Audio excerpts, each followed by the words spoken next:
Welcome to GATE 2022 Solutions of Mechanical Engineering Forenoon Session. After the getting report from students, it seems that the question paper is little difficult side. As compared to last year, questions are looking little lengthy, time taking, and numerical questions are more. Anyway, it is the relative performance which matters.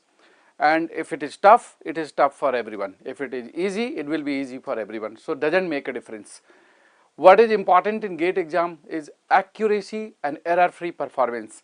Yes, dear friends, if you have made your efforts to the best of your capacity and if you have not made any blunder or any error, you are expected or you can expect for a good rank and good result.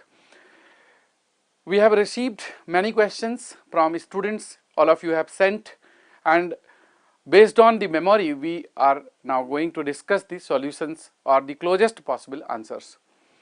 GATE is a very student pro organization. We really work from heart for you. All the teachers in GATE are very experienced, knowledgeable and very dedicated. They are very good human being and we as a whole entire team is working for you.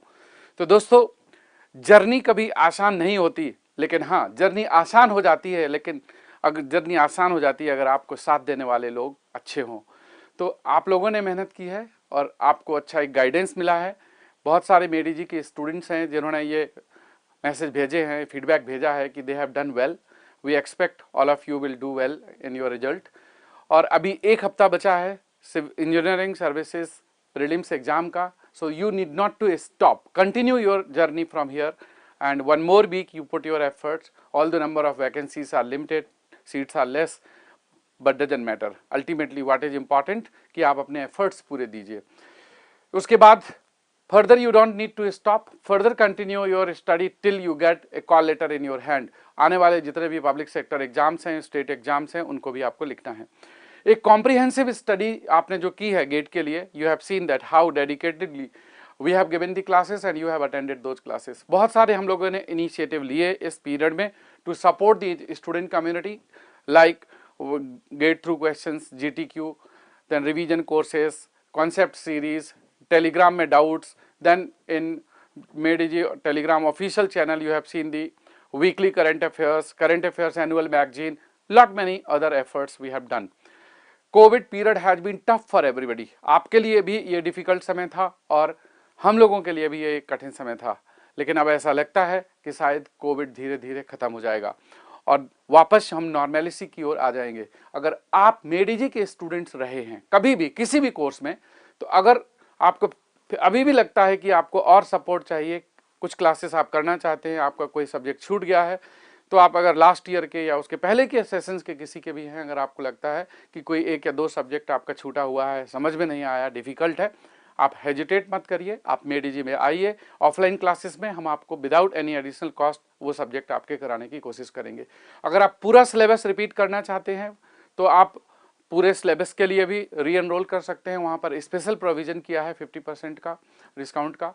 और in addition to that, those of you who are planning for 2023 GATE and ESE, या फिर दोबारा नहीं लिखना चाहते, अभी आप fresher हैं, फर्स्ट टाइम है, अभी आप थर्ड ईयर में हैं, फाइनल ईयर में हैं और आगे आप GATE और IES की तैयारी करना चाहते हैं, तो आपके लिए एक बहुत ही अच्छी अपॉर्चुनिटी है, वो है नेशनल स्कॉलरशिप टेस्ट। तो GATE का नेशनल स्कॉलरशिप टेस्ट होने वाला है 22 फरवरी को होगा ऑनलाइन कोर्सेज के लिए और 27 फरवरी को होगा ऑफलाइन कोर्सेज के लिए। और ऑफलाइन कोर्सेज में 100% तक की स्कॉलरशिप का प्रोविजन है, ऑनलाइन में 50% की स्कॉलरशिप का प्रोविजन है। तो आपके लिए एक अपॉर्चुनिटी है, अगर आप फाइनेंशियली वीक हैं लेकिन टैलेंटेड हैं, हार्डवर्किंग हैं, सिंसियर हैं, तो आप आ सकते हैं। समय जैसे जैसे आगे बढ़ेगा वैसे वैसे कुछ नई अपॉर्चुनिटीज ओपन होगी, कुछ नए एवेन्यूज आएंगे। अल्टीमेटली आपका नॉलेज लेवल और जो बेस ऑफ स्टडी है ये लाइफ लॉन्ग काम आता है। तो अगर आपने अच्छे से पढ़ाई की है, अपने नॉलेज को गेन किया है और आपने अच्छे कंस्ट्रक्टिव इन्वायरमेंट में अपने आप को ग्रो किया है, तो कहीं ना कहीं आप सक्सेस होंगे और success is bound to happen. Difficult phase सबके लिए चल रही है क्योंकि नंबर ऑफ वैकेंसीज लिमिटेड हैं और इन कम वैकेंसीज में जब स्टूडेंट्स के एप्लीकेशंस बहुत ज़्यादा आते हैं तो डेफिनेटली बहुत सारे स्टूडेंट्स डिसअपॉइंटेड होते हैं जिनका सिलेक्शन नहीं होता।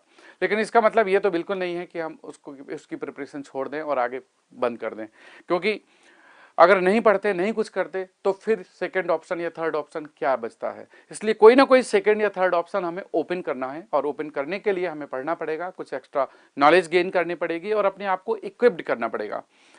आपको हो सकता है मेरी बातें फिलॉसफिकल लग रही हों, लेकिन ये सच्चाई है। जीवन में आगे बढ़ने के लिए हमें अपने आप को दूसरों से डिफरेंट बनाना पड़ता है, और उस डिफरेंट बनाने का एक ही माध्यम है, gain the knowledge and work towards your growth of your personality, your knowledge level and your skills. तो इनको इम्प्रूव करने की कोशिश आपको करनी होगी। एक एक करके हम गेट के सभी सिलेबस को डिस्कस करेंगे, और जिस सब्जेक्ट के जो कंसर्न एक्सपर्ट्स हैं वो यहाँ पर होंगे, और वो उसका क्लोजेस्ट पॉसिबल आंसर आपको बताएंगे। मेडी जी की जो खास बात है ये है team work, and entire team work for you. चाहे आपने देखा होगा, आपने इस पीरियड में जब कोविड का दौरान था तो ऑनलाइन सपोर्ट देना हो या टेलीग्राम में सपोर्ट देना हो, we as a whole, as a single team. Made easy students हमेशा मेडी जी पर विश्वास करते आए हैं, अभी भी विश्वास करते हैं, एंड आई बिलीव दैट कि we will live up to the your expectations and we will support you. कभी भी आपको कोई रिक्वायरमेंट फील होती है एकेडमिक सपोर्ट की, तो do not hesitate, come directly to Made Easy. I will ensure that कि we give you the best support and you succeed. इस सब के अलावा एक और न्यूज आपको बताना चाहता हूं, वो ये कि अब ऑनलाइन क्लासेस तो चल ही रही हैं, लेकिन ऑफलाइन क्लासेस पूरी तरह से मेडी जी की ओपन हो गई हैं। जिन जिन सेंटर्स पर अभी नहीं ओपन हुई थी, अब वो गेट के बाद और ईएस के एग्जाम के बाद ओपन हो रही हैं। सभी सेंटर्स पर नॉर्मेलिटी के बिल्कुल जैसे प्री कोविड पीरियड में माहौल था वैसे ही स्टार्ट हो रही हैं। तो अगर आपको लगता है कि आपका कोई एरिया वीक है या आप मेडी जी के स्टूडेंट हैं, आपको कोई सपोर्ट चाहिए, please come attend the classes. And now I will invite to Mr. Amit Kakkar. He will start his subject first and one by one all the subjects will be discussed. आप लोग अपने आप का अपने motivation को बनाए रखिए, और अगर आपको इस आंसर्स में, क्वेश्चंस में, डिस्कशन में कोई आपको सुझाव देना हो या अपना कमेंट करना हो तो कमेंट बॉक्स में अपना कमेंट जरूर दीजिए। Thank you.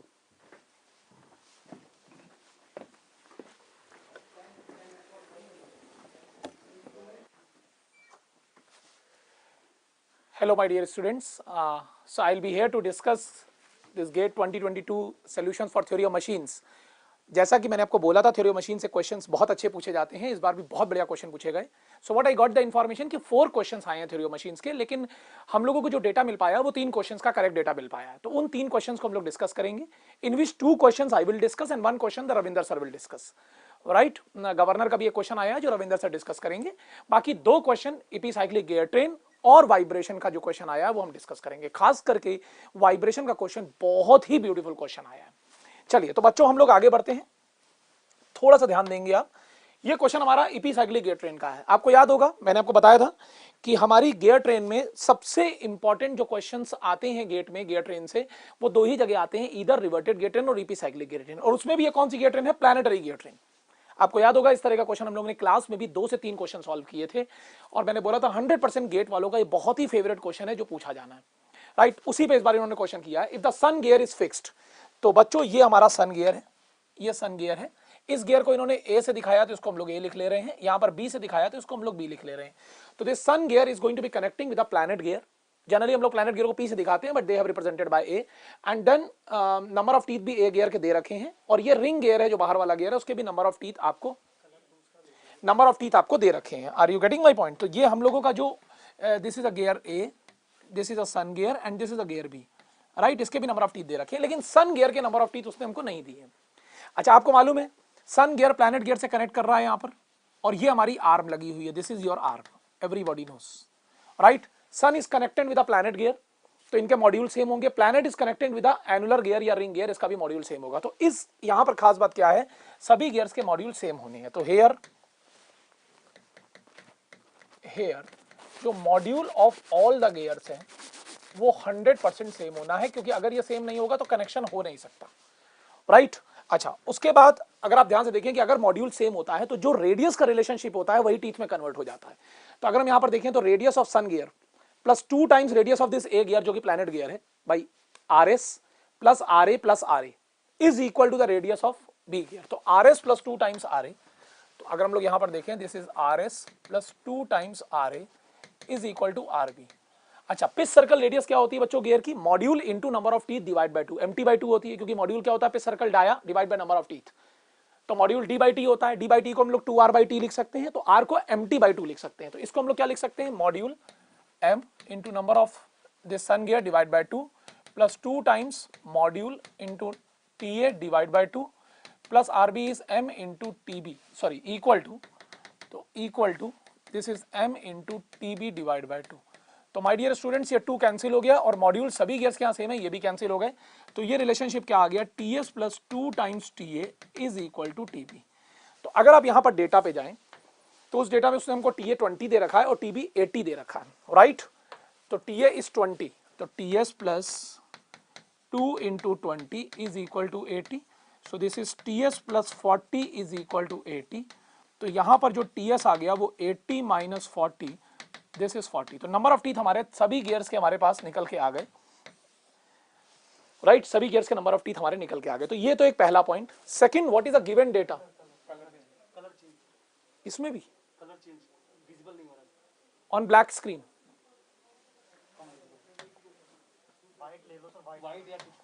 Right? Okay, so ये हमारा सन गियर के नंबर ऑफ टीथ हमारे आ चुके हैं, राइट? तो माय डियर स्टूडेंट्स, अब हमारे पास सभी गियर्स के नंबर ऑफ टीथ हमारे पास हैं। All the gears are having number of teeth which is known to us my dear. अच्छा, अब हम लोग देखने जा रहे हैं कि इन्होंने क्या क्या और हमें दे रखा है। सन गियर फिक्स है और ये जो बी की स्पीड दे रखी है वो 900 आरपीएम दे रखी है। सो गिवन डेटा हमारा क्या है?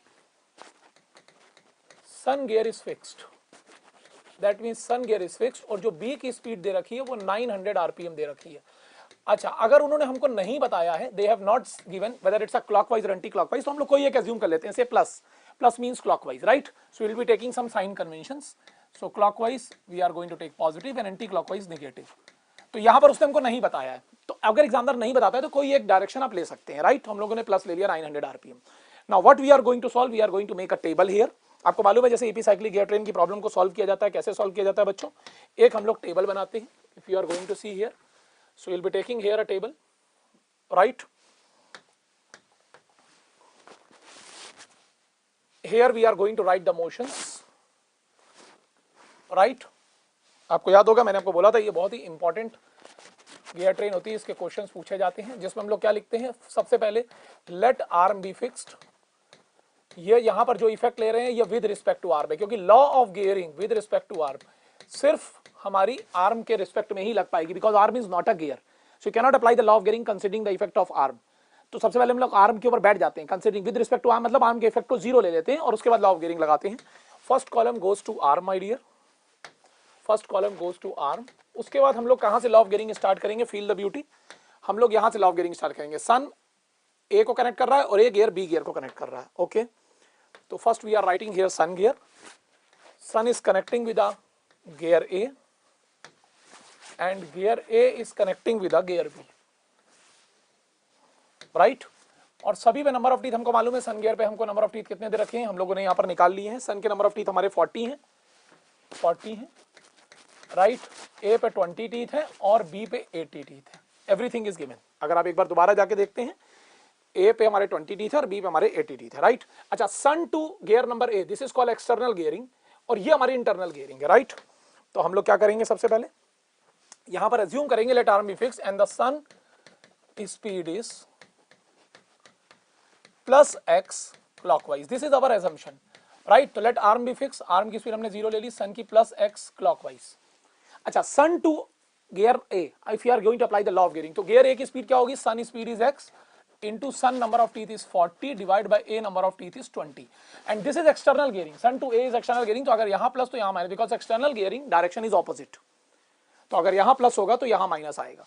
अच्छा, a is clubbed with a b which is the internal gearing, तो b speed is what if you apply the law of gearing? a speed x into 40 by 20 multiplied by a number of teeth divide by b number of teeth, right? And this is your internal gearing. Internal gearing में sign remains same.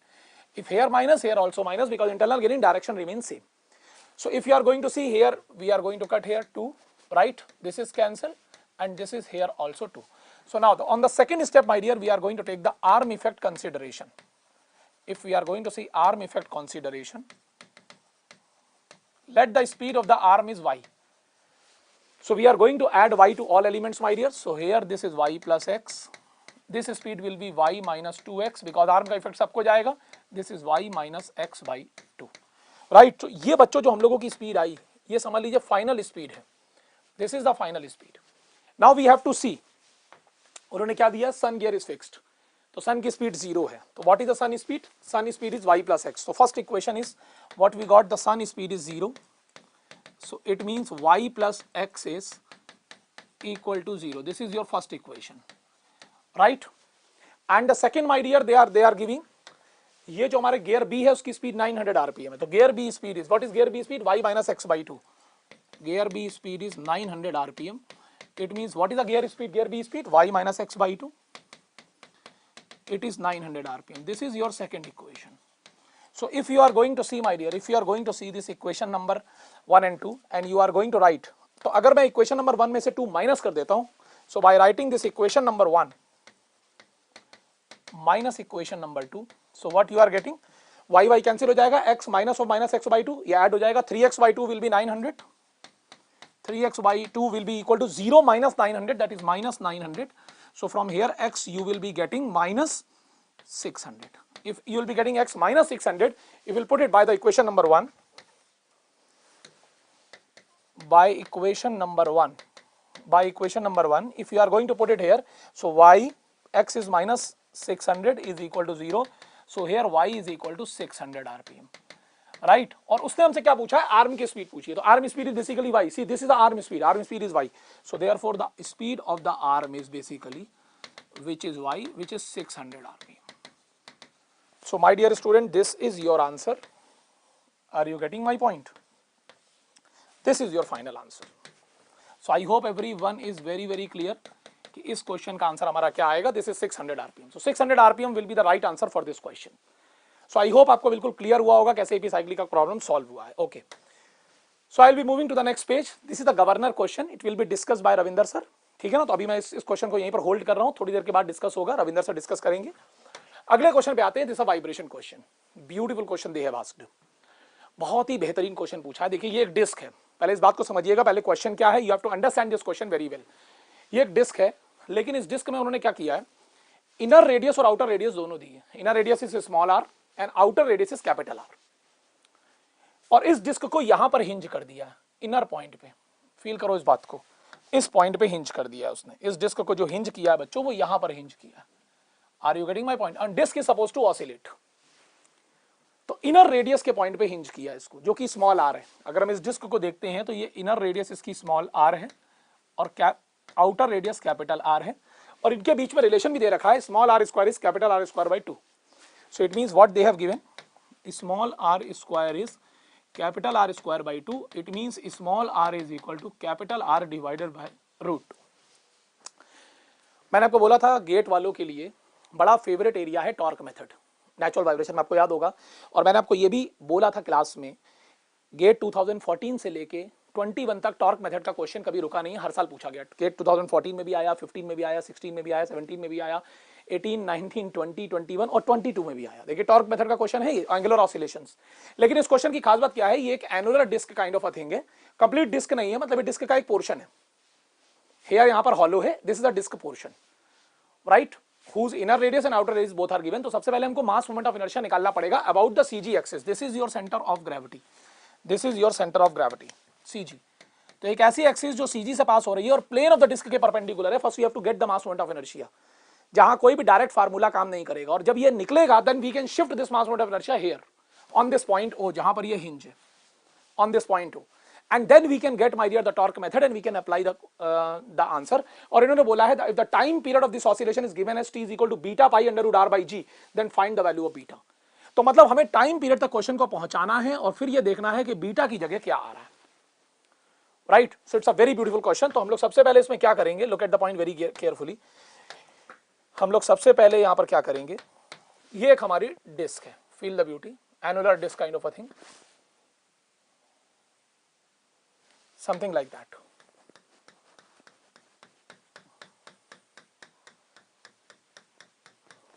right? This is your small r and this is your capital R, and small r square is equal to capital R square by 2, it is given, or small r can be written as capital R by root 2, we can write, right? So first we have to take the mass moment of inertia about this CG axis perpendicular to the plane of disk. So first we are calculating mass moment of inertia of the disk about CG axis perpendicular to plane of disk, perpendicular to the plane of disk. Are you getting my point? Sorry. तो ये हमको सबसे पहले मास moment of inertia यहां पर निकालना है. उसके लिए हम लोग क्या करेंगे, एक छोटी सी रिंग कंसीडर करेंगे, differential ring. How we will consider the differential ring? Look at the point very carefully. How will consider the differential ring here? At the distance x of the thickness dx. ये हमारी एक छोटी सी ring है. Feel this beauty. इस beauty को feel करिएगा बच्चों. ये हमारी एक छोटी सी रिंग है, छोटी सी रिंग है. ये छोटी सी रिंग हमने कंसीडर करी, डिफरेंशियल रिंग है जिसकी थिकनेस डिफरेंशियल है, और वो कितनी रेडियस पे है? वो रेडियस x है जिसकी थिकनेस यहां पर बच्चों dx है, क्योंकि रिंग का मोमेंट ऑफ इनर्शिया हमें मालूम होता है बच्चों. अच्छा, पूरी डिस्क का mass let us suppose m है. Let us suppose m is a mass of the disc. For example m is basically mass of disc, right? अच्छा, एरिया ऑफ द डिस्क क्या है? एरिया ऑफ द डिस्क क्या है? Mass area of disc, it is pi capital R square minus small r square. This is your area of the disk. क्योंकि pi capital R square बड़ी disc का है और ये इनर रेडियस और दे रखी है, तो ये जो रिमेनिंग पोर्शन जो डिस्क का है उसका एरिया हमारा ये आएगा. So I hope you are getting my point. तो मास पर यूनिट एरिया क्या होगा? मास पर यूनिट एरिया होगा, feel the beauty, m upon pi are square minus are square. और ये जो छोटी सी आपने डिफरेंशियल रिंग पकड़ी है, ये छोटी सी जो डिफरेंशियल रिंग है, हमको इसका मास लिखना है dm, कि पहले इसका मास हमको पता लगे कि ये dm क्या होगा. तो मास पर यूनिट एरिया निकाला, और छोटी सी रिंग की पेरिफेरी कितनी होगी? Circumference 2 pi x into thickness dx. तो इसका एरिया क्या होगा? 2 pi x into dx. So it will be 2 pi m upon pi are square minus are square into x dx, right? यहां से पाई भी कैंसिल हो गया. So it will be 2m upon R square minus are square into x dx. So this will be your dm. अच्छा, ring का सभी को मालूम है मास मोमेंट ऑफ इनर्शिया क्या होता है about it centroidal axis. CG axis जो परपेंडिकुलर टू द प्लेन है mr स्क्वायर होता है. तो इसका मास हमको क्लियर है. तो इसका जो di होगा सीजी एक्सिस के अबाउट, वो क्या होगा? dm मल्टीप्लाइड बाय इस रिंग की क्या रेडियस है? x. इसकी रेडियस है x डिस्टेंस हमने रिंग कंसीडर करिए इंटू एक्स स्क्वायर. तो अगर हम एक्स स्क्वायर से मल्टीप्लाई कर दे तो क्या हो जाएगा? 2m upon R square minus are square into x square which will be x cube dx, right? तो अब हम अगर टोटल मोमेंट ऑफ इनर्शिया हमको इस डिस्क का चाहिए, तो ICG जो होगा उसको हम इंटीग्रेट करेंगे DICG, and the radius goes x goes from small r to capital R. Small r, x goes from small r to capital R. तो ये डिस्क का पोर्शन पूरा कवर हो जाएगा जितना डिस्क उन्होंने हमको दिया. तो राइट, तो ये हमारा क्या हो जाएगा? 2m upon R square minus are square बाहर आ गया, इंटीग्रेशन आ जाएगा x cube into dx, and x going from small r to capital R. तो this is x power 4/4.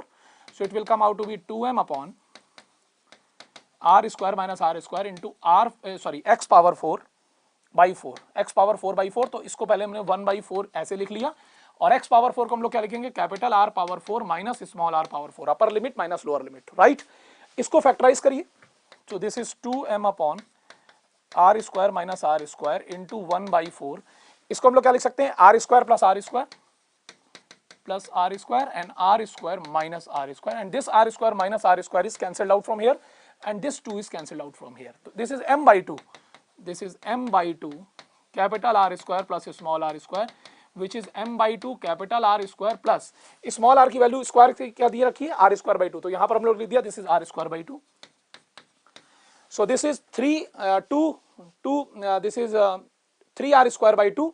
So 3mr square by 2 into 2 is 4. So this is 3mr square, 3/4 mr square. लेकिन ध्यान रखिएगा, ये moment of inertia जो disc का आया वो about CG axis आया बच्चों, अबाउट सीजी एक्सिस. लेकिन दिक्कत ये है डिस्क यहाँ पर हिंज नहीं है, डिस्क इस पॉइंट पे हिंज है. तो अब हम लोग क्वेश्चन पे आते हैं. अभी तो सीजी एक्सिस के अबाउट आया, किस एक्सिस के अबाउट डिस्क का मास मोमेंट ऑफ इनर्शिया क्या होगा. Now coming to the part again, look at the point. हम लोग दोबारा अब क्वेश्चन को सॉल्व करते हैं। यहाँ पर ये हम लोगों की डिस्क है, फील करिए इस ब्यूटी को, ये हम लोगों की डिस्क है,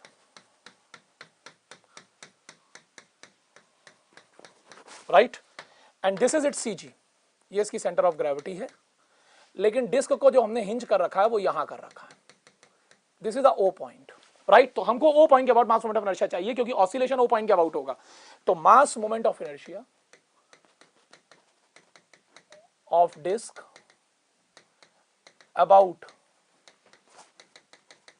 axis of oscillation,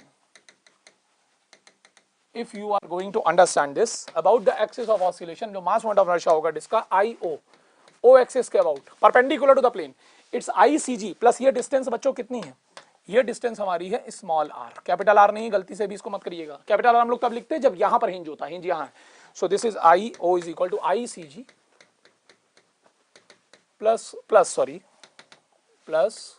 m times small r square. So ICG कितना आ गया, 3/4 mr square plus m, r square की वैल्यू उन्होंने खुद दे रखी है, capital R square by 2।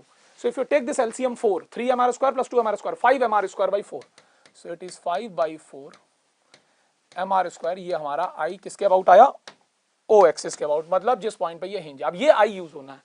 So if you are going to apply the torque method, थोड़ा सा ध्यान से देंगे, तो अगर हम यहाँ पर टॉर्क मेथड को यूज करते हैं, जिसपे कि क्वेश्चन हर बार आ रहा है, अब बहुत जल्दी क्वेश्चन सॉल्व होने वाला है, look at the point very carefully.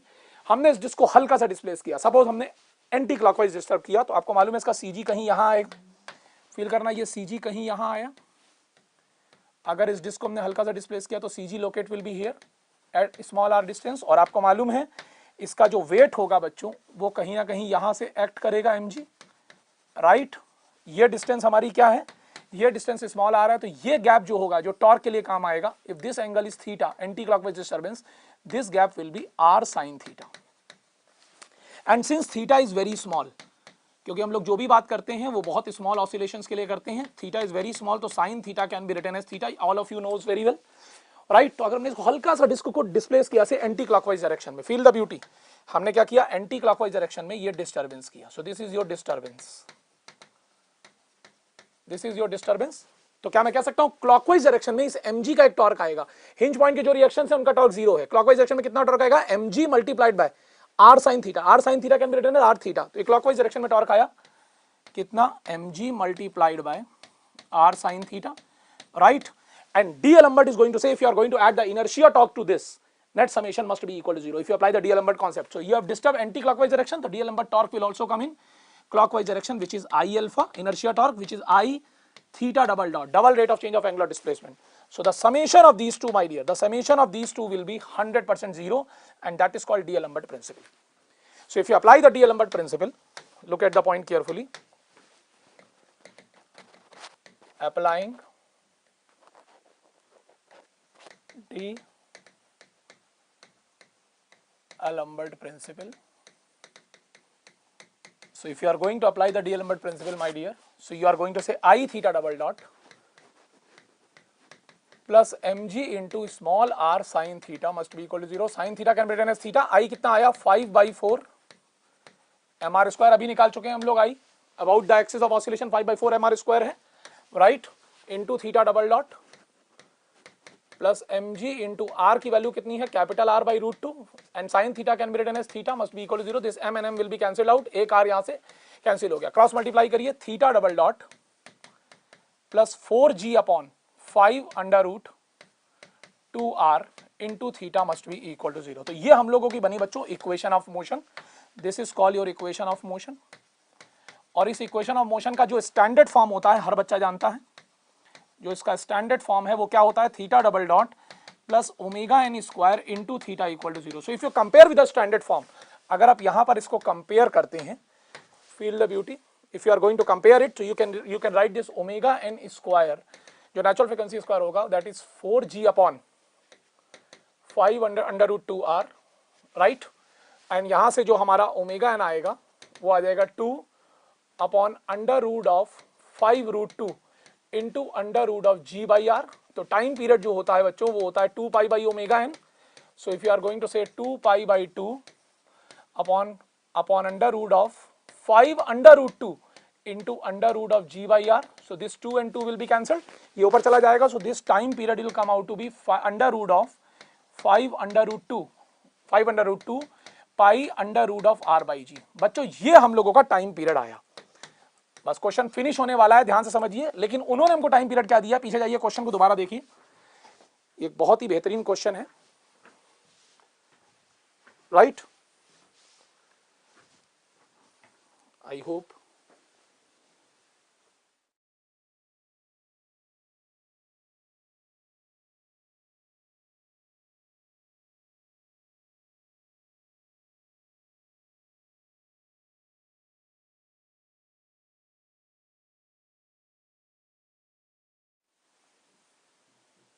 तो यहां से बच्चों जो हम लोगों का जो टाइम पीरियड यहां से निकल के आया, वो निकल के हम लोगों का कितना आया, क्योंकि आपका 2 कैंसिल हो चुका था. 5 under root 2 5 under root of 5 under root 2, right, under root of R by G times pi. Pi लेकिन बाहर है, ध्यान रखिएगा. मैं फिर से लिख रहा हूं, under root of 5 under root 2 into pi under root of R by G. अब अगर आप लोग बच्चों यहां से इनका रिलेशन देखिए, जो इन्होंने रिलेशन दिया टाइम पीरियड का, वो रिलेशन क्या दिया है, वो रिलेशन हमारा दिया है that is beta pi under root of R by G. ये रिलेशन इन्होंने दिया हमको, राइट. हम लोगों का जो टाइम पीरियड यहां पर निकला है वो ये निकला है, लेकिन उन्होंने दिया है कि टाइम पीरियड हम लोग इस फॉर्म में रिप्रेजेंट कर सकते हैं. तो find the value of beta. तो अगर यहां से देखें तो एग्जैक्टली जो बीटा की वैल्यू निकल के आई वो ये वैल्यू निकल के आई. तो फ्रॉम हेयर माय डियर हम लोग इस बात को लिख सकते हैं कि यहां से जो हमारा जो बीटा की वैल्यू आई है that is under root of 5 under root 2. तो ये हमारा जो बीटा है इसकी value if we are going to calculate here, तो मैं आपको बताता हूं कि अंडर रूट 2 मल्टीप्लाइड बाय 5, और अगर हम इसको करें तो 2.659 जिसको कि हम लोग 2.66 लिख सकते हैं. So this exactly the answer of the beta what we are getting here. So I hope all of you have enjoyed this discussion. तो यहां से हम लोगों का बीटा की वैल्यू ये निकल के आई है. वाइब्रेशन का नो डाउट क्वेश्चन काफी बड़ा क्वेश्चन आया है. इतना बड़ा क्वेश्चन एक्सपेक्टेड नहीं होता है. It is a like of a conventional problem which has been asked in objective. Sometimes पूछ लिया जाता है. देखिए इसीलिए बोलते हैं थोड़ा कॉन्सेप्चुअल क्लियर रहना है हम लोगों को. चलिए अब अगला जो क्वेश्चन है वो गवर्नर का डिस्कस करेंगे Ravinder sir, right. Ravinder sir will discuss governor question. अच्छा, आई थिंक इंजीनियरिंग मैकेनिक्स का वो क्वेश्चन बाद में डिस्कस होगा, बट अभी हम लोगों का थर्मोडायनेमिक्स का पोर्शन डिस्कस होने जा रहा है, taken by Amarinder sir and आश्चर्य बंसल सर. तो आप लोग थोड़ा सा ध्यान दें. ऑल द बेस्ट बेटा.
Hello, welcome to the session, live session है. We will be solving the questions of thermodynamics अभी. There were 3 questions of thermodynamics. Sir, thermodynamics के questions कैसे थे? Moderate to tough side बोलेंगे. Actually एक question Clausius का आया है. क्लोशियस इनइक्वालिटी का है. एक क्वेश्चन एंट्रोपी जनरेशन के ऊपर है. एंट्रोपी जनरेशन है जिसमें थोड़ा सा हीट ट्रांसफर का यूज है. And there is one more question based on the system का, based on the closed system work based on the closed system work. तो थोड़ा numerical calculation type हम बोल सकते हैं. But एक चीज और है, ये memory based questions है. हम we will discuss the method. अगर उसमें हल्की सी कोई values कुछ change हो रही हो तो method बिल्कुल same है. तो on the basis of that you can calculate the final answer also. Right. So whatever values we have got, we will be calculating basis on that. So let us start observing the questions. The first question which we have got, Clausius inequality is valid for. So it's a very very simple question I think. किसी ने अगर class के notes भी revision करे होंगे, it's a basic question. So सभी को पता है कि इसके केस के अंदर आपके पास क्लोशियस जो इनइक्वालिटी होती है, so उसके केस के अंदर del q by t should be less than or equal to 0. Less than or equal to 0. So जो cyclic integral of del q, ये जो cyclic integral of del q है, this is the del q by t less than or equal to 0. ये cycle के लिए, this is for cycle, right? Reversible के लिए it will be equal to 0. And irreversible process के लिए less than 0 आता है. Less than 0 आता है. और अगर greater than 0 होता है, that is indicating impossible device. Impossible होगा. So क्योंकि ये cycle की बात की है, reversible के लिए भी है, irreversible for also. So we will select the C option, that is it is valid for any cycle. So C is the right answer. तो I think आपने classes अगर करी होंगी तो ये question आपको सबका हो गया होगा. Right. So now we will move towards the next question, sir. Next question, please.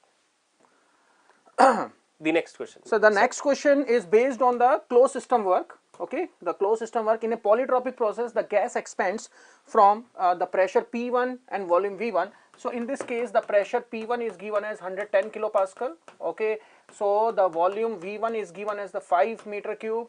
Now the volume V2 is given as 2.5 meters cube. Okay, and the polytropic index is given as 1.2. It means that PV raised to power 1.2 is equal to constant. So now in this case, the volume pressure at the point number 2 final state is not given. So we can use this equation, P1 V1 raised to power 1.2 is equal to P2 V2 raised to power 1.2.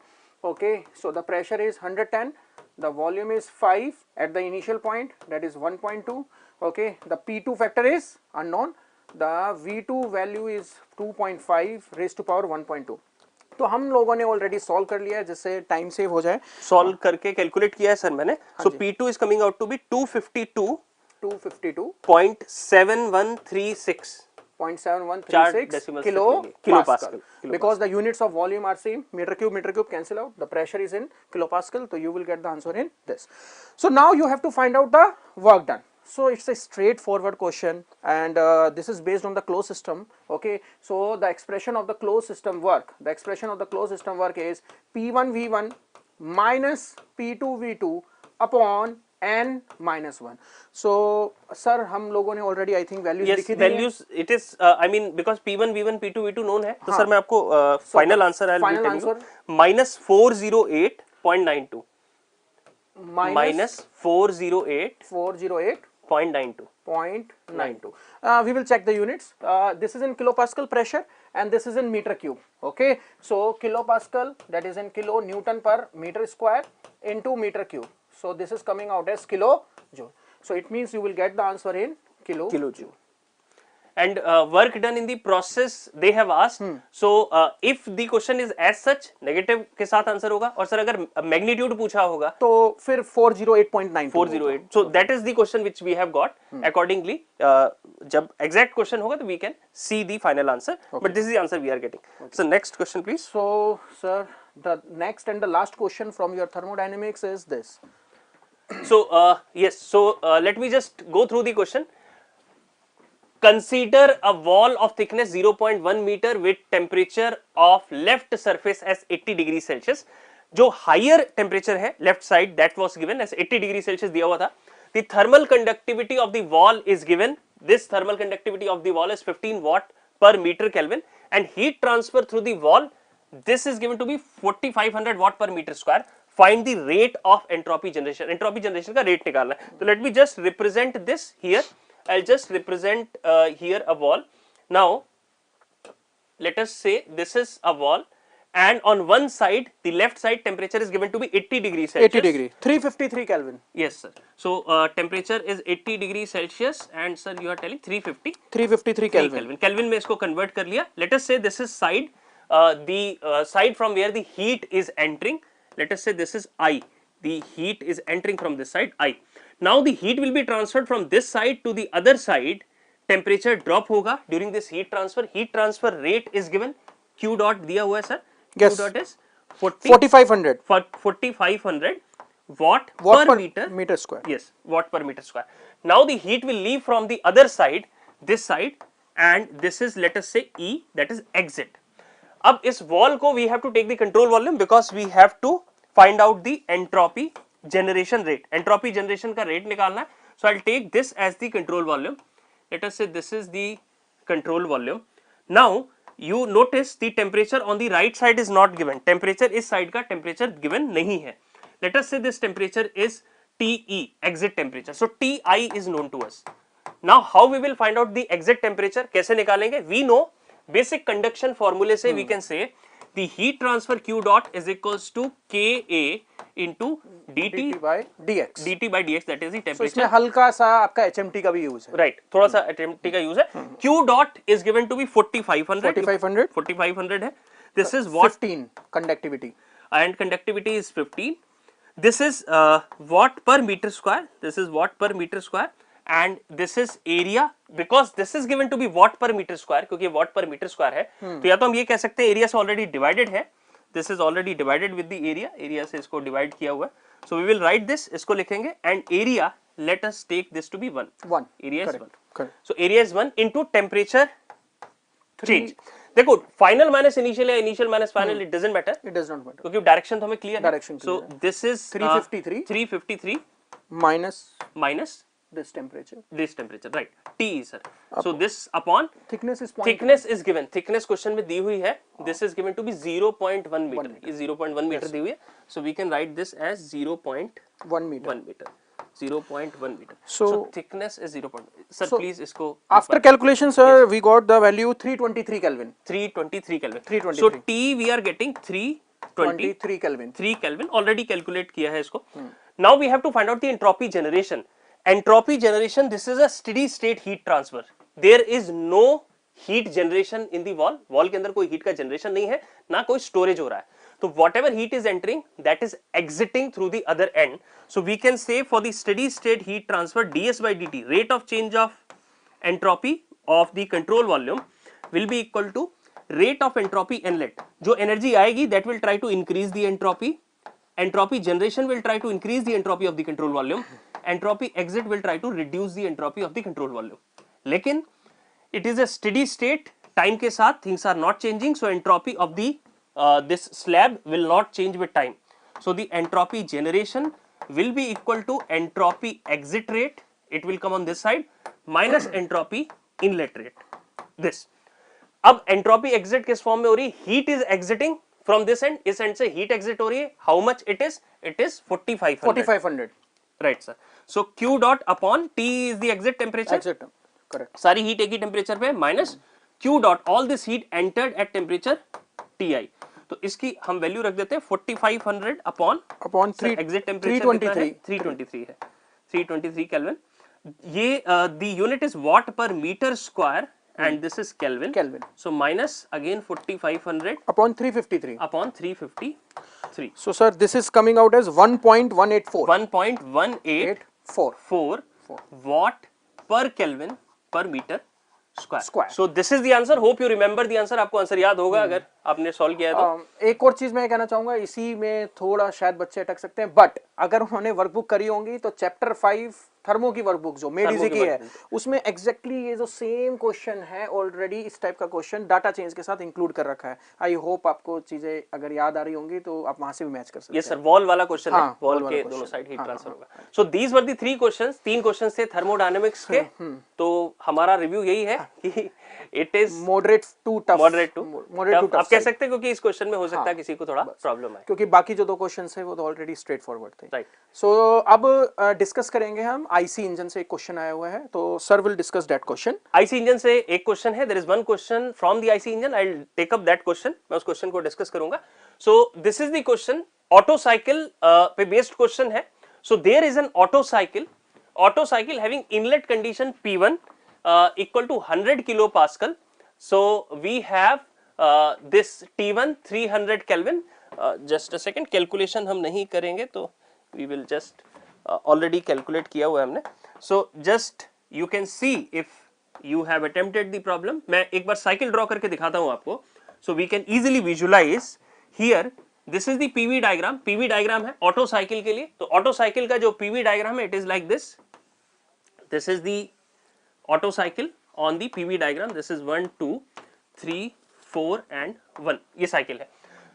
Now they have given initial condition पे क्या दिया हुआ है, temperature दिया है। So T1 is given to be 300 Kelvin, T1 दिया है 300 Kelvin।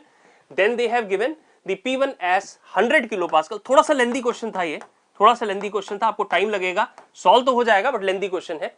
P1 is 100 kilo pascal and we have the heat added is 800 kilojoule per kg। जो कांस्टेंट वॉल्यूम प्रोसेस है, in this the heat addition takes place, that is Q at constant volume is equals to 800 kilojule per kg. This is the heat being added, ये heat add हो रही है। Then we have here per kg. the maximum pressure in the cycle will be, ये जो volume displacement है, the data which we have got is centimeter cube per kg होगा ये, this will be per kg, yes sir, and this also, right sir, this also will be per kg. Now what we have to find out, maximum pressure कहाँ है maximum pressure, this is the maximum pressure, this is what we have to find out, P3 find out करना है। अब देखिए how we will find out the P3, first of all we will find out the compression ratio R। so अगर आप देखोगे इसमें यहाँ पे, if we see here, so we can say here this is initial volume V1, यहाँ पे this is the stroke volume Vs and this is the clearance volume Vc, ये clearance volume है Vc। so if we have to find out R, compression ratio R अगर हमें निकालना है तो that is V1 by V2, V1 by V2, and what is V1, clearance volume plus stroke volume upon this is the clearance volume, so 1 plus Vs upon Vc। now the value of Vs, stroke volume और clearance volume question में given है, so 1 plus the stroke volume is given to be volume of the displacement या stroke volume 250 centimeter cube, so 250 divided by this clearance volume is 35.7, ये 35.7 है, so this is 35.7। so इसको अगर हम calculate करेंगे, so sir compression ratio की value आएगी 8, compression ratio की वैल्यू आ जाएगी 8, राइट। सो कंप्रेशन रेशियो की वैल्यू हमें मिल गई, we have got the compression ratio equal to 8। अब अगर आप देखोगे कंप्रेशन रेशियो की वैल्यू 8 है, now we can say that if we have to find out the temperature and pressure after compression, 2 पे हमें प्रेशर टेम्परेचर अगर फाइंड आउट करना हो तो हम कह सकते हैं T2 upon T1 is equals to P2 upon P1 whole to the power gamma minus 1 upon gamma is equals to V1 by V2, बड़ा कॉमन फॉर्मूला है for the adiabatic process, whole to the power gamma minus 1। now V1 by V2 is the compression ratio, so we can write this equals to R to the power gamma minus 1। so from here I can directly say that T2 will be equal to T1 into R to the power gamma minus 1। and what is T1? T1 is 300 Kelvin, what is R? It is 8, gamma is 1.4 minus 1। Sir तो T2 value is coming out at 689, right, T2 की value आ रही है 689.22 kelvin, 689.22 kelvin. सो T2 की value हमें पता चल गई। We can also find out parallelly the value of P2, हम P2 की वैल्यू भी यहां से निकाल सकते हैं।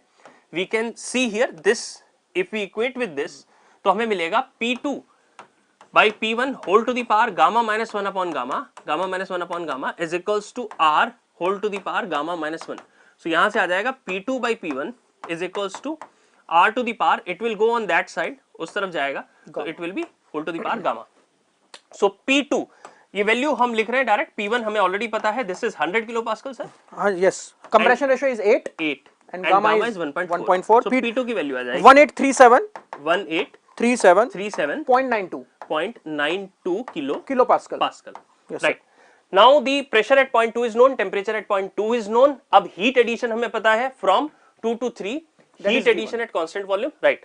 सो we can say from process for the process 2 to 3, process 2 to 3 के लिए heat addition at constant volume हमें पता है, this is equals to m cv dt होता है, but m is 1, so cv into t3 minus t2, so we can find out the temperature t3 from here. cv value question में what question we have got is given to be 0.717, but 0.718 होगा अगर cv, तो answer will change slightly, थोड़ा सा change होगा। तो I will solve it for 0.717, मैं 0.717 के लिए सॉल्व करूंगा। this qv is given to be 800, t2 की value we have already 689, yes sir, 689.22, so we can get the value t3 1804.98 04.98। again I am saying this value will be different, अगर cv 0.718 था exam में या नहीं दिया था तो 0.718 लेंगे, ये वैल्यू थोड़ी सी डिफरेंट हो जाएगी। But if we know the temperature t3, अगर हमें टेम्परेचर t3 पता लग गया तो from 2 to 3 process is constant volume process, तो हम ये कह सकते हैं, वी कैन से दैट, हम ये कह सकते हैं फॉर 2 to 3, 2 से 3 के लिए PV is equals to MRT, same mass of the same gas, volume also remain constant, pressure directly proportional to temperature, so P2 upon P3 is equals to T2 upon T3। in this अगर इस expression में देखो, हमें maximum pressure that is P3 find out करना है, P2 हमें already पता है, हम निकाल चुके हैं 1837.92, ये P2 हमें ऑलरेडी पता है। Yes, sir. P3 की वैल्यू हमें निकालनी है, T3 हमें ऑलरेडी पता है, T3 we have solved and T2 भी हम सॉल्व कर चुके हैं ऊपर, 689 T2 689.22, ये हमारे सामने है डेटा, 689.22। सो यहां से P3 which is the P max, ये P max है, ये हमें मिल जाएगा 4813.28। अगर इसको 0.718 से सॉल्व करेंगे तो we'll get 4809 something, so this much kilo pascal will be the answer। Question थोड़ा सा लेंदी है, टाइम लगेगा सॉल्व करने में इसको। So IC engine say I have got only one question now we will see the questions of your power plant section, next discussion होगा power plant का, sir discuss करेंगे आपसे, ठीक है। So hope you have been able to solve, so next discussion will be power plant।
So now we will discuss the questions from your power plant.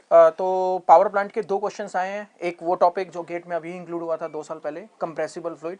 तो sir कैसा देखते हैं paper? मतलब paper was not very tough, not very easy, average कह सकते हैं. It is moderate type. हाँ, क्योंकि questions जो है numerical based है, normally power plants हमेशा numerical based questions ही आते हैं, and normally they are of average. Of course CFD compressible fluid dynamics से जो क्वेश्चन आया है, अगर बच्चों ने पढ़ा है तो बहुत आसानी से बना लिया होगा.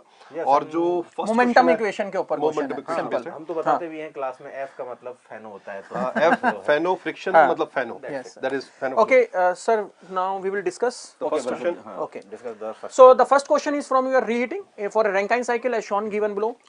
Again, as a disclaimer कि हमें जो questions मिले memory based मिले हैं, तो I will discuss the method. अगर डाटा में कुछ changes हुए तो उस केस में आप उसको आंसर्स निकाल सकते हैं. ओके, सो इसके अंदर टीएस डायग्राम दे रखा है. टर्बाइन, फर्स्ट टर्बाइन का वर्क 3 to 4 दे रखा है, सेकंड टर्बाइन का वर्क 5 to 6 दे रखा है. The pump work is given, the efficiency is given, and now we have to find out the heat rejection across the condenser. Heat rejection across the condenser. Okay, condenser. Okay, so now if I will discuss the efficiency formula, so efficiency is equal to the net work output upon heat supplied, and there are two turbines, so turbine 1 plus turbine 2 minus pump work upon heat supplied. So in this question the efficiency is given as a 32%. The first turbine work is given as 400, okay, plus second turbine work is given as 850, and the pump work is given as 15, so upon heat supplied. So heat supplied, sir, कितने values आ रखे हैं? I think 3859. Yes, Okay. 3859.37 unit same ही हो जाएंगी work वाली, kilo joule per KG. Okay, but question में हमें क्या निकालना है? Heat rejected across the condenser. So efficiency को हम एक और तरीके से लिख सकते हैं. Efficiency is equal to 1 minus Q rejection upon Q supply. So again the efficiency term is given, that is 1 minus, this is a non parameter, heat supplied we have already calculated 3859.37. so the heat rejection is coming out as 2624.37 kilojoule per kg. Okay, so sir, now we will discuss the next question. So Padmesh sir and Saurabh sir. Okay dear, so this is the question from Fano flow. जैसा कि हम जानते ही हैं, directly उसने friction पूछा है तो कुछ बताने की जरूरत ही नहीं है कि momentum equation, area is constant, तो डायरेक्टली फॉर्मूले याद होते हैं, हम क्लास में डिस्कस करते हैं मोमेंटम इक्वेशन, और डेफिनेटली आपके नोट्स में वो इक्वेशन 2 होगी. Okay my dear, so let us solve this. It is a very simple question, everyone knows the momentum equation. So first of all the conditions which are given, the condition जो given है अपने पास, if it is a constant area duct with friction means that is a Fano flow. जो conditions दे रखी हैं अपन को, the conditions are density is 1 kg per meter cube at section 1 2, friction F निकालना है अपन को डक्ट में, diameter constant दिया हुआ है, that is given 1 meter, change in pressure is given 10 kilopascal, and at the section 1 density is given, that is 1. and data उन्होंने ऐसा दिया है कि that will be very easy for the students to you solve. can solve without calculation also, without calculator also. 100 meter per second velocity, section 2 पे velocity 170 meter per second. These data are based upon the memory, that's why if suppose the data changes actual, तो थोड़ा सा answer में फर्क आएगा, procedure will be exactly the same. तो जो अपन यहाँ फॉर्मूला मोमेंटम इक्वेशन फॉर्मूला, हाँ directly we can use momentum equation for तो P1 minus P2, that is change in pressure already given, yes into a area minus frictional force, m dot change in velocity, V2 minus V1.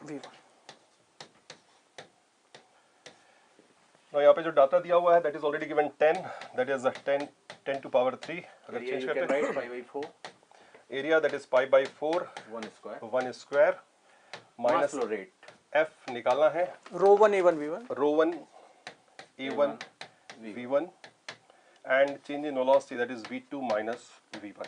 okay, so now we can put the data. That will change to that is all correct unit, that is in Pascal, कितना जाएगा, into Newton, 2500 pi minus F, This side it will change to 1 दिया हुआ है. Okay, that is pi by 4 1 square. Velocity given 100 initial. Change in velocity is 70. We can directly take 170 minus 100. So the final answer is 750 pi. 750 pi. That In will be newtons. Okay. Yeah. So definitely GATE ने unit mention करी होगी, नहीं की, so by default we can take it newton. Okay guys, so that's all for power plant. So my dear, thank you so much. Thank you. I hope आपको आपने question आपके question सारे हो गए होंगे. Now the next question will discussed.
So good evening, my dear friends. So today we are going to discuss the strength of material solutions. Along with me, Mr. Vimal sir is also here. So I'm going to. There are 4 questions are there. First 2 questions I'm going to discuss. The remaining 2 questions will be discussed by the Vimal sir. So this year the pattern is what the strength of material weightage is slightly less when compared to the previous years. And the questions also, they are not from the standard important topics like principal stresses, torsion, as well as the SFD BMD. The questions are slightly different, but they are all completely based on the concepts now. Who are thorough with the concept, they can do all the questions now. So based upon the whatever the questions you have received, these are all the memory based questions. Based upon that, whatever the questions you have received, we are going to answer that questions now.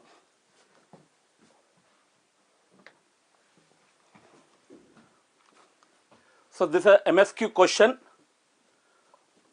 Assuming the material considered in each statement, are homogeneous, isotropic, linear, elastic, which of the statements are correct? These are the general assumptions made in the entire strength of materials. The first statement is given as, if the portion of the beam has a 0 shear force, the elastic curve will be a straight line. This statement, the similar question I discussed in the GATE through questions. This statement will be correct only when the bendiment is 0. When shear force and bendiment both are going to be 0, the elastic curve will be a straight line. But when shear force 0, bendiment is a constant, you are going to get a circular arc. So condition is not mentioned, only is mentioned that what a shear force is 0.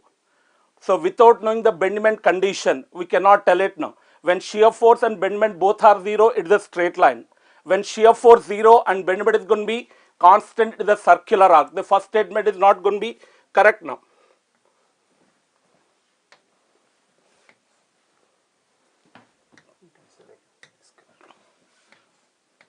First statement is incorrect. Second statement is maximum shear stress theory is suitable for brittle materials.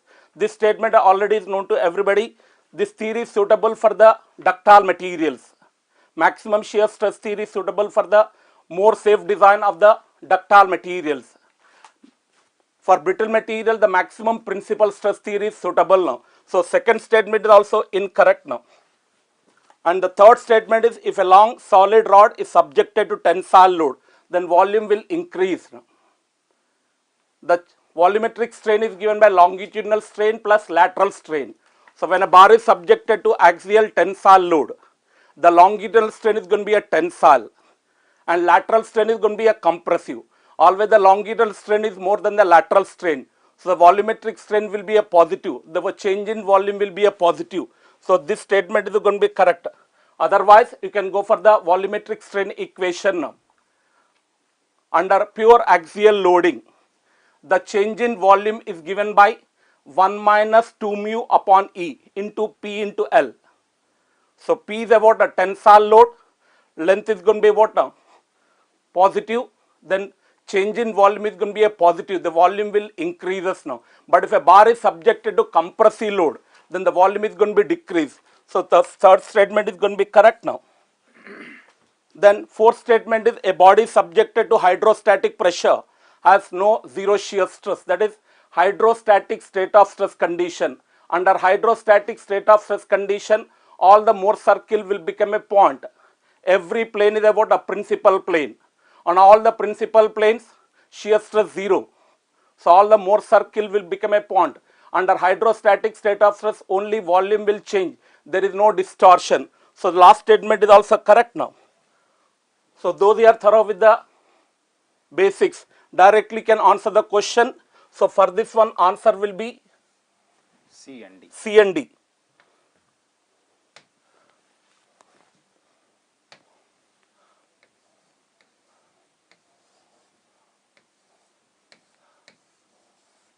C and D. So we'll come to the next question. This is going to be the pressure vessel question. A cylinder with thickness T subjected to internal pressure due to which the change in diameter is 0.1 percentage.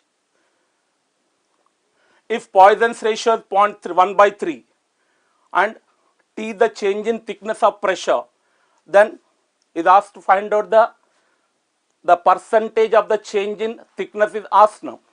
So default you have to go for a thin pressure vessels. Under thin pressure vessels you are going to get a plane stress condition. But plane stress condition will not result the plane strain condition. Sigma 1 and sigma 2 will be there. Sigma 3 is assumed as 0. But 3 strains you are going to get it.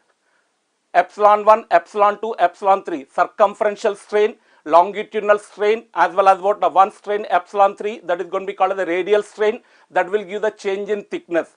Circumferential strain will give the change in diameter, longitudinal strain will give the change in length, and radial strain will give the change in thickness.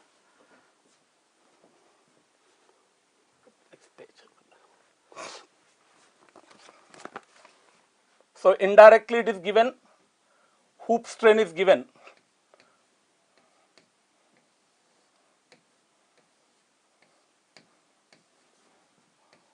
Hoop strain expression will be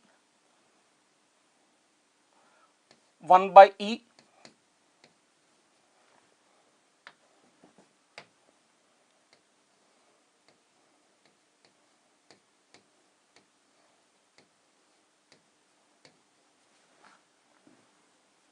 so you already know hoop stress is PD by 2T, longitudinal stress half of the hoop stress. So if we can substitute, this is given as 0.1 percentage is given. So if we can substitute this hoop stress and longitudinal stress, you are going to get it PD by 4TE 1 minus 2 mu. Should be said 2 mu minus. Oh, sorry, 1 minus, sorry. It is 2 minus mu.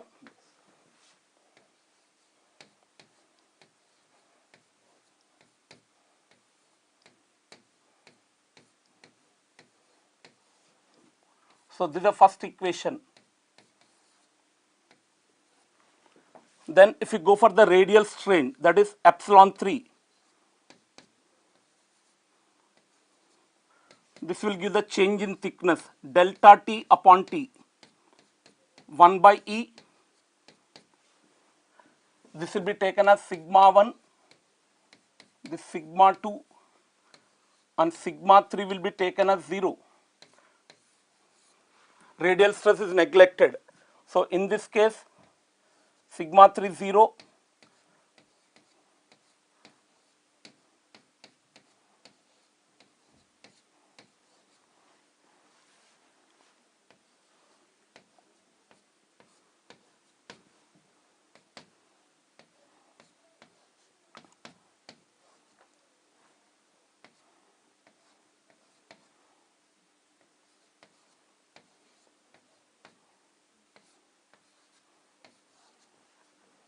so this will become as minus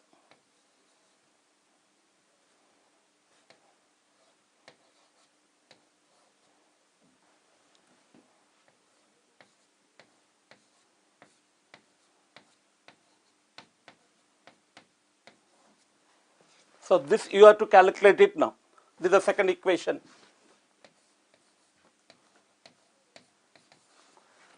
So from the first equation you can calculate the PD by 40E. Poisson's ratio is given in the question as 1 by 3. You can calculate the PD by 40E, that you can substitute it. Then you can get the change in thickness.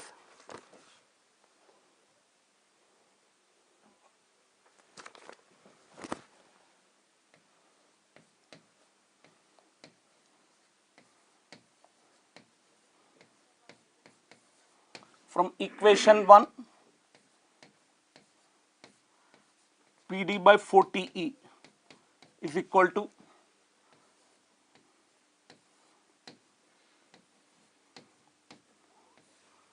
upon 2 minus mu. So this value you are getting as, okay.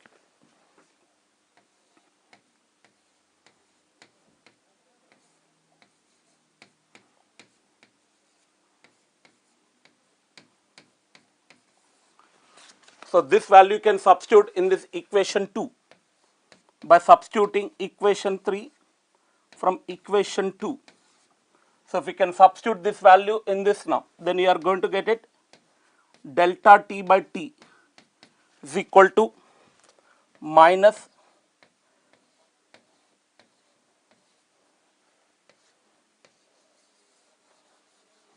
but in the question it asks percentage, then answer will be minus 0.06 percentage. So this is an explanation for this given question now. Answer is 0.06. So those you know the what, now only one condition should be known. Under plane stress condition, we will get the plane strain condition. Under plane stress, 2 principal stresses but 3 principal strains will be there now. So if you know this, by using that epsilon 3, you can find out the change in thickness. So these are the 2 questions. The remaining questions are going to be discussed by the Mr. Vimal sir. Thank you, sir. So the next question that I will discuss, this is from column basically you can say, and little bit there are concept of mechanics here. Okay, so we have a system like this. A rod is hinged at point A. Rod is supported by a cable. So this is cable. In this tension is going to be developed. Flexural rigidity of the rod is E in I. A load W is acting at B as shown in the figure. If limiting value of W is the value that we have given here, fine. Okay, so then the value of beta, we need to find beta. Okay, now first thing is that we are going to draw free body diagram of this particular joint, point B, fine. So if you draw the FBD, so of point B I am talking about, point B. So we have a force here, that is W. Okay, there will be force developed here in this member, that is AB. Let us assume this is F of AB, and there will be tension developed in the cable. So we have tension here, that is suppose F of, I can say F of BC. Let us assume this point is C. Okay, so F of BC, and this angle is given as 30 degree. Okay, this is basically free body diagram for the joint point B, we can say. So we are going to write two equations from here. Okay, first equation, if you write vertical force balance, so I can write F of BC, that will be sine 30. Okay, this must be equal to W. So this is the first equation I have. Okay, if you solve this equation, we will get this value F of BC is equal to 2W. So this is one of the equation I have, suppose. And the second equation, if you write horizontal force balance, so that equation will be F of AB.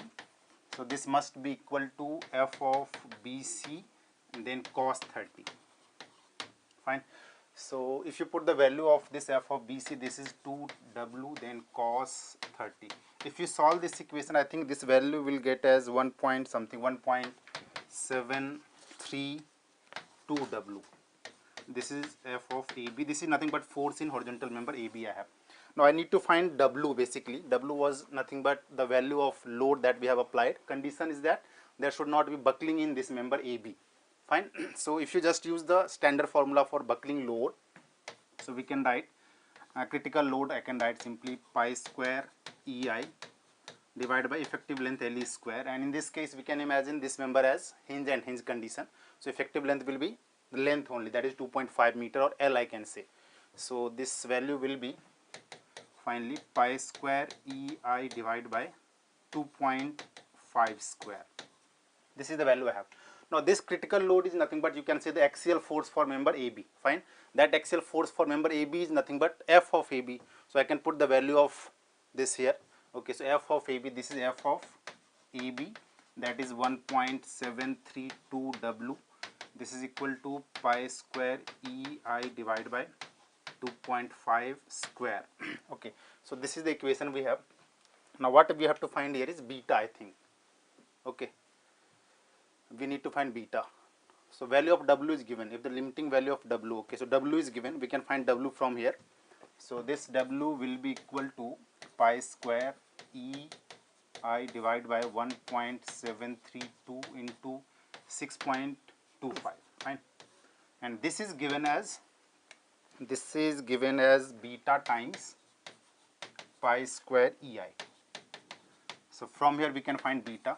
Okay, this beta will be 1 divided by this term, 1.732 into 6.25. If you are going to solve this, I think the value that we have is 0.092.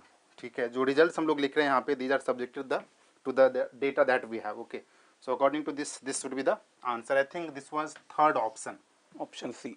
option C, if I am correct. Okay, so this was the solution for this question. We have one more question from strength of material. This is basically related with deflection. So we have the member force in a pin by the slot. When a horizontal force P is applied, EI is constant. So this is the thing we have given. What we have to find here is, we need to find what should be the force that will be applied by this pin basically. Okay, this pin here. Okay, so this is very simple. I think the question has one more line. Condition was like, this slotter can slide only horizontally, it cannot move vertically. So if this slotter cannot move vertically, it means we can say that deflection at this point should be 0 only, 0. Fine. Now if you talk about this force P, this force is trying to lift this slotter in upward direction. Okay, since there is no deflection at this point, since there is no vertical deflection at this point, so I can say that definitely there will be a force here that will act in downward direction. So we have a FVD like this, we can imagine. We have member like this. This force was P. This force is trying to lift the member in upward direction. So if you just plot the elastic curve, that elastic curve will be something like this. You can imagine it will be something like this. Fine. But since at this point, let us assume this point as C. Suppose this is point A, then this point was B, and this is C, I can imagine. So this was C. Okay, so this point C was trying to lift in upward direction. That has been restricted by this slotter. Okay, so at this point deflection is 0, so definitely there should be a downward force here. So I can consider the second force. That force is suppose F. This F we need to find here. Okay, so this is a very simple question again.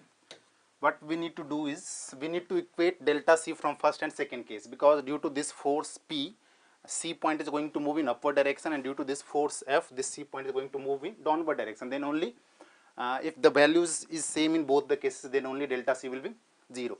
So if you just use the simple concept, okay, there is a method to solve this also. We can use energy method, but we can just use the formula. So can you imagine if this is delta, let us assume this is delta C1, okay, so this should also be delta C1, fine, okay. In second case, your member is going to bend like this, it will bend like this, fine. So let us assume this portion is, downward deflection is delta C2, so I can imagine this is also delta C2, okay.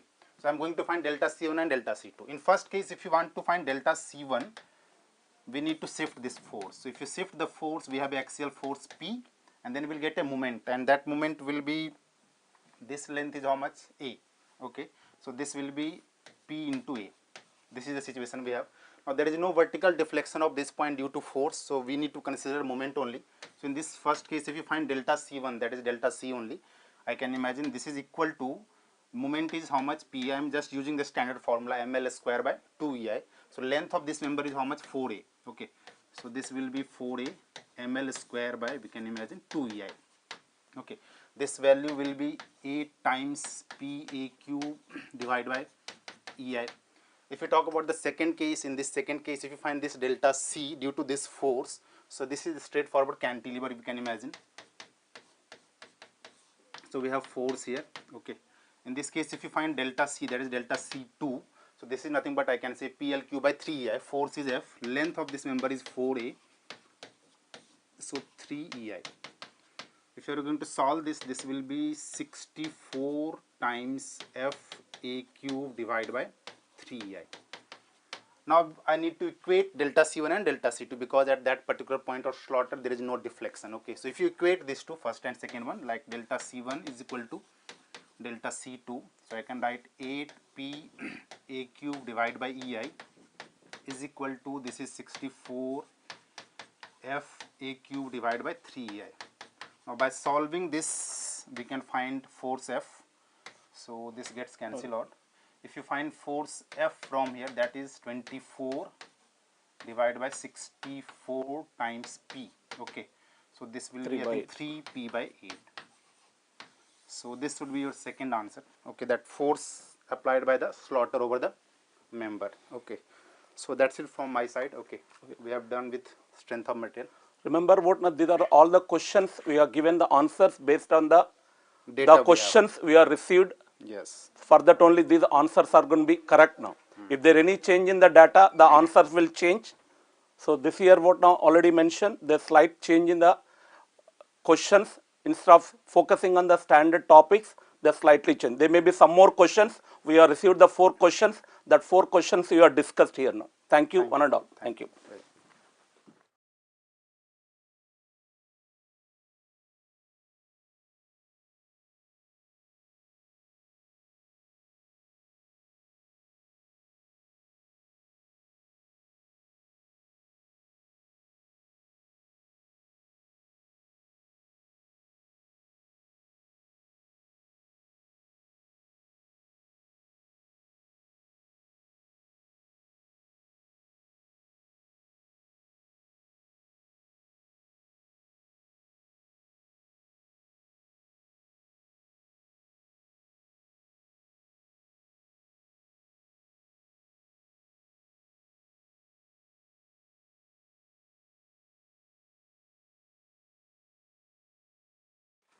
So now we are going to discuss, myself as well as Mr. Padmesh sir is going to discuss the machine design questions. So we have received the 2 questions. One is from the standard question, that is the riveted joint. Other one is going to be the fatigue loading, fatigue life. That question will be discussed in the production material science, Mr. Shastri sir. Now the riveted joint question is every time you are mentioning the standard question, eccentric loading.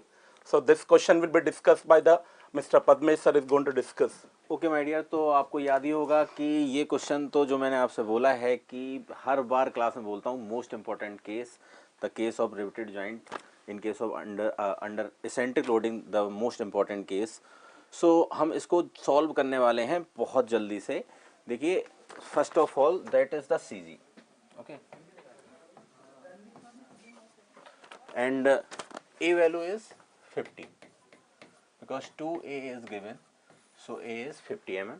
So this is the eccentricity, and we can apply two equal and opposite forces P1 and P2 from CG. Okay, so now first we take the effect of primary force, and then we introduce the effect of twisting couple. So my dear, these are the two rivets. So what will be the direction of primary force? It is downward, and the total load is 10 kilonewton, so that is 5 kilonewton. And what is the twisting couple acting? And that magnitude is 10 multiplied by 3 root 7 into A, and that is given 50. So my dear, what is the secondary force acting and what is the direction? If this rotate like this about CG, so the force on this rivet like this, let us name this first, this is 2, and that is Fs2, and we all know that Fs directly proportional to R. So R same है, इसका मतलब, and R की value कितनी होगी? R is the distance, that is 50, because this distance is given 100 mm. So my dear, now we can find out these secondary forces. Both forces are equal, and we can directly use PE, and that P value is 10, 3 root 7 into 50 divided by 2R, and that 2R is 50 mm. So now you can solve directly, kilonewton में ही आएगा ये हमारा, and that is 39.68 kilonewton. आपको याद होगा ऐसा question मैंने GTQ में भी करवाया था, अपन ने 3 रिवेट का क्वेश्चन सॉल्व किया था, यहाँ 2 ही हैं. So my dear, we can take resultant. अगर आपसे critical पूछता, so both rivets are critical, 1 and 2, and what is the resultant? You can take resultant either for 1 or 2, and that is the maximum shear force.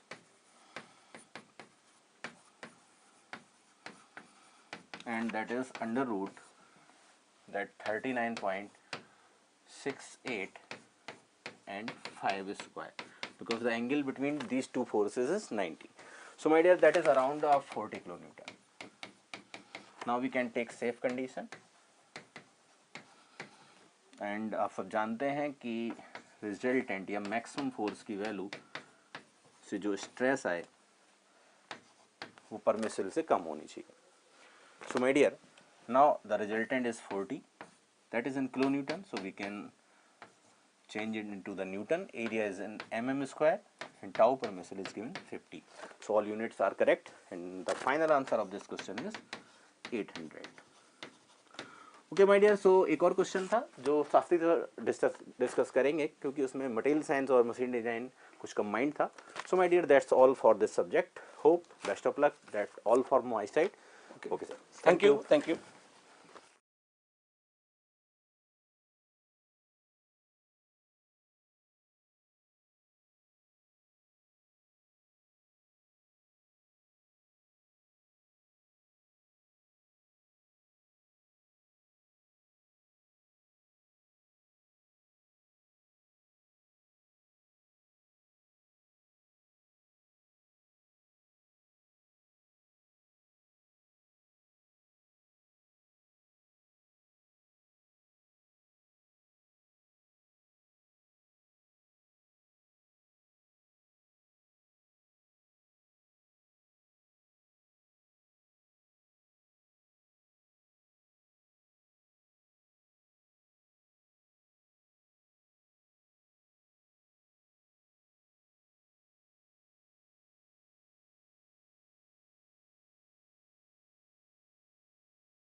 Live hai? Hello and welcome all. The first question is from Theory of Machine, second part. This was on the vote governor, and least important topic था ये governor का, but इसी से question पूछा गया. और मैं simply बोलता भी था, आप एक फॉर्मूला जरूर याद रखना, omega square equal to G/H. Question है, consider the watt governor with following data. W1 is omega and W2 is twice of this. H1 is 100 millimeter. Find the height of governor at W2. My dear students, see here, omega square is equal to G by H. So from here you can simply write that H is inversely proportional to omega square. So यहाँ पे आपके पास H1 given है और आपसे H2 पूछा गया है, ठीक है। यहाँ पे अगर मैं इस रेशियो को ऐसे लिख दूँ H1 बाई H2 तो कितना आएगा बेटा, इनवर्सली प्रोपोर्शन है तो omega 1 square and that will be omega 2 square. H1 कितना है आपके पास, that is 100 millimetre and H2 is something that we wish to find out. Omega 2 क्या है बेटा, that is twice of omega 1, so twice of omega 1 square divided by omega 1 square, twice that will be 4 times of omega 1 square divided by omega 1 square, that will be 4 and then H2 will be 100 by 4, 100 by 4 will be 25 millimeter. I guess this was easy question. I don't know the number of marks the question the examiner has allotted for this question, but I guess that would be around 1 mark. So H2 is 25 millimeter. The next is question on the engineering mechanics. 3 questions have been asked. If you ask me, this question is pretty easy and regular question. If you ask me for one question again on truss but included with the friction concept also, that is also not tough question, but yes, that is little lengthy. And the third question is on that angular momentum conservation. You can say that yes, the new area has been hit this time in the engineering mechanics with that angular momentum conservation. Let's see this question. If members GI and FI are overlapping, here this member FI and this one GI and FI are overlapping, then calculate the force in member CI for the given truss as shown below. See, I really don't care here this GI and FI are overlapping or not. As I told you in the classes also, we should or you should always try to solve a question initially by method of section. If you are not able to solve that question by method of section, you need to go for the method of joints, because method of section, if it is applicable on a particular question, then it will yield the result very easily. That's why you should always try with method of section initially.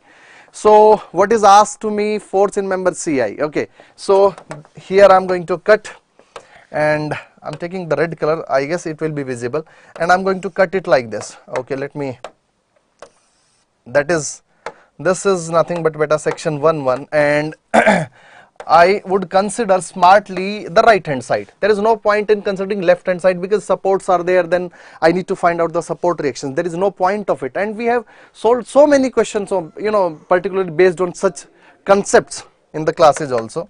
So now here beta, the left out part will apply force on the member part, and that you can say FCI, and this left out part will apply force on member part of the system FEI, and this force applied by this left out member on this part of the member is FEF. And again beta, it's a regular question, you need not to even apply your brain. See, you need not to, of course, considering equilibrium of right hand side, considering equilibrium of right hand side of section 1 there is no need to write it. Now do not look at the known forces, look at the unknown forces, because we have to deal with the unknown forces. And now here please look at the force that is being asked in the question. What is asked beta? Force in member CI. As I said in the class also, if force in asked in this member, forget about this member and look at the other unknown forces, and my dear students, other unknown forces are EI and EF, and look at the point where they both are meeting. Look at the point where other unknowns are meeting and take moment about that point equal to 0. So we're gonna take moment about point E equal to 0, and it might not be visible with the red, so I'm taking the white color. Here 3 unknowns, and out of 3 unknowns this is being asked, so I'm gonna calculate moment about E equal to 0, and if I write moment about E equal to 0, it would be very simple. Moment about E, about this point, if I take moment beta, moment of 2, that will be clockwise, perpendicular distance is 2 into 2, plus the moment of this 4, the perpendicular distance is 6, so 4 into 6, and beta this was clockwise moment, and but this FCI is causing anti-clockwise moment, so I would write FCI into the perpendicular distance is 2 meter equals to 0. So I guess it was easy. For 2 to the 4, 24, and by 2, that's FCI, and here 28 by 2 is 14 kilonewton. And see, my dear students, through calculation it has come out positive, and what we have assumed is the left out part has pulled the system part. So when pulling force is there, it is tensile. So my dear students, this will be tensile. This will be tensile in nature. I guess only magnitude has been asked, so that will be 14 kilonewton tensile. So next question we are moving into. Next question here is, you know, if you say look at this question, initially it may sound little typical, but it's easy question. In the figure shown below, when theta is less than 90 degree, P and Q are in stable position. You know, when they are in stable position, that means friction is not the limiting friction. Static friction can increase its value and the system can remain, you know, in a stable condition. P and Q are in stable position. The points P and Q starts slipping as soon as theta becomes 90. My dear students, that means when theta is 90 degree, the coefficient of friction at point P and Q has become, the friction at point P and Q has become the limiting friction, which is nothing but mu times of normal reaction. So my dear students, first of all, take this as, okay, take this as 90 degree, because we're going to consider at that instant. The points P and Q start slipping as soon as theta becomes 90 degree. Find the ratio mu Q by mu P, where mu Q and mu P are the coefficients of friction at Q and P. Okay. So what is asked to me, mu Q and mu P, I'll do that. Anyway, my dear students, here the coefficient of friction, say, okay, it is given actually. Coefficient of friction is mu P. Here coefficient of friction is mu Q. My dear students, one way is to, you know, say first of all, say suppose this angle is phi. Oh, I guess that may not be visible, so I'm taking the red color. This, say suppose this is phi and say suppose this is psi. Okay, and let me tell you, I am really, you know, easily, you know, it is so comfortable to calculate phi and psi value, but whenever examiner asks a question on the ratio kind of thing, I guess I have said this in the class, do not try to find the data initially. You keep on taking the data, because ultimately they'll be cancelled out. So my dear students, here this I have taken as phi, this I have taken as psi, and now I need to find out, you know, mu P, here somewhere you'll understand, and here mu Q. And now first of all, if you wish to consider, first of all, this is PQ, and let me say this joint as R. P joint, Q, and actually they are not joints, that it is just that rod is somewhere in contact with the flat surface. Here also the PQR rod is just in contact with the horizontal surface. Now my dear students, if you do understand, if you're gonna consider equilibrium of joint F, you can, you know, easily you can find out force in member PR, and here you can easily find out force in member FQ also.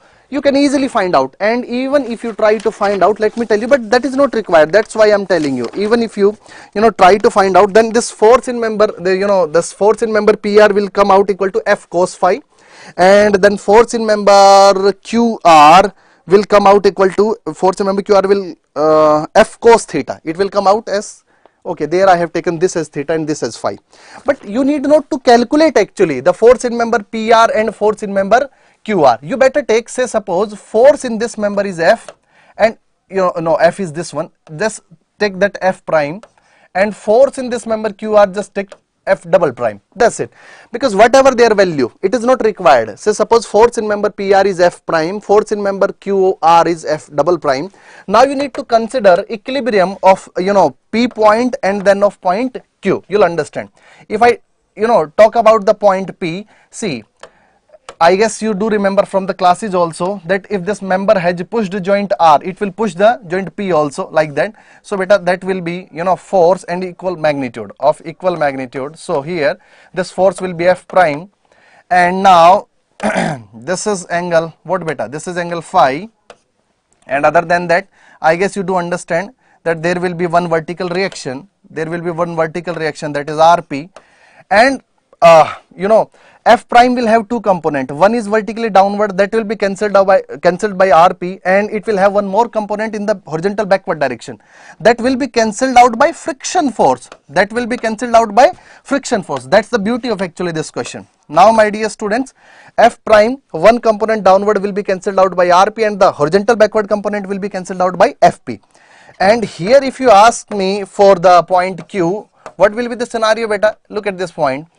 Now as this member RQ has pushed this joint R by F double prime, so this member RQ will push this point Q also with the same force F double prime, and here my dear students, here this angle, you know, is psi, and now psi, and so as to it will have two component, one is horizontal forward and one is vertically downward. Vertical downward will be cancelled out by normal reaction. You can call it normal reaction also, I don't mind, but in the trusses we generally represent it with R, not by N.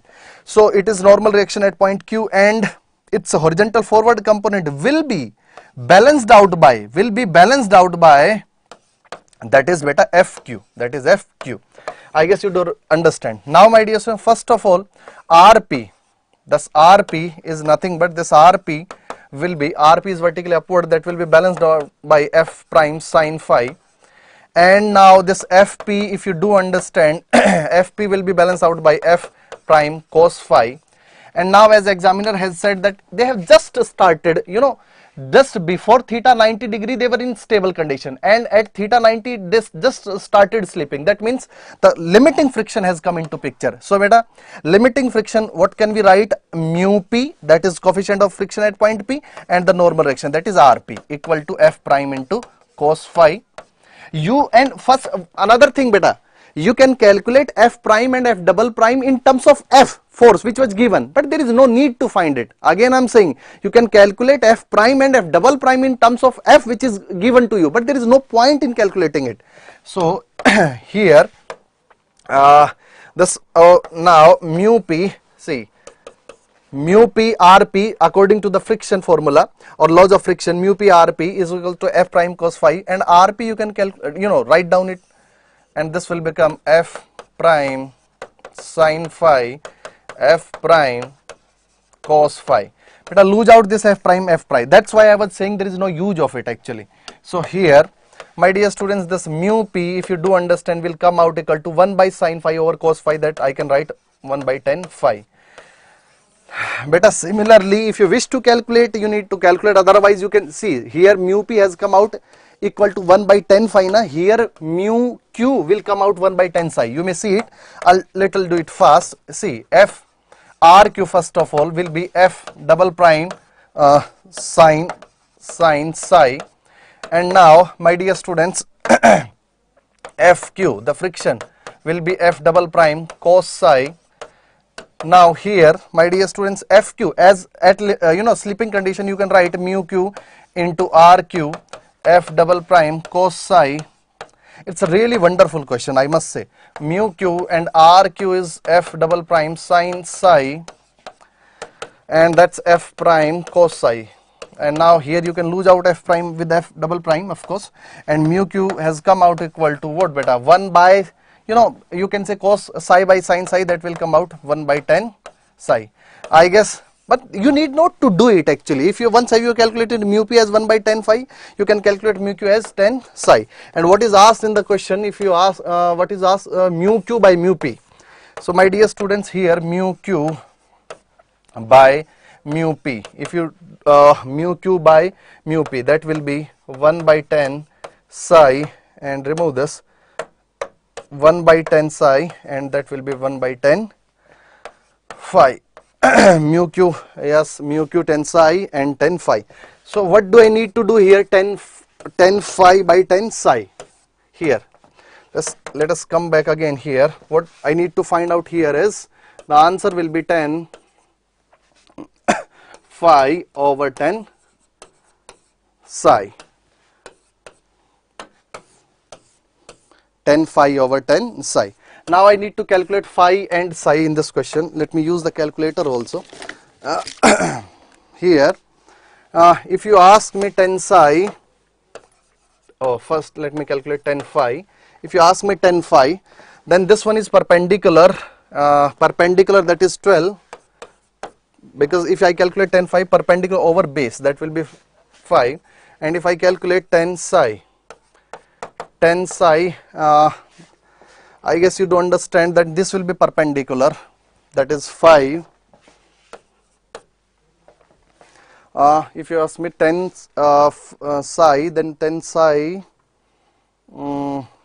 that will be perpendicular, will be the 5, and the base will be 12, 5 by 12.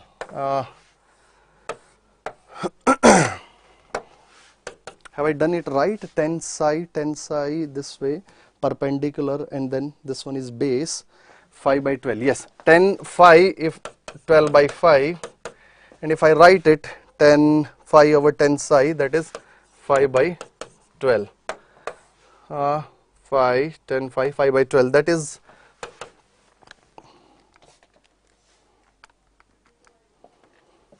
5.76. So my dear students, if it is numerical data type or a numerical answer type, the answer will be 5.76. Now next we are moving into the next question. If the moment of inertia of rod AB is, okay, this one is from the conservation of angular momentum. If moment of inertia of rod AB is 0.1 kg centimeter square and mass m stick to the rod after striking, then angular velocity of rod AB is, see, and as far as I remember, one student has asked me this question in a Telegram channel, I guess when this discussion started, and you know, the same kind of question examiner has asked. If moment of inertia of this rod is given and mass m is given, that is 0.01 kg, it sticks to rod after striking, then angular velocity of rod AB is. You need to understand one thing. See, some students might have tried to solve it by principle of that is principle of conservation of linear momentum, but you really can't apply principle of conservation of linear momentum here. You will have to apply principle of conservation of angular momentum. Here it is question of conservation of angular momentum. And how do you do that? See, my dear students, you need to consider this mass plus rod as your system. You need to consider this mass plus rod as your system, mass as well as rod.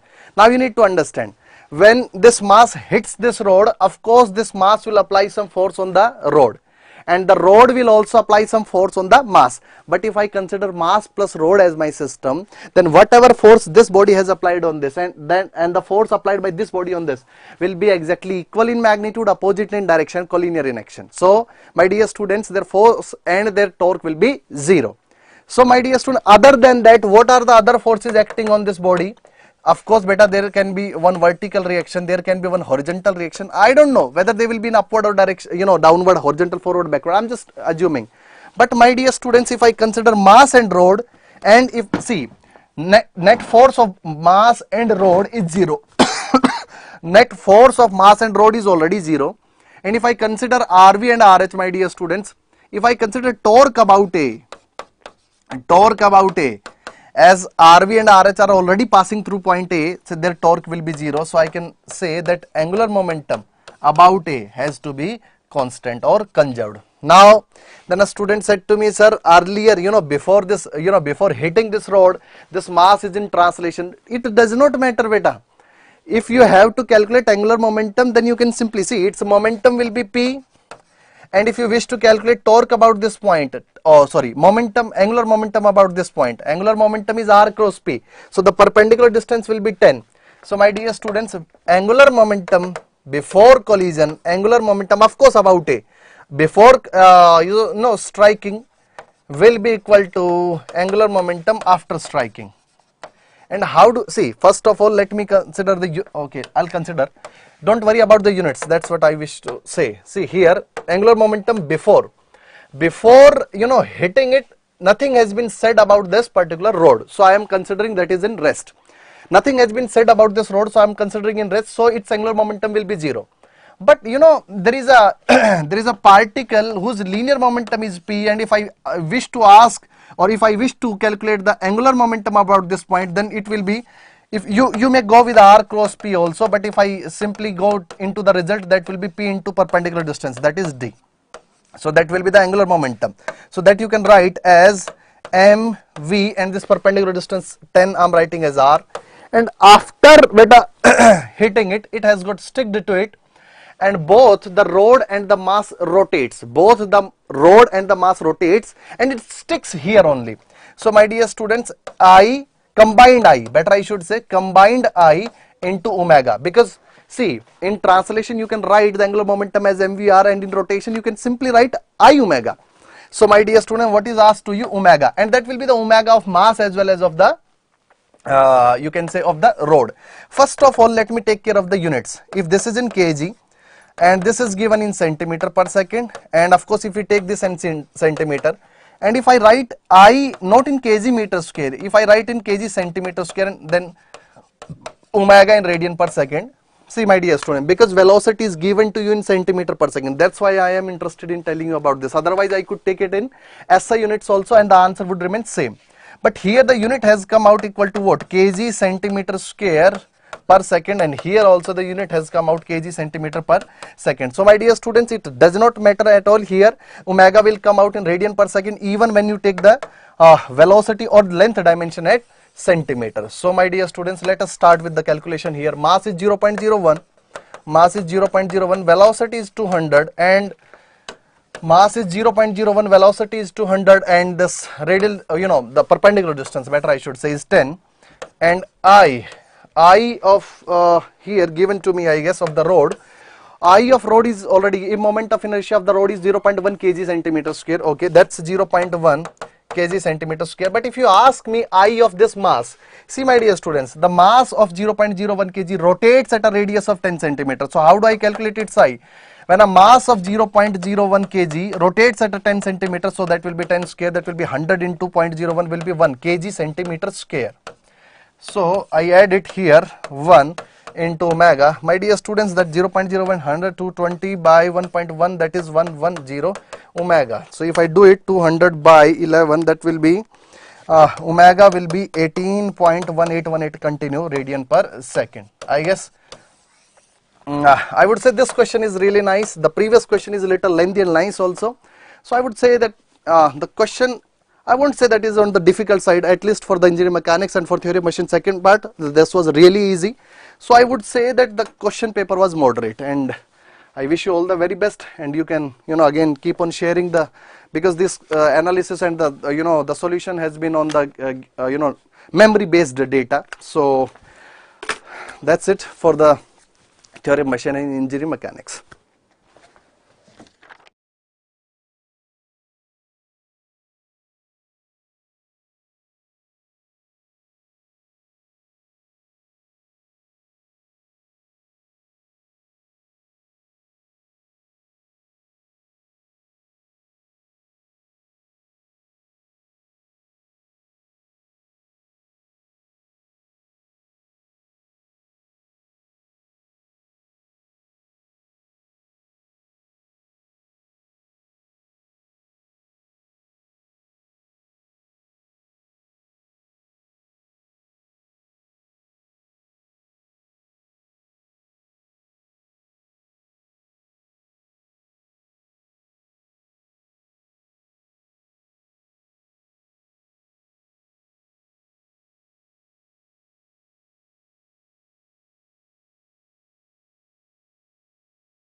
So now we come to the industrial part. If we talk about the industrial, the GATE questions, they are easy. You can say mixed average, not very tough one, not easy one. Some students will find a little bit difficult. So see, we move to Gunjan sir is also along with me, and we are going to discuss the questions related to. First of all, do remember the questions are based upon memory. है ना, याददाश्त पे है, बच्चों ने जो हमें दिया है सॉल्यूशन उसके हिसाब से है. So that's why we move to the first question, sir. Yeah. The first question is, which of the following is not a form of inventory? Okay, so moving to the question very quickly and the options as well. So we all know that inventory can be of different types. So we can keep raw material as an inventory. Okay, the raw material inventory is separate. We have finished good inventory, that's separate, right? Now, work in process inventory, what we also call as WIP, work in progress, work in process, karya pragati par hai. That means it is neither a raw material nor a finished product, right? Now, if we see all of these, this machine is not the part of inventory, right? The machine is the one by the help of which we'll be able to manufacture goods and products, right? So, if we see the options, we have a very simple, and I think more than 90% will be striking C. सभी बच्चों ने बहुत आसानी से लगा लिया होगा. तो जो इसका करेक्ट आंसर है, that is C for Chennai. एक जो इन्वेंट्री बच गई है, that is semi finished और सब असेंबली इन्वेंट्री जो यहाँ पे नहीं दिया होगा. बिल्कुल. ऑलमोस्ट मेरे ख्याल से सभी बच्चों ने बनाया होगा. बिल्कुल. The next we'll move to the next question. This is from the MRP. Already discussed in the class, so I think this question will be also very easy for the students. Already this question was there in our workbook, right? Yeah, workbook में almost same questions. मतलब हो सकता है यहीं से उठा लिया.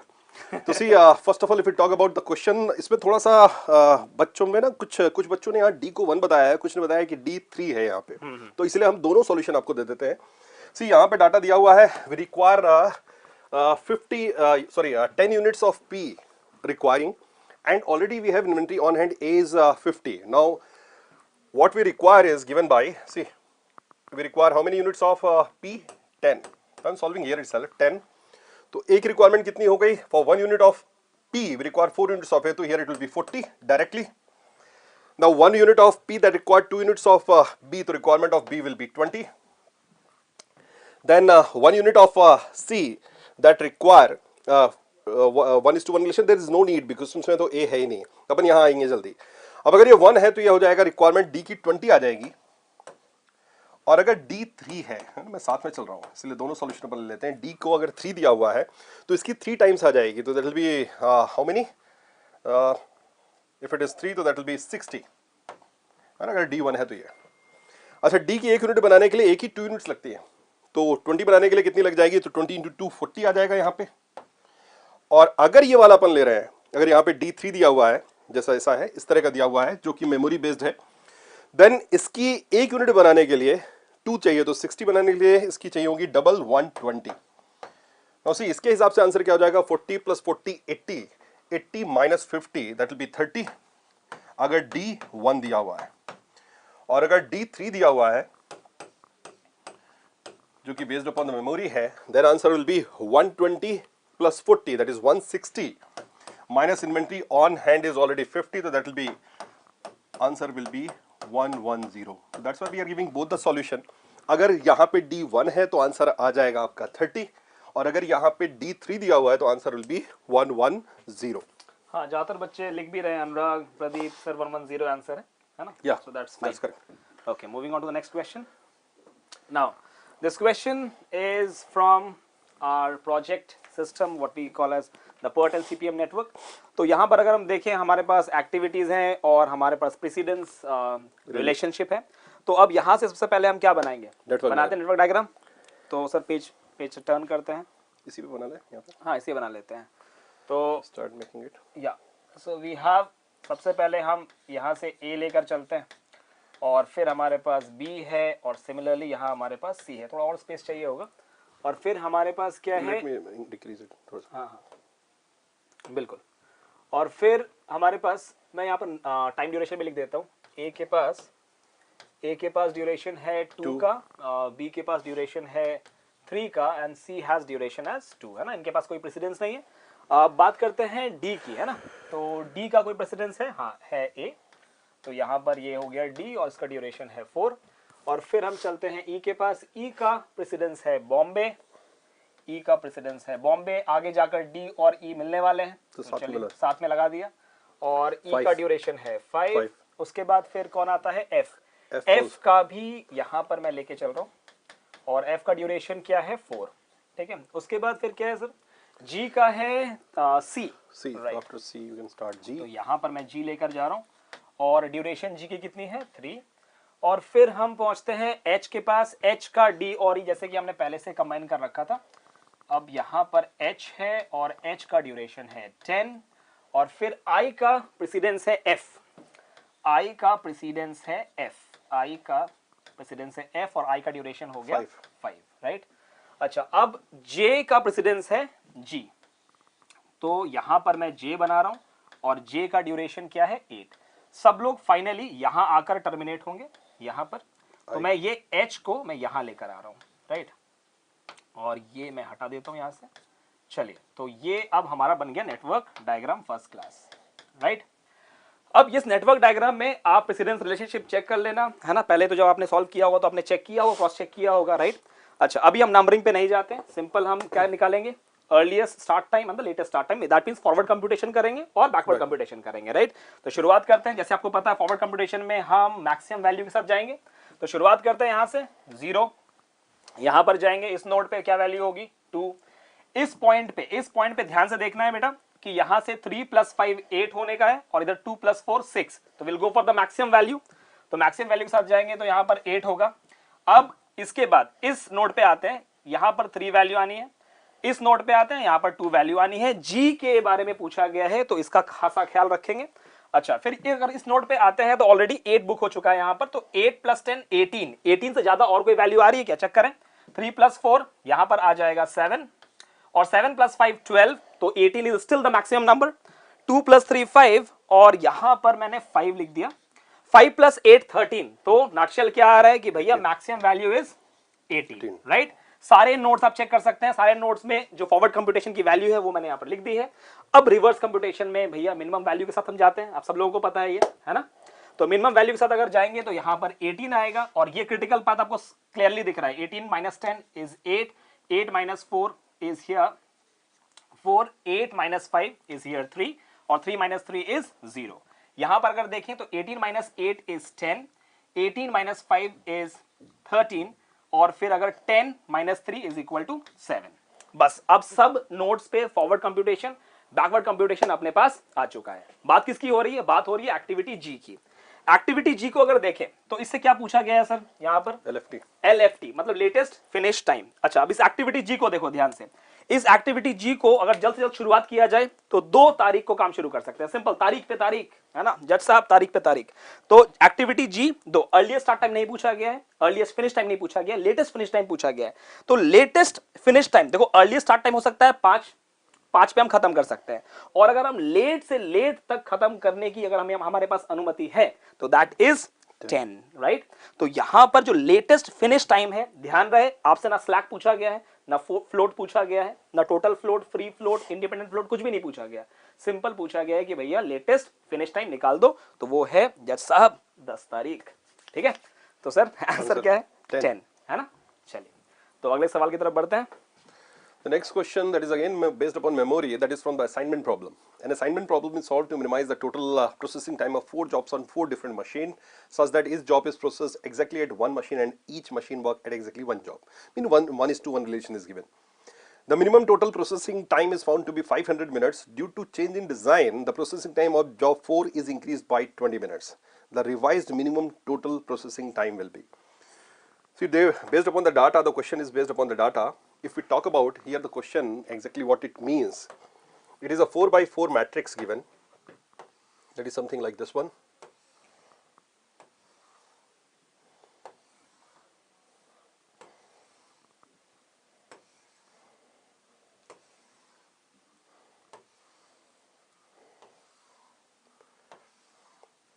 Now, अगर अपन इधर तरफ सपोज ले लेते हैं, एक तरफ जॉब ले लेते हैं, delete J1, J2, J3, J4 job.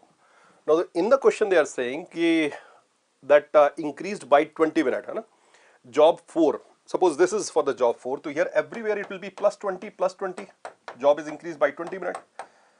Now whether 4 operators जो है कोई भी वर्क करेगा, एलोकेशन इधर वाला तो मिनिमम वही का वही रहेगा, उसमें तो कोई चेंजेस नहीं आने वाले, बस इधर वाले में ऐड होने वाला 20, तो इधर भी एलोकेशन चेंज नहीं होगा बिकॉज मिनिमम इधर का डाटा ऑलरेडी वही रहेगा। तो that question is very very simple, very easy, it will increase by 20 minutes.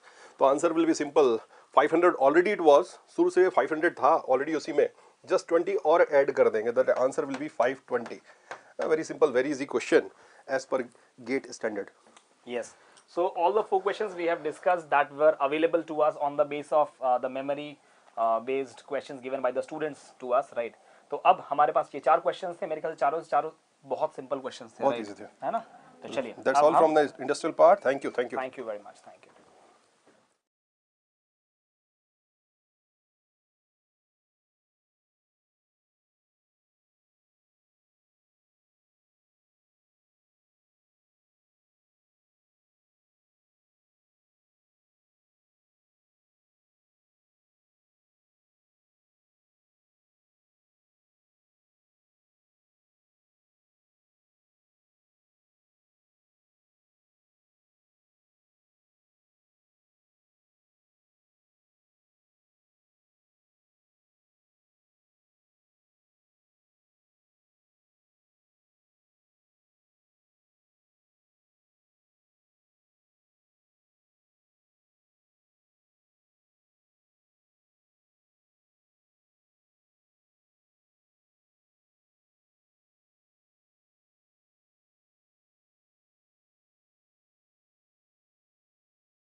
Good evening, dear students.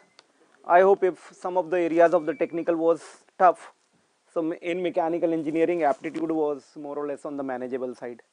ठीक है, तो जैसे last year था, the paper is much more on the predictable lines, right? There was no surprises in aptitude as such. So I hope it was a relief from the aptitude side, because a lot of you are saying few areas in HMT and other areas are tough, that have been compensated by an just predictable aptitude, right? So there is not much to be discussed, though I have got here 6-7 questions. I hope things are manageable. Everybody would have been able to manage this one. Not much of time will be needed for this area. We have average income of MNS. We know average or x bar is equal to sigma xi by n. So sum of observation is equal to arithmetic mean into number of observation. तो तीन चीजों का average जो है वो 4000 है, यानी उनका सम हो गया 12000. M plus N plus S should be equal to 12,000, and at the same point of time one more thing is NSP is 5000. So what we have, N plus S plus P should be equal to 5000 into 3. नीचे क्या है 3, यहाँ multiply हो रहा है mean से. So अगर average 5000 है तो इनका सम will be equal to 15,000. Now we also know P is equal to 6,000. So if P is equal to 6,000, this is equal to 6,000 N plus S. N plus S from here you subtract it. N plus S from here will be 9,000. So if N plus S is 9,000, this value is 9,000. M is equal to 3,000. M is equal to 3,000. See, N plus S plus P, their average is coming out to be 5,000. Their sum will be equal to 15,000, right? P is already 6,000 given in the question. P is already 6,000. N plus S should be equal to 9,000. Now you put here 9,000. M will be equal to 3,000. He is asking M divided by P. What is the percentage? Need not to do it. M is what percentage of P? M is 3,000 and P is 6,000. P is 6,000. 3 by 6, that is equal to half. That is equal to 50%. Even if you want, a lot of you might have done it, hardly anything to discuss out here. इन दोनों equation को subtract अगर कर लेते तो हमारा P minus M का value आ जाता 3000. P minus M का वैल्यू यदि हमारा 3000 आ जाता, P is already 6000. P is already 6000, तो M भी यहाँ से हमारा 3000 आ जाता. करना कुछ नहीं है, M by P ही निकालना है. That is 3 by 6, that is equal to half, which is nothing but 0.5, or as a percentage which is equal to 50%. I hope each one of you should have been able to manage it inside the exam hall. चलिए आगे बढ़ जाते हैं. देखिए एक चीज आप हमेशा ध्यान देंगे, कई बार आपको बताया करता हूं, as many variable you are going to choose in the question, it is going to create a problem for you. मैं कई बार बोलता हूं, if you are going to take 2 variable, you have little intention of solving the question. If you are going to take 3 variable, no intention of solving the question. Always try to use as less variable as possible. Let me tell you what to do here. 80 kilometer है total distance, right, that have been covered in 6 hours. So I will say, ये मान लेते हैं x जो kilometre है, x kilometre cover करा उसने 10 kmph की स्पीड से, कुछ डिस्टेंस उसने 10 kmph की स्पीड से कवर करा. x have been covered with speed 10. So distance upon speed, this is the time taken. Distance upon speed, it is going to be the time taken, and the remaining distance 80 minus x. 80 minus x is being covered, the another speed is 18. Underline भी कर लेंगे उसे चाहे तो 18. So distance upon speed, time taken. This is time taken while moving at speed 10.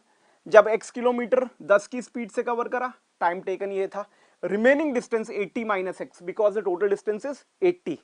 If it is 80, remaining distance 80 minus x have been covered with speed 18, and the total time taken is 6 hours. T1 plus T2 is equal to 6 hours. Do not take too much of variable. So I hope it is manageable. इसको क्या करेंगे 10. So 9, और मैं यहाँ पे सीधा ही कर लेता हूँ, ऊपर नीचे 9 से मल्टीप्लाई कर लेते हैं. 9x by 90, इसे ऊपर नीचे 5 से मल्टीप्लाई कर लेते हैं, इसे 9x by 90, because 18 and 10, the LCM is going to be 90, right? You can bring them onto any platform which is a common platform, which is by LCM or multiple of LCM, anything. दोनों का denominator same हो गया, नीचे 90 आ जाएगा, यहाँ आ जाएगा 400, 80 into 5 400 minus 5x, this is 90 should be equal to 6। So इस 90 को वहाँ मल्टीप्लाई कर लेते हैं, right hand side will be directly equal to 540, right, 9x minus 5x that is equal to 4x। चलो पूरा ही लिख लेते हैं, अदरवाइज 9x प्लस 400 कोई इतना है नहीं जरूरत इसका, 4x is equal to 140 and hence x is equal to 140 by 4, 140 by 4 70 का half, that is equal to 35. So x is equal to 35. Now how much distance is being covered at speed 10, कितना cover करा, इसीलिए मैंने उसको x लिया था, generally variable उसी को लीजिए जो आपको फाइंड आउट करना है। तो x हमारा आया 35 have been covered, right, out of total distance, that is equal to total distance is 80. What is the percentage? This is 7 upon 16. मेरे बच्चे 1 upon 16 is 16.666 into 7, that is equal to 43.75, right? This is the percentage that have been into 100 कर लीजिए. I don't do it because I always tell you how you can be fast at things. So single variable could have enabled us to get the answer.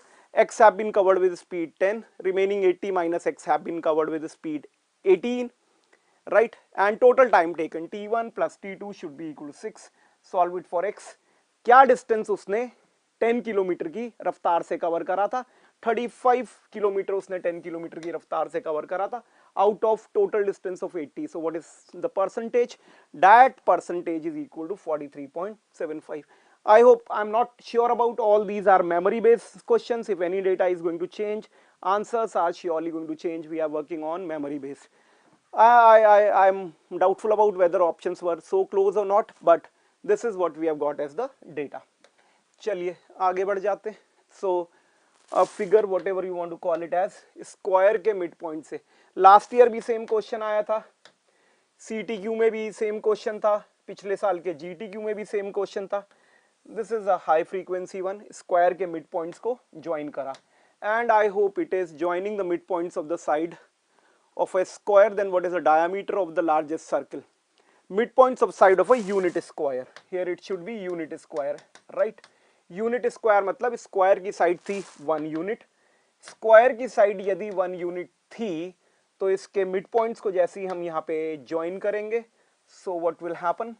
This will be half, right? Midpoints are being joined. This will be half. Now it is an example of an isosceles right angle triangle, right? 90, 45 and 45. So what will happen? We have a fundamental ratio. This is x, this is x, this is equal to root 2x. So simple. Many times we have done it in the class. So it was more or less on the predictable lines. बिल्कुल एकदम predictable था. Half और half ये कितना आ जाएगा? root 2 times of this. Half and half, half का root 2. तो ये जो हमारी पीली लकीर है, yellow line, this fluorescent line, that is half into root 2, that is equal to 1 upon root 2. So ये जो अब इसके अंदर हमें circle inscribe कर लेना है. Midpoints are joined, a rhombus is formed from a unit square. What is the diameter of the largest circle that can be inscribed? Now if I want to inscribe a circle inside it, what will happen? This is going to be the dia, this is going to be the dia, that is 1 upon root 2. Diameter and the fluorescent side is same. Diameter and the fluorescent side is same. This side of the inner square is equal to the diameter. So side of inner rhombus is equal to dia of circle, which is equal to 1 upon root 2. I have my own doubt whether the option was in this format. If it is 1 upon root 2, right, and if it was in the decimal, I hope the value should come out to be very close to 0.7071 or something like that, which can be evaluated in GATE as the calculator was allowed, right? तो काफ़ी इससे अच्छे pattern पे last year आ चुका है, सारी चीज़ें class में होती हैं डिस्कस, समय खराब नहीं करते. पूरा साइड था mid point half and half, root 2 times of this half and half, root 2 times of half, that is 1 upon root 2. 1 upon root 2, either the values or if the option was directly available, we could have taken the option. देख लीजिए बिल्कुल एकदम absolutely what I should say a cakewalk, and most of the things have been already discussed in class. I will say all these things are below par than the type of questions which have been done in the class, right? Let's see here what is happening. All teachers are professors. बना लेते हैं जल्दी जल्दी. कुछ पंच और flavour aptitude में missing था. जिन लोगों ने एप्टीट्यूड से स्टार्ट करके they've got the big breakthrough in less time, they would have been able to save some time out here. That is what all I can say, right? All teachers are professors, all TRP, and no professors are male. So male and professor are absolutely disjoint. Male and professor are absolutely disjoint. दो तीन cases बना लेते हैं. All teachers are professor and male. All teachers are professor and no professor is a male. Disjoint. चलिए क्यों बनाया, आ जाते हैं थर्ड वाले पे. दो चीजें कवर हो चुकी हैं. All teachers are professor. Professor is a larger set which will completely overlap teachers, right? And no professor are males. So professor and male are absolutely disjoint. वो भी हो गया. थर्ड वाले पे आ जाते हैं. Some males are engineers. Very good. Some males are engineers. It can be this. Some males are engineers. It can be this. And some males are engineers. It can be this. Right? Let's draw the extreme possibilities. And then if a thing have to be true, तो वो सभी में true होगी, तभी वो true कहलाएगी. बताया भी जाता है क्लास में. देख लीजिए अब इसे. No engineer is a professor. No engineer is a, यहाँ पे fail हो जाता है. एक में fail तो ये fail हो गया. This is not always true. We have to look for what is always true, right? Some engineers are professors. Some engineers are professor will fail here. Some engineers are professor will fail here. If it fails, it get fails forever. कोई भी चीज हमेशा true होनी चाहिए. True होने के लिए ये दोनों फेल हो गए. अब इसके ऑप्शन नहीं था कि क्या था ये 1 only, 2 only, 1 and 2 और 3 only, तो उस टाइप का ऑप्शन नहीं था. बट देख लेते हैं. No male is a teacher. No male is a teacher. अरे भाई जब बाहर वाले से इंटरसेक्शन नहीं है, no professor is a male. जब बाहर वाले से इंटरसेक्शन नहीं हो रहा है तो अंदर वाले से इंटरसेक्शन कैसे हो जाएगा? Never possible, because no professor is a male. और ये तो उसका सबसेट है. टीचर तो उसका सबसेट है. जब जब जब मेल का एम का पी से इंटरसेक्शन नहीं है तो उसके अंदर वाले से इंटरसेक्शन कैसे हो जाएगा? This is absolutely true.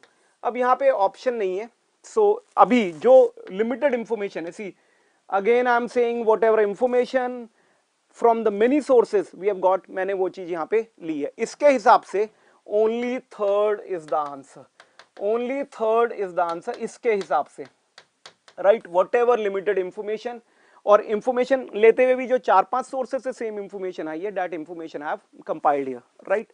So let's move on to another one. Okay, ये भी था. चलिए, ये कुछ इंफॉर्मेशन है. पी क्या क्या पढ़ता है बताया है. क्यों क्या क्या पढ़ता है. They are learning this. Very good. So they are into language learning, right? Now we have French is easier than Dutch. So we basically it's a data arrangement, what we do in our data arrangement exercise. बड़ा ये predictable रहा है. Element of surprise was missing in GATE mechanical. French is easier than Dutch. So we have here Dutch. French is easier than Dutch. I am using a greater than. French, Dutch is tougher than French. Chinese is harder. Chinese is harder than Japanese. Chinese is harder than Japanese. Then Dutch is easier than Japanese. Dutch is easier than Japanese. And finally we have Spanish is easier than French. So Spanish is easier than French. Now the most difficult one. So we have the most difficult language. Let's them arrange in the order.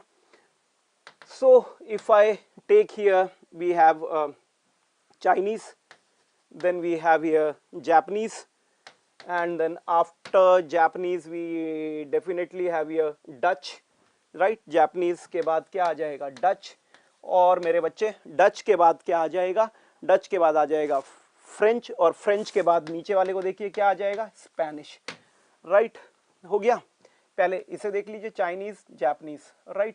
फिर क्या है? Japanese then Dutch, Japanese then Dutch, Dutch then French. इसे देख लीजिए. Dutch then French and French then So in almost whatever limited data I have, punch and flavor was absolutely missing. So a well prepared good student could have taken very less time here and could have scored maximum marks.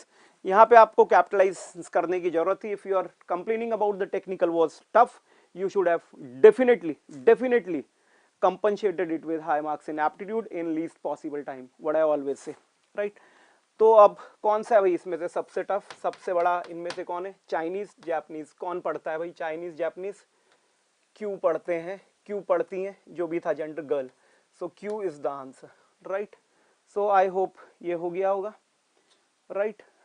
Second shift से compare करो. Second shift का तो अभी paper आया नहीं है. So we have area of equilateral. एक तो आप लोग बिल्कुल ये जो डायग्राम बनाते रहते हैं, क्वेश्चन सॉल्व करते रहते हैं, अवॉइड ऑल दीज थिंग यार. Don't do all this. First of all you draw beautiful equilateral triangle and you do square and you do circle and all this nonsense. Paper is an opportunity where you can save time. It's only meant to save time. So don't do all these things out there. Directly you could have written here root 3 by 4 a square. The areas are equal. We need to evaluate the ratio of the perimeter. That is what all we need to do. So root 3 by 4 a square. a लेंगे तो थोड़ा सा confusion है. x ले लेते हैं, इसका side x है. लिखने की जरूरत नहीं थी यार वो सब, राइट. ये सब बिल्कुल आदतों को छोड़ दीजिए. A square and here we have here pi are square. Let me take root. मुझे चाहिए क्या है? ये मुझे गिवन था, their areas are equal, so I can put an equal side between them. यहीं पे थोड़ा सा इजी कर लेते हैं मेरे बच्चे. ये 3 का पावर हाफ है. एक बार फिर से इस पूरे का रूट में लेता हूं तो मेरा हो जाएगा 3 का पावर 1/4. देखो हाफ तो है ही, उसका रूट ले लिया और जैसे ही 4 का रूट लिया नीचे आ गया 2. That should be equal to into x, should be equal to what we have here. Root लो उसका a और इसका रूट लेंगे root of pi and into r, right. मेरे ख्याल से अच्छे से हो गया होगा क्लियर, राइट. क्या कर रहा हूं मैं यहाँ पे? रूट ऑलरेडी रूट था, रूट का रूट लिया, 1/4 पावर हो गई. इसका ये आ गया, x आ गया, इस पूरे इक्वेशन का रूट ले लिया. Now let me put it equal because all of them have given to me as equal. Area of circle is area of equilateral triangle is area of square. We need to put them equal and now we need to go for their respective perimeters. Perimeter पे आ जाएंगे. तो भाई perimeter निकालने के लिए equilateral triangle का हमें चाहिए यहाँ पे 3x, हमें चाहिए यहाँ पे 4a और साथ में हमें चाहिए यहाँ पे 2 pi r. तो वो एरिया की बात हुई थी, areas are equal. Let's not do all these things, right. समय बचाया करिए, जहां पे भी अपॉर्चुनिटी होती है, ये बिल्कुल मैंडेटरी है. अच्छा चलिए अब x को यहाँ पे हम एक्सप्रेस कर लेते हैं. It is k. So what is 2k by x को लिख लेता हूं मैं. x is 2k divided by 3 का power 1/4. Very good. 4a. a is what? a is itself equal to k. a is itself equal to k. Evaluate a equal to k. And what is pi? What is r? r is k upon 2 pi. तो ऐसे ही लिखते हैं बेटे, r का value k upon root of pi. ठीक है. अब options नहीं है इसीलिए सारी मुसीबतें हो रही हैं. ऑप्शंस होता तो थोड़ा इजी हो जाता. ऑप्शन ऑब्वियसली वहां पे रहा ही होगा. 3 का पावर 1 एंड 1/4 माइनस करेंगे 3/4. एक काम लगे हाथ तो क्यों ना कर लें. 2k यहाँ पे 2 लिख लेते हैं एंड 2k. इन सब को हटा देते हैं मेरे बच्चे. 3 डिवाइडेड बाय 3 का पावर 1/4. 3 पावर 1 माइनस 1/4 ये आ जाएगा. रेशियो लेना है मुझे तो रेशियो में यहाँ पे आ जाएगा 2 और रेशियो में मुझे यहाँ पे आ जाएगा रूट पाए. मेरे बच्चे ऊपर पाए था, नीचे रूट पाए था. तो ये आंसर है. अब इसे आप किस चीज से मल्टीप्लाई करा था, किस रेशियो में था वो, इसे हम रूट पाई से भी मल्टीप्लाई कर सकते हैं पूरी इक्वेशन को. इसको हम 3 का पावर 1/4 से भी मल्टीप्लाई कर सकते हैं क्योंकि वो फिर क्या बन जाएगा, ऐड होके 3 बन जाएगा.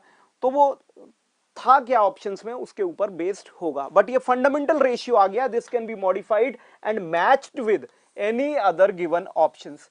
So I hope this is also a manageable one. Could have taken little bit of time and efforts, right? So is there any other thing? ये तो यार सीधा सीधा बताया जाता है. इसमें भी काफी ambiguity है. पूछ क्या रहा है? It's जनरल क्वेश्चन किसी ने कहा है 12 घंटे में कितनी बार मिला करते हैं, 11 बार मिला करते हैं. Every hour they will be meeting, every hour minute hand and hour hand, every hour 1 hour they will be meeting one time, every hour they will be meeting one time, and within 12 hours I have already told you never 12 times, it's going to be 11 times, क्योंकि 11 और 1 के बीच में वो एक ही बार मिला करते हैं. हर घंटे में एक बार, हर घंटे में एक बार. इन 10 घंटे में, इन 10 घंटे में 1 से लेके 11 तक, इन 10 घंटे में 10 बार. Between 11 and 1 they will be meeting only one time. 10 plus 1 11. ये बताया जाता है क्लास में, right. In every hour they will be meeting one time. एक वैल्यू यहाँ पे कट जाता है because between 11 and 1 they will be meeting exactly at 12 o'clock nowhere else. 11 और 1 के बीच में एक ही बार मिला करते हैं, ठीक 12 बजे. तो हर घंटे में एक बार, 10 घंटे में 10 बार, 1 घंटे में एक बार. यहाँ क्वेश्चन क्या था, कुछ लोग कुछ और बता रहे, जो भी था ये फंडामेंटल था उसका, उसे देखना पड़ेगा. एग्जैक्ट डेटा मेरे पास नहीं है, यही था भाई. So this is purely what you have on your tips. This was slightly manipulative in terms of we need to match it with what options have been given to us. क्या option थे उससे match करना पड़ेगा. Easy, यहीं पे पहले इसका root ले लो और उसे के रख लो. Now I hope I have work the calculation correctly. आप भी एक बार इसको चेक कर लीजिए थोड़ा सा कैलकुलेशन में अगर. और ये देखिए direct data arrangement 1, right. So and then we have here, right, tougher than these questions we have discussed in the class, right. So it was below par, right. If you have picked up the right questions, I hope you could have scored sufficiently high in this paper. And aptitude, as far as my feedback goes, it was on the simpler side, as it was also the last year, right, and much more on the predictable side. So you could have really scored well here, right. Simple, half का √2, 1 upon √2, 1 upon √2, वो point में था जो भी था, ठीक है. एक ही सिंगल वेरिएबल से हो गया है, right. Don't take multiple variables out there. This is simple question on average which I have elaborated in 2 different ways, right. कुछ, so I hope aptitude as per me was on the manageable side. I hope you have done your best shot. Let bygone be bygone. जो हो गया सो हो गया. अब आप आगे engineering services का एग्जाम है नेक्स्ट वीक, उस पर बिल्कुल फोकस कर लीजिए अच्छे से. I wish you all the best in all your endeavors, guys. Rise higher and shine brighter always. If you have some more questions, you can mail it to us, send me message, and the solution will be uploaded in the Made Easy website. Thank you so much, guys. Rise higher and shine brighter.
Good evening, friends.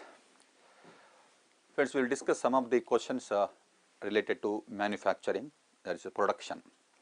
Okay, first question is related to welding. It's a welding question, and you can look at the question carefully. It's a simple question actually. We have solved this type of questions in our class, but only thing here is he has combined two concepts here. He has combined two concepts. We have discussed this question as a two separate question in our class, but here he has combined these two questions and make it as a single question. Okay. So, this is the reason some of them are getting difficulty, but it is a very simple question. We will go through this one. Okay. So, if you look at this question, let's see, he is given total data related to what is arc welding technique. He has given data related to arc welding technique. Voltage and current is given. Welding speed is given. Linear welding speed 5 mm per second. Diameter of the filler rod is given, and heat required to melt is given. And melting efficiency, heat transfer efficiency is given. Feed rate of the electrode is asking to find. Feed rate of the electrode we have to find. So here, if you look at, friends, before going to start, I will explain the concept here, friends. What is the concept here is, if you look at, let us say two workpieces are there.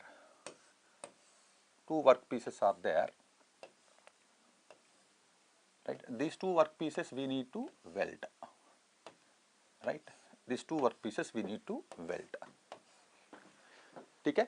Right. Now we are going to fill this particular gap between the two workpieces by using a filler material. This filler material is a consumable filler material. Consumable electrode I can consider, friends. It is a consumable material we will consider. So that by melting this filler material, we will fill the gap between the two workpieces. We will fill the gap between the two workpieces by melting the filler material. So how much the filler metal is moving in downward direction we have to calculate, that is the feed rate. How much the filler metal is moving in downward direction for a given time is called feed rate, that we need to find out. And in this direction, now the linear velocity is given, welding speed, linear velocity is given the problem itself. But downward movement of the electrode we need to find out for a given time, that is called feed rate. That is the we need to find out. And one more concept here, if you consider in a weld bead, let us say we are assuming weld bead area is something 100%, in which 40% of the metal will be melted from the base metal, 60% of metal in the weld bead will be supplied from the filler material. 60% is from the filler material. In a weld bead, after melting of the metal, if it is allowed to solidify, in this weld bead, 60% of the metal will be supplied from the filler material.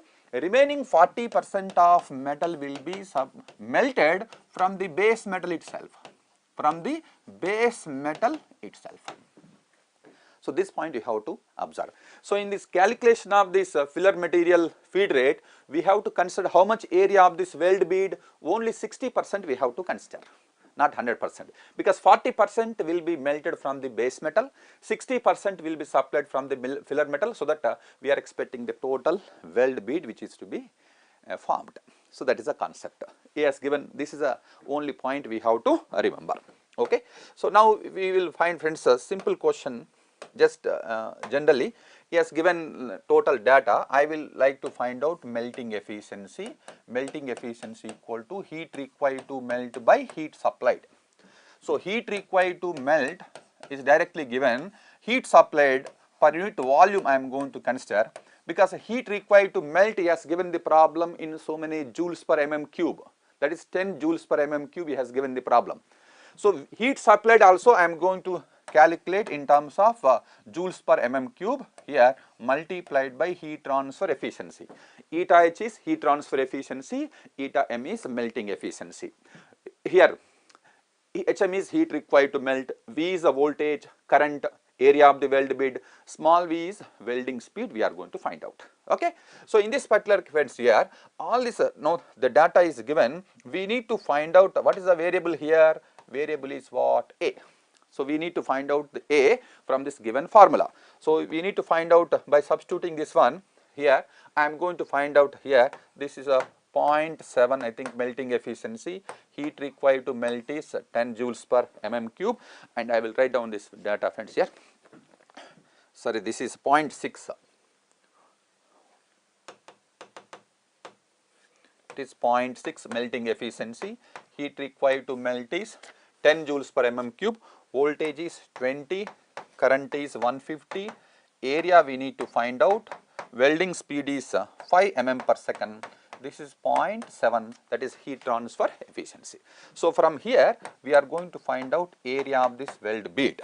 Area of this weld bead, if you are finding, this is around 25.2 mm square. 25.2 mm square will be the area of this weld bead. Area of the weld bead, we are getting around 25.2 mm square. Now we need to find out, right, what feed rate of the electrode we need to find out. Feed rate of the electrode we need to find out. So how to find out the feed rate of the electrode? If you look at just now we are discussing friends here. So here I will assume one concept friends here. Volume of the metal which is coming from the electrode equal to volume of the weld bead per a given time. Volume of the metal which is coming from the electrode for a given time will be equal to volume of the metal inside the weld bead. I am equating this one. So what is that? I will write here friends, please look at here. That is volume of metal from the electrode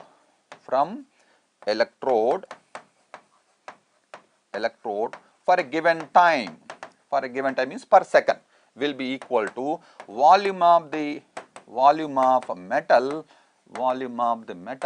in the joint for a given time, volume of the metal in the joint for a given time. So this is the equation I am going to use. Volume of the metal which is coming from the electrode for a given time equal to volume of the metal inside the joint I am going to use. Okay na? So this equation I am going to substitute. So what is the volume of the metal? Area of the electrode multiplied by feed rate of the electrode will be equal to area of this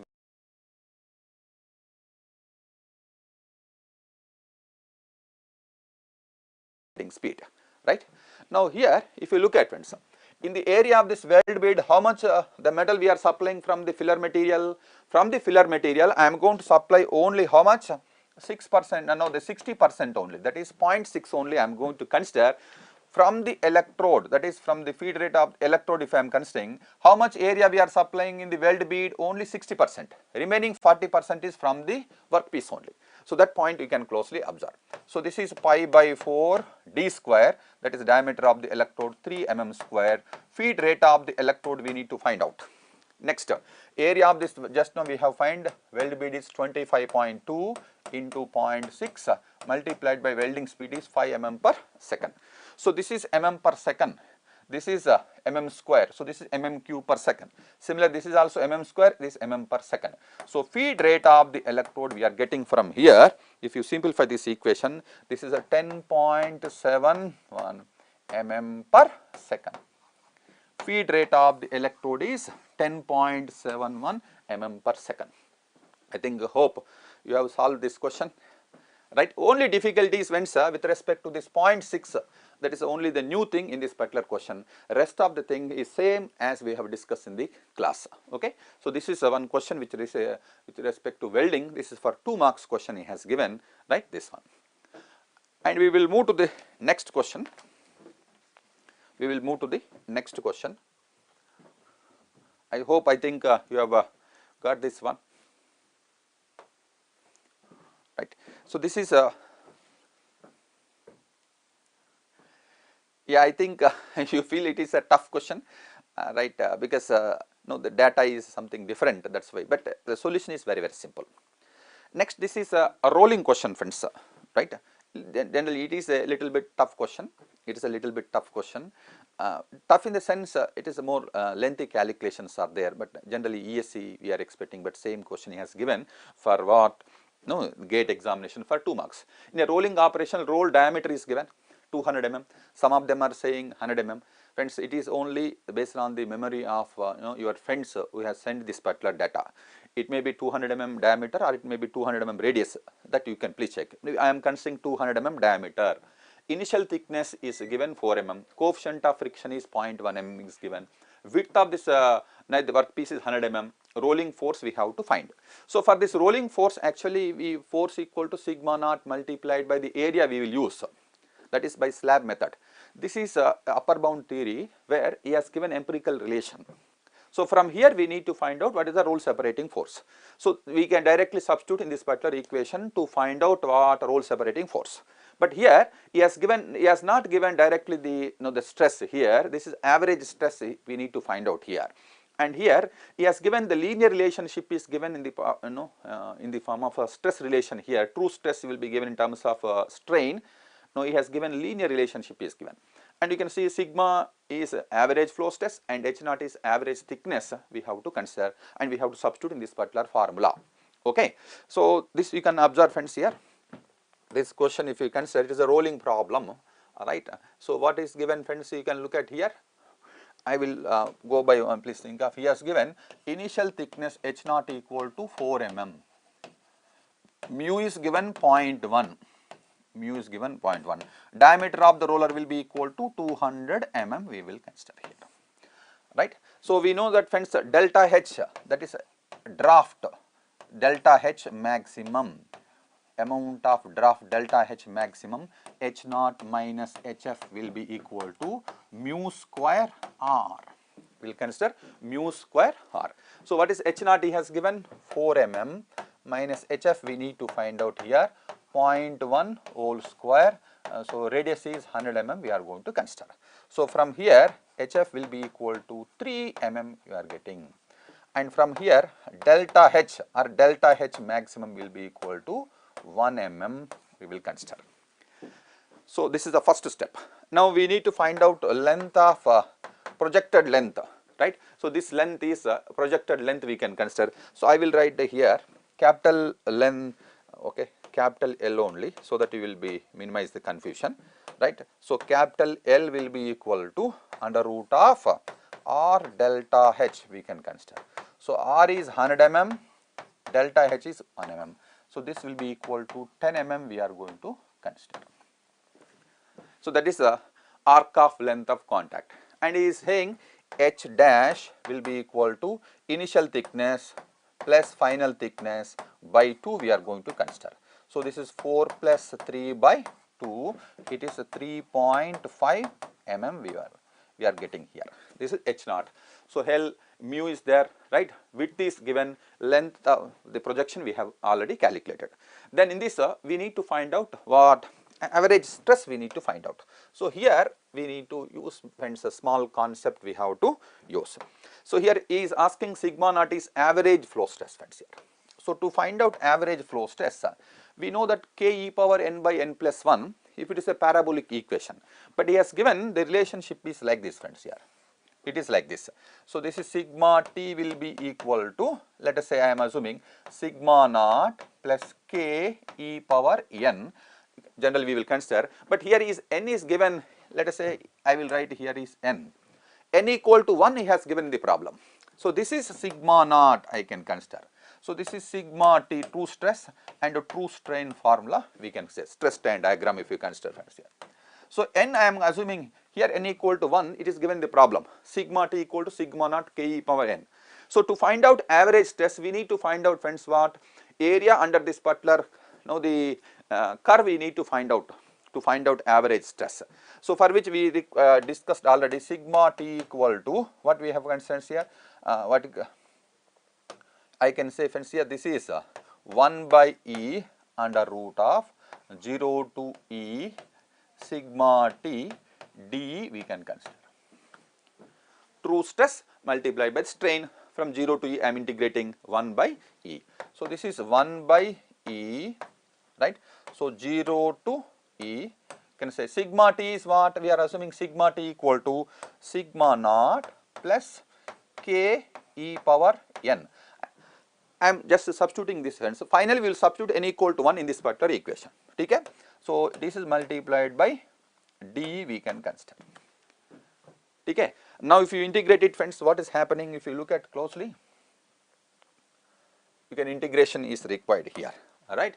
So if you look at here, this is 1 by E, we can have hence integration is sigma naught E plus k e power n by n plus 1 by n plus 1.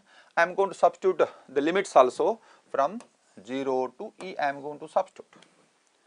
And if you simplify this equation, what we are getting sigma t, you can take this strain as a common, so that sigma naught plus k e power n by n plus 1 we are going to get. So this is a average stress I can think, sorry, this is a average stress I can consider. Sigma average, sorry.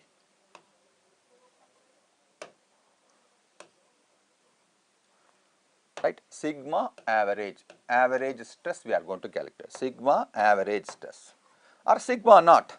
This will be also I can consider sigma dash, because in the problem he has mentioned sigma dash.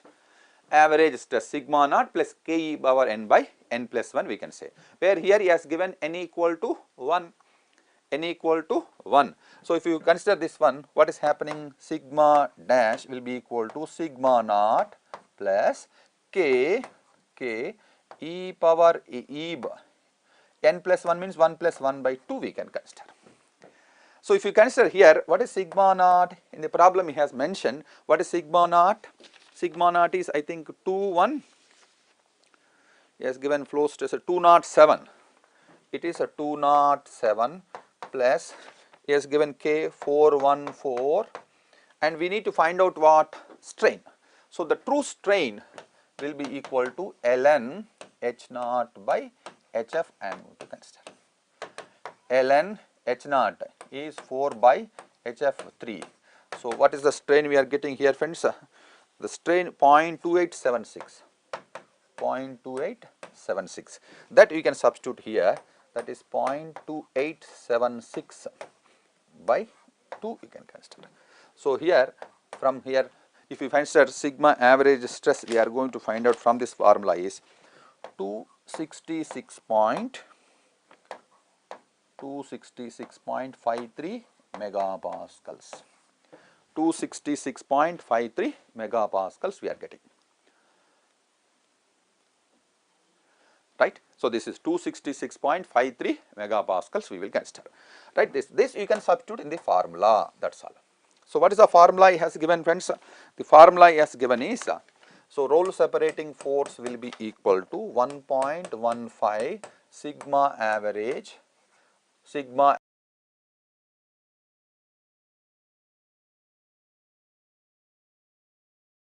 1 plus 2 mu length of projected by 3 times h average multiplied by width into L we will consider friends.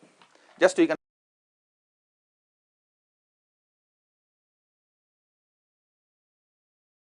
.53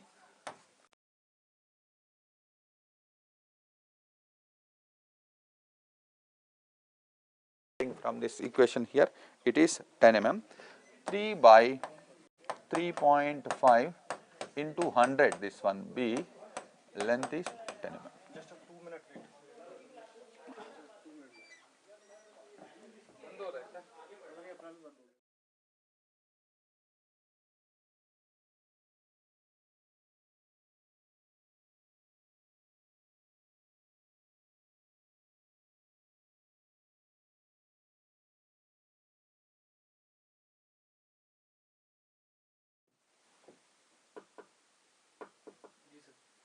Right. So if you substitute this equation friends here, then if you simplify, so roll separating force we are getting is 364.89 kilonewtons we are getting. Kilonewtons, you can divide it by 1000, so that you are going to get kilonewtons. Roll separating force is this one. Actually there is no need to remember the formula here, formula is given. Only thing is he has not directly given the this flow stress, he has asked to find out average flow stress, but the relation is given what? Linear relationship is given. So, this point you can closely observe. Okay. So, this question is little bit lengthy, it is given for 2 marks, so that right you can please think of friends here, right. So, this is one, and we will move to the next question friends. It is a theory question. I think this is in latest and I think friends we have discussed this in our classes, right. What is that? It is additive manufacturing technique. Additive manufacturing technique. In recent last year GATE examination, this was added in SIM topic, additive manufacturing, rapid prototyping technique, layered manufacturing technique, all are same only. Okay. So, what is the question here? Please think of which of one of the following process says use wire as a feed, what is that? As a feed material. Which one of the following process use wire as a feed material friends here? Please think of here. In this case friends, if you look at closely, there are different techniques we have discussed already, fuse deposition modeling, direct energy deposition, stereolithography, fuse deposition modeling, selective laser sintering, like this we have discussed different techniques. I will explain one sentence friends here. In direct energy deposition means it is just like 3-dimensional printing, where so through this nozzle, the material is coming as a solid material. Through the nozzle we are going to supply the material. Now, this material we are going to melt by using what? A laser. By using a laser we are going to supply the heat for melting of this material. So, continuously we can feed this material through a nozzle. This is a solid material. This is a solid material we are going to supply, and after melting of this material it will be deposited onto the workpiece. It will be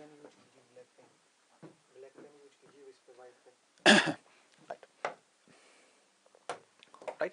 If you look at friends here, now if you look at through this nozzle we are going to supply what? The material. We are going to supply the metal through the nozzle. It is a solid metal we are supplying, and from this we are going to supply the heat by using a laser. So, using the laser power we are melting the material such that it will be deposited onto this workpiece material.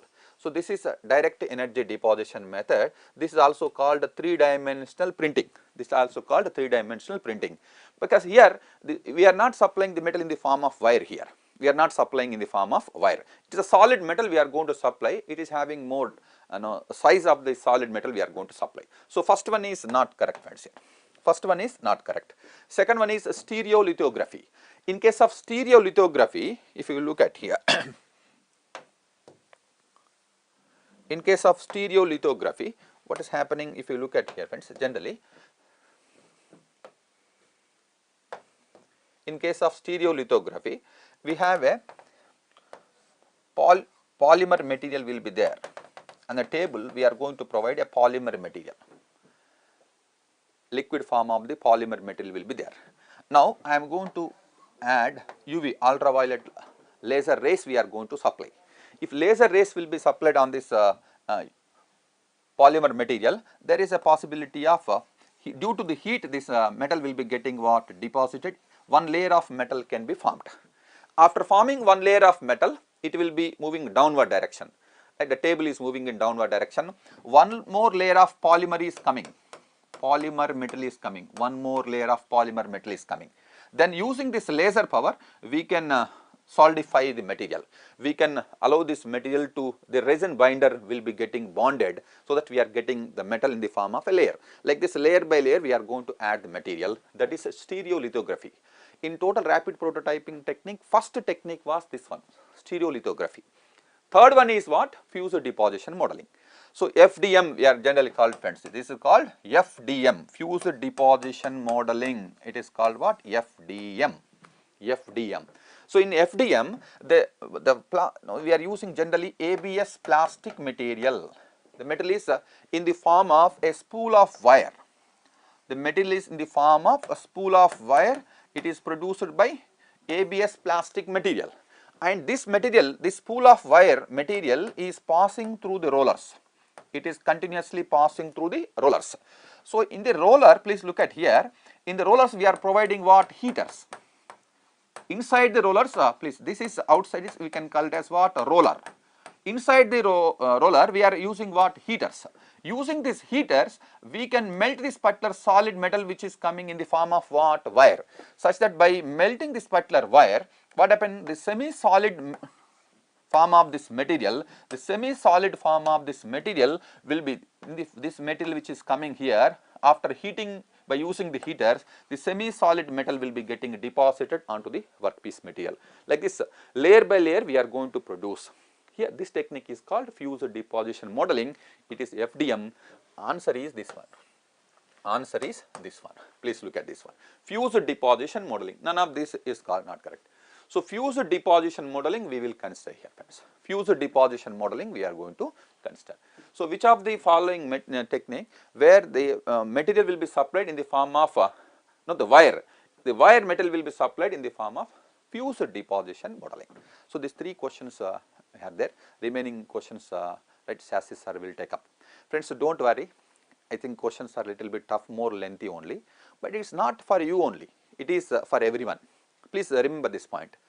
The question paper is lengthy, question paper is a little bit tough. It is for everyone. So that naturally highest marks will be getting reduced. Cutoff will be lesser.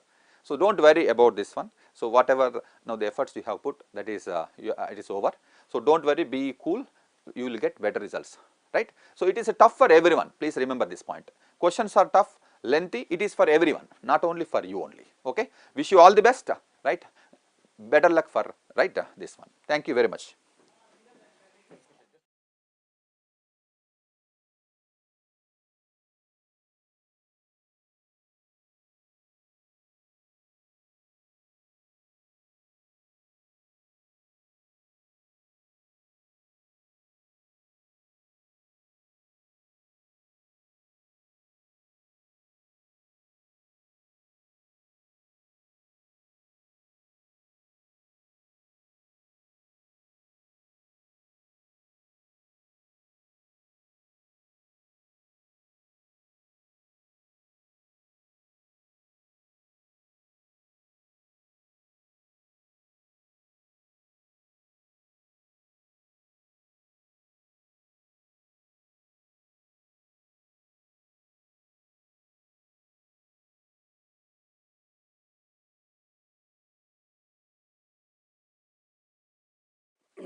Yeah, friends, good evening. I am going to take up the questions that have appeared in the morning session today in GATE examination from the subject matter on material science. From material science, we have seen, based on the information that we have received from the students, we have come across three important questions, and I am going to take up them one after the other for your consideration. The first question that appeared is reading like this: methods that are used for surface hardening of steel is or are. So this clearly tells you that it is a multiple select question. There may be two answers or three answers or all the four answers may be there. Let us read the choices that are given: annealing, and then carburizing, carbonitriding, nitriding are the choices that are supplied to us by the students based on their memory. And you know very well, based on the at least those of you who have at least covered this syllabus titles, you know very well that annealing reduces the hardness of the material, it softens the material, whereas carburizing, carbonitriding and nitriding are the processes which are meant for improving the surface hardness of steel. And therefore the correct answers for this particular questions will be choice B, C and D. These are the correct answers for this particular question, right? So this question has three answers: B, C, D, that is carburizing, carbonitriding and nitriding. That is the information that I would like to share with you. It's a simple question directly based on contents in the syllabus, and B, C and D are the three choices that are to be ticked by you. I hope every one of you have done this simply based on the awareness of the syllabus. You could have done this. All right. We are now quickly going to the next immediate question. This question is on iron-iron carbide diagram or iron-carbon equilibrium diagram. Friends, you are given with the compositions at a particular temperature. Say at eutectoid temperature in iron-iron carbide diagram, say it is given that maximum solubility of two phases is 0.025% and eutectoid composition is 0.8% at 725 degrees centigrade. That 725 degrees centigrade is to be considered by you as the eutectoid temperature, and a composition of 0.5% carbon. So a steel which is containing 0.5% carbon content at 1000 degrees centigrade is slowly cooled to a temperature up to eutectoid temperature. Then maximum mass fraction of pro-eutectoid alpha at eutectoid temperature is, right. This is the information. It is not it is not the eutectoid composition at eutectoid temperature is. Now, how do we solve it? This is to be solved simply on the basis of lever rule. Let us take the example of this particular diagram, how it looks like and how to solve this. Let me quickly draw upon a part of the iron-iron carbide diagram which is relevant for this particular question.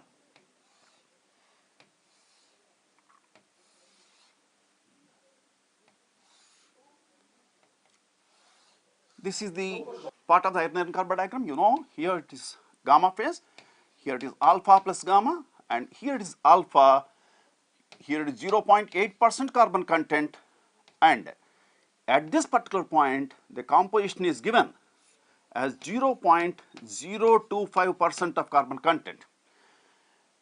You are provided with a specific you are provided with a specific composition of alloy, that is a 0.5% carbon containing alloy is given.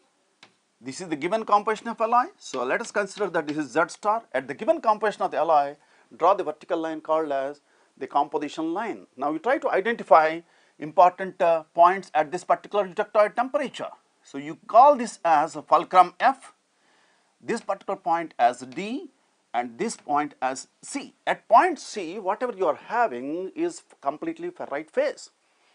Now look here, when the eutectoid steel is cooled down, you are going to get 100% perlite from austenite, right. Similarly, any hypoeutectoid steel, when it is cooled down, you are going to have ferrite plus perlite as the two phases. Now you are asked to know, you are asked to calculate how much amount of pro-eutectoid ferrite will be present in this composition steel. Now at point C, if you try to identify what is the phase present, that is pro-eutectoid ferrite alpha. Let us say at point D, what is that you are going to have? You are going to have perlite. You are asked to calculate how much amount of pro-eutectoid ferrite is there, simply application of lever rule. So let me write here, the solution goes like this, that is mass fraction of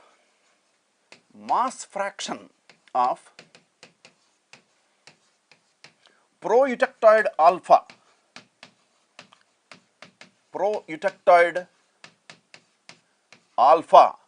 is given by, yes, apply the lever rule. You will understand when you apply lever rule, mass fraction of pro-eutectoid ferrite is given by FD divided by CD, right. This amounts to be 0.8 minus 0.5 divided by CD will be 0.8 minus 0.025. At eutectoid temperature, this is the analysis, you are going to get the answer as something like 0.3781 or so. This will be the answer for this particular question on the maximum mass fraction of pro-eutectoid ferrite. That is the answer for this particular question. All this you are getting by application of simple lever rule. I am sure every one of you must have done this and got this particular answer. Now with that, I am shifting to the next question, the third question which appeared from material science. This question is also an MSQ type of question. Question is like this: to increase fatigue strength, there are 4 choices given. The choice A reads that relative humidity should decrease. Choice B reads that relative humidity should increase. Choice C says short peening should be done.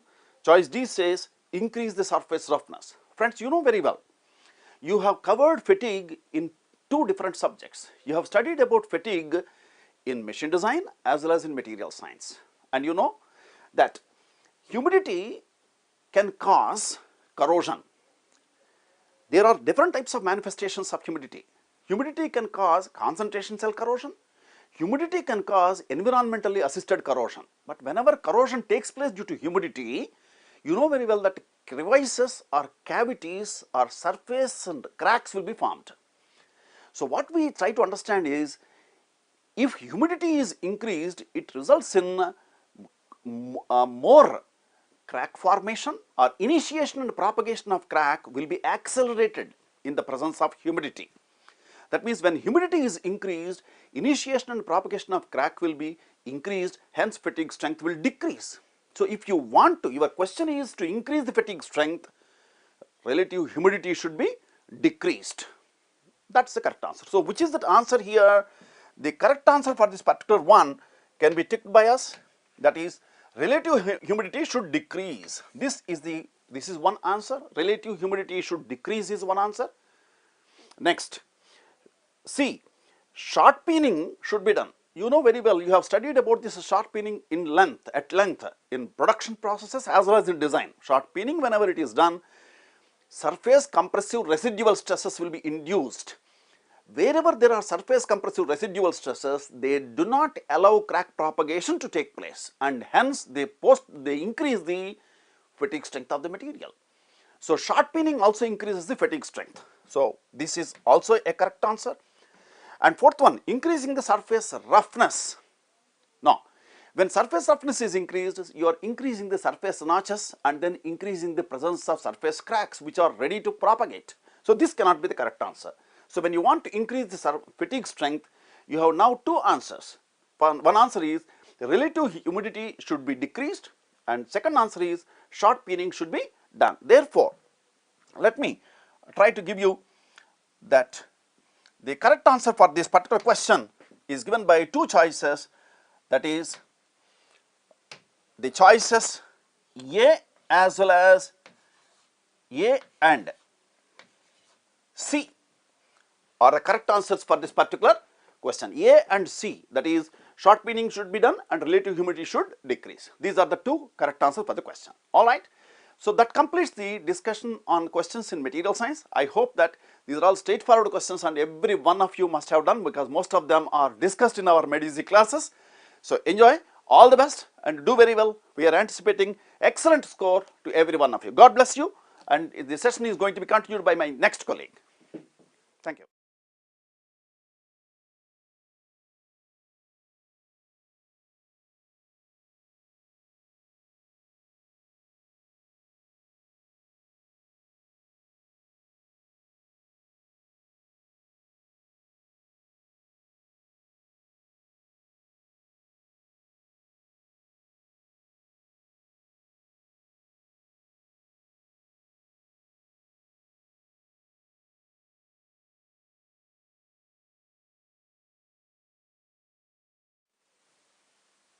Okay, welcome back my dear students.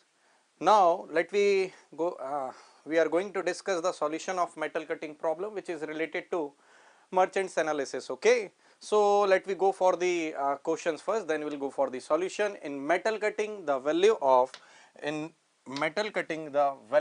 shear angle is 25 degree. Okay, the value of shear angle is 25 degree. Okay, so as per convention phi is given is 25 degree. Okay, now friction angle, so beta is nothing but beta is equal to what, 45 degree is given. Okay, and rack angle is 5 degree. Okay, so alpha is given 5 degrees. Three angles are we are having in the hand. Okay, now shear strength. Okay, shear strength, that is your memory based. Most of the time that will vary होना चाहिए, that will be in your range of the 400 to 700, but that is your memory based question that we have got 1200 megapascal. So okay, so tau as shear strength is given, that is your what, 1200 megapascal. Okay, that is your what, 1200 megapascal. Now uncut chip thickness is nothing but T1 is equal to is given 0.3 mm. Okay, that is your what, 0.3 mm. Okay, so that is your data. Then one more data is there, that is your width of the chip, that is your what, 3 mm. Okay, width of the chip 3 mm. Okay, now cutting velocity is 4 meter per second. Okay, cutting velocity is 4 meter per second. Okay, then the cutting force will be, okay, then the cutting force will be in Newton they are asking. Okay, so simple सी चीजें हैं यहाँ पर. Merchants analysis से हम लोग गए हुए हैं, क्लास में काफी कुछ डिस्कशन हुआ है मर्चेंट्स एनालिसिस पर, और मर्चेंट सर्कल से भी बना सकते हैं, या तो आप लोगों ने फॉर्मूले याद करके रखे होंगे, उससे भी इस क्वेश्चन को आप इजीली सॉल्व कर सकते हैं. ओके, तो नेक्स्ट स्लाइड में मैं आता हूं जरा यहाँ पर. Okay,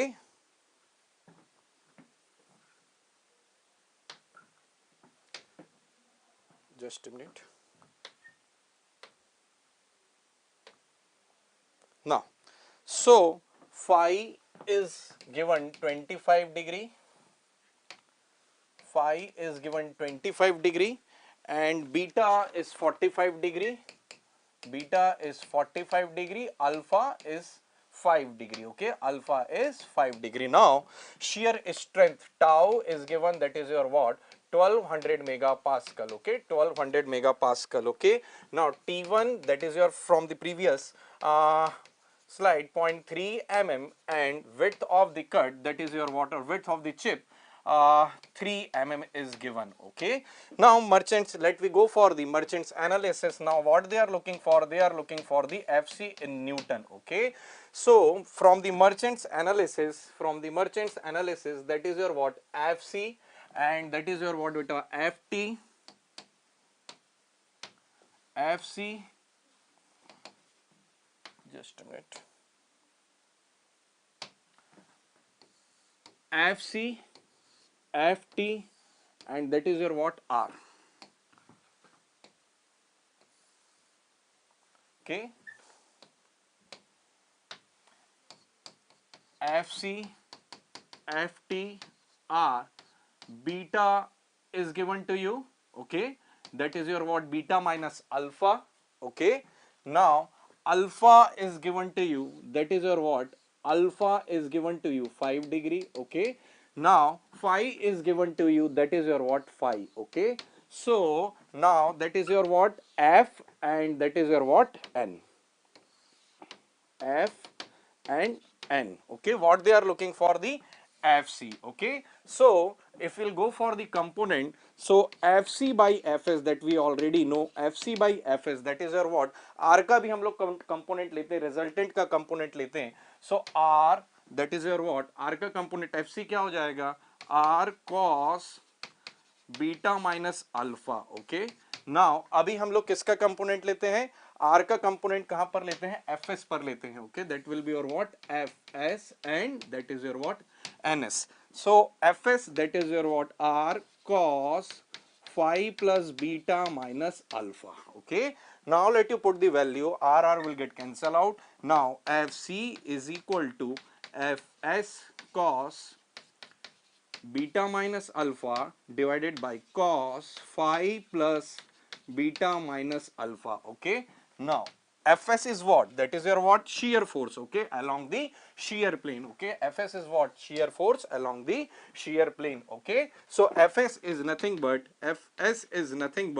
tau multiplied by area. Okay, the tau we have. Okay, and area that is your what, width of the chip. Okay, width of the chip, and that is your what, phi, and that area is nothing but WT1 divided by sin phi. Okay, that is your nothing but WT1 divided by sin phi. Okay, so let me put the values here. Now tau multiplied by WT1 divided by sin phi. Now cos beta minus alpha divided by cos phi plus beta minus alpha. Okay, सो ये question है metal cutting से आया हुआ, आप लोग values put करिए जरा, क्या आ रहा है जरा चेक करते हैं वैल्यूज में यहाँ पर। Now F C is equal to tau as given to you 1200 multiplied by width, that is your what 3, that is your what 0.3 divided by sine, and phi is given to you, that is your what 25 degree, okay, that is your what 25 degree, 25 degree, okay. Now cos 45 beta minus alpha, that is your what 5 degree. Now cos 25 plus 45 minus 5 degree, okay. So let you try to solve, then what will get, fc is equal to 4631.852 Newton, okay, 4631.852 Newton. All of you are getting this or not? That is your question from the metal cutting, from the merchants analysis. One more question is from the metrology that we are going to discuss, that we have already gone through this type of question in the classroom, okay. Now that is the question, just a minute. Now diameter of the shaft, okay, that is given in the range of, in the tolerance limit of minus 0.010 plus 0.010, that is your what basic size is given, okay. हमें simple solution पे भी focus करना है, क्या solution होगा, कौन सा type of fit होगा, and hole diameter, that is your what 25 minus 0.015 and plus 0.015, okay. The system of joint is, okay, it may be clearance, it may be interference, or it may be transition, or it may be, we cannot say type of option that we are having, okay. चलिए इसको जरा check करते हैं हम लोग यहाँ पर क्या होगा इसका solution. Let we go for it. Now अभी हम लोगों का basic size क्या दिया हुआ बेटा, that is your what basic size क्या दिया हुआ हम लोगों को, that is your what 25, okay, that is your what 25, okay. अभी यहाँ पर क्या बोल रहा है, शाफ्ट के लिए मैं रेड कलर यूज करता हूँ, यहाँ पर शाफ्ट के लिए मैं क्या कर रहा हूँ, रेड कलर यहाँ पर यूज कर रहा हूँ, ओके. यहाँ क्या साइज में दिया हुआ है मुझे ये बताएंगे, क्या टॉलरेंस लिमिट दिया हुआ है शाफ्ट का जो मैक्सिमम साइज है वो क्या हो रहा है आपका, that is your what 25.010, okay, and that is your what 24.99, okay. और what we can say minus कर रहे हैं हम लोग, means that is your what 0. Second option यानी आप लोग का हो सकता है माइंड में क्या ऑर्डर होगा, that is your what 0.01 and that is your what 0.01, that is your for what shaft, okay. Now इसके बाद क्या है बेटा, होल को हम लोग जरा चेक करते हैं, ओके. तो होल के लिए हम लोग यहाँ पर बनाते हैं, तो यहीं से आप लोगों को पता चल जाएगा which type of it is, okay. So hole के लिए क्या हो रहा है यहाँ पर, होल का जो मैक्सिमम साइज ये क्या हो जा रहा है 25.015 हो जा रहा है, and that is your what 24.985, okay, 24.985 हो जा रहा है, that is your for the whole, okay, that is for the whole. So यहां पर क्या हो रहा है जरा ये चेक करेंगे, शाफ्ट है और that is your what hole, okay. So hole और शाफ्ट यहां पर क्या क्लीयरेंस मिल रहा है, हाँ क्लीयरेंस भी मिल जाएगा. कब क्लीयरेंस मिल जाएगा, जब आपका क्या हो जाए, शाफ्ट का साइज सबसे छोटा हो जाए और होल का साइज सबसे बड़ा हो जाए, तब आपको क्या मिल जाएगा, क्लीयरेंस मिल जाएगा. ऐसा भी हो सकता है कि शाफ्ट का साइज सबसे बड़ा हो जाए और होल का साइज सबसे छोटा हो जाए, तब आपको क्या मिल जा रहा है, इंटरफेरेंस फिट मिल जा रहा है. बट यहां पर मैं क्या बोल रहा हूं, जब आपको क्या मिल रहा है, यहां पर क्लीयरेंस भी मिल रहा है और कभी इंटरफेरेंस भी मिल रहा है, so that will be your what transition fit, okay, that will be your what transition fit. So option C, okay, so option C, okay. Thank you.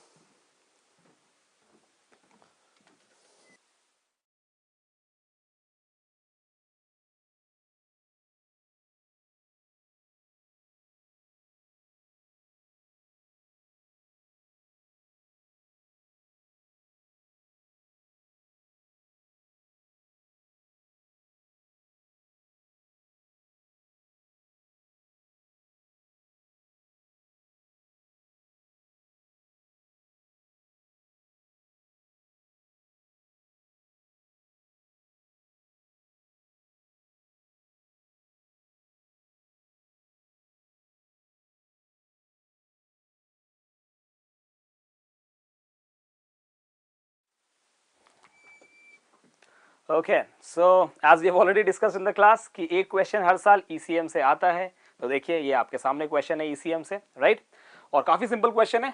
Copper के बारे में सारा इंफॉर्मेशन आपको गिवन है और आपको निकालना है क्या है, एल्यूमिनियम का मेटेरियल रिमूवल रेट। और यहां पर मेटेरियल रिमूवल रेट आपको सेंटीमीटर क्यूब पर second, I mean volumetric flow rate नहीं निकालना है, यहां पर आपको क्या निकालना है, mass flow rate, I mean जो वहां पर ऊपर है दैट इज मिलीग्राम्स, है ना, जनरली ग्राम पर सेकंड में जब हम फॉर्मूला लेते हैं। So that is material removal rate in ECM, we all know it is EI upon F if it is in gram per second, right? अच्छा, अब एल्यूमिनियम के केस में क्या होगा, हमें ये करंट नहीं पता होगा, we don't know the current, right?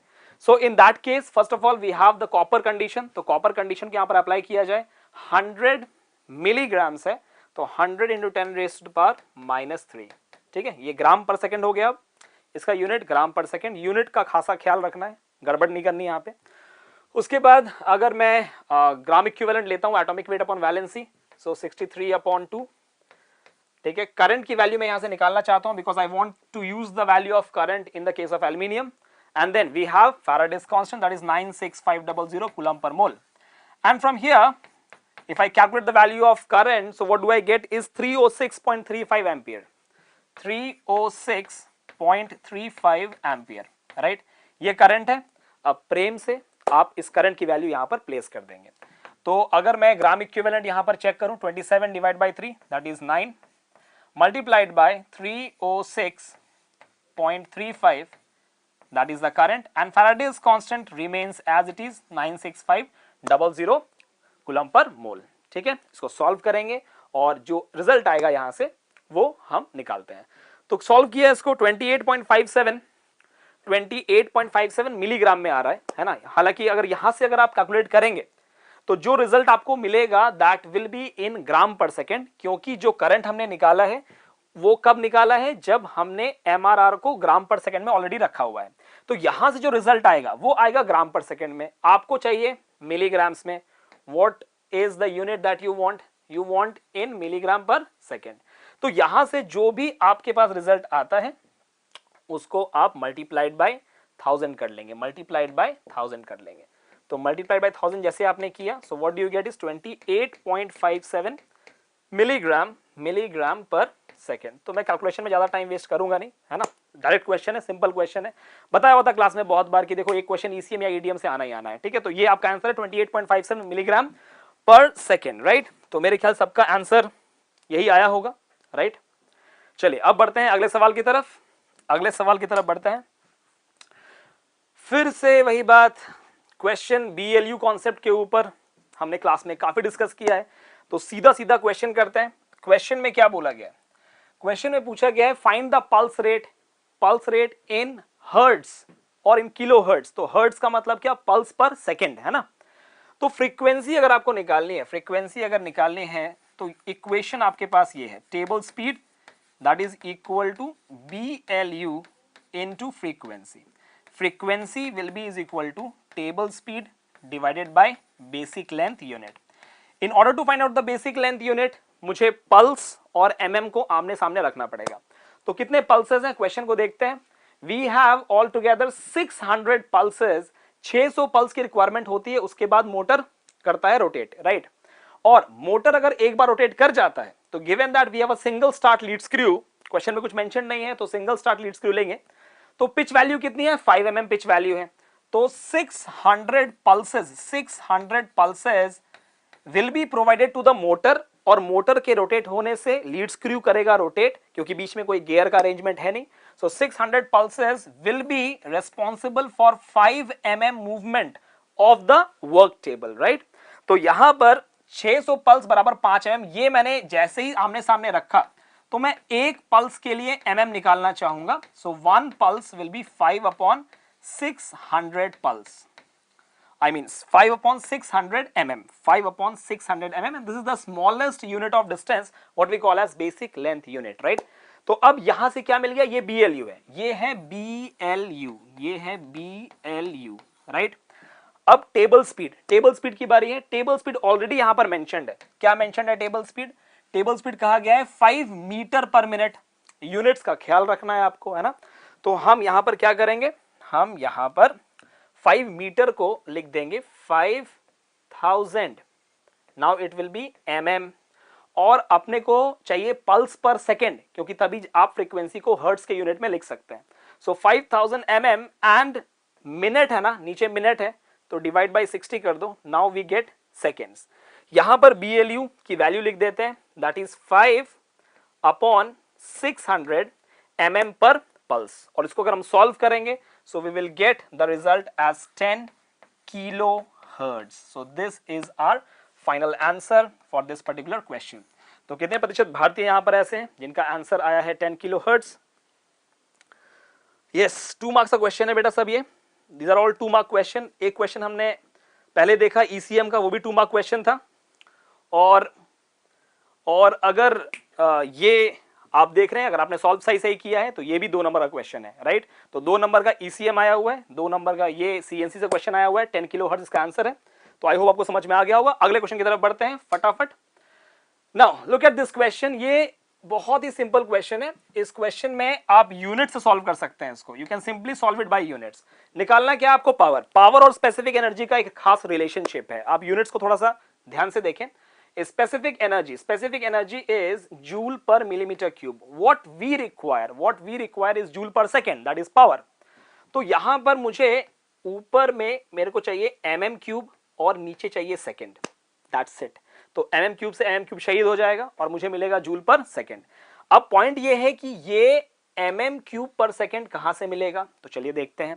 Joule per mm cube as it is हमने ले लिया 6 जूल पर मिलीमीटर क्यूब, ये ले लिया। अच्छा, mm क्यूब मतलब वॉल्यूम, और नीचे क्या है, time, volume per unit time. तो एरिया इंटू, अगर मैं स्पीड, एरिया इंटू स्पीड अगर मैं करता हूं, so I will get this mm cube into divide by second. तो अब यहां पर देखो, आपके पास एक ट्यूब है, you have a tube, right. So when you have a tube, you don't have a solid cylinder, तो यहां पर अगर हम एरिया के बारे में बात करें, so we can not write it as π/4 d initial square minus d final square, ये फंडा यहां पर काम नहीं करेगा। तो हम सिंपल तरीके से क्या कर सकते हैं, हम इसका जो पेरीफेरी है उससे हम थिकनेस को मल्टीप्लाई कर सकते हैं। थिकनेस क्वेश्चन में गिवन है इसीलिए, राइट। तो यहां पर मैं लिखूंगा πd into t, right. This is the area and we have another thing here, that is the feed rate। यहां पर feed rate mentioned है अपने को। What is the feed rate? That is 1 metre per minute, इसका ध्यान रखें, 1 metre per minute. तो tool जो आपके पास है यहां पर, उसे एक्सियल फीड रेट मिला हुआ है, that means along the length, right, and that is 1 meter। So if I write 1 meter, so it will be 1000 mm, and if I want to write things in seconds, तो यहां पर नीचे minute के जगह पे 60 मैंने लिख दिया, यहां पर सेकंड हो गया। अब ये ध्यान से देखो, ये क्या है बेटा, दिस इज एरिया, राइट। ये क्या है, this is the feed velocity Fn, right. अब अगर मैं pi into d, 6 joule per millimetre cube, pi, diameter कितना है 100, थिकनेस कितना है 1, और फीड रेट कितना है 1000 डिवाइडेड बाय 60। यहां से अगर हम इसको सॉल्व करें तो what we get is, thickness की वैल्यू कितनी है 1, तो यहां पर we get this 0 and this 0 is nullified, 100 square, यहां से 6 और 6 कैंसिल हो जाता है। So 100 into 100 into 3.14, right. तो लगभग 31.41 के आसपास यहां पर हमारा आंसर आएगा, किलोवाट में आंसर आएगा, राइट। 1000 अलग से निकल जाएगा, तो अगर हम 1000 जूल पर सेकंड देखते हैं तो उसको हम किलोवाट भी लिख सकते हैं। तो around 31.41 kilowatt is our answer. तो अगर इसका रेंज देखें तो लगभग 31-32 के आसपास इसका रेंज होगा, इसी रेंज में आपका आंसर लाई करना चाहिए, राइट। तो I hope this 3 questions were absolutely very very very very easy. यहां पर फाइनल डाया का कोई चक्कर नहीं है, सिंपली आपके पास एक आउटर डाया गिवन है, जाहिर सी बात आउटर डाया ही गिवन होगा, और थिकनेस से हमने मल्टीप्लाई कर दिया pi d, periphery into thickness, that we what call as area, और उस एरिया से फिर हमने फीड रेट यानी कि फीड वेलोसिटी को मल्टीप्लाई कर दिया, तो हमें mm क्यूब पर सेकंड मिल गया, और फिर mm क्यूब से mm cube cancel, what we obtained is joule per second. ऐसे क्वेश्चंस पहले भी आए हुए हैं, इस बार भी आ गए, कोई बड़ी बात नहीं है। तो अभी हमने कुल मिला के 5 नंबर का क्वेश्चन सॉल्व किया है, 2 CNC 2 ECM, और ये मेरे ख्याल से 1 नंबर का क्वेश्चन था, ठीक है। तो चलिए, बहुत अच्छा लगा आप लोगों से यहाँ पर इंटरेक्ट करके। चलिए, तो thank you very much and will meet for the afternoon session later on, right. तो अभी प्रोडक्शन का पूरा पार्ट कंप्लीट हो चुका है। Thank you very very much.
Namaskar everyone. My dear students, let me discuss the fluid mechanics part of the paper this year. And इस साल fluid mechanics जो है, I have received 2 questions, memory based questions, and I will be solving those questions here on the board. Quite easy questions, but this year fluid mechanics का जो weightage है वो normal average से थोड़ा सा कम रहा है session 1 का. It was actually 4 marks, generally 6 to 7 marks रहता है fluid mechanics का weightage, but इस बारी केवल 4 marks का ही जो received data है उसके हिसाब से I'm telling you guys. But those of you, let me tell you this thing briefly. GTQ जिसने attend किया था मेडीजी के YouTube channel पे, we had a series run with the name GTQ, Get Through Questions. So वो fluid mechanics का GTQ जिसने attend किया था, सिर्फ वो GTQ attend करने से ही, let me tell you, पूरे के पूरे वही similar variety of questions exam के अंदर पूछे गए हैं, ठीक है? So I will be showing you guys. So this was the first question. This is a normal variety of question that everybody would have been easily able to solve because these are quite easy questions.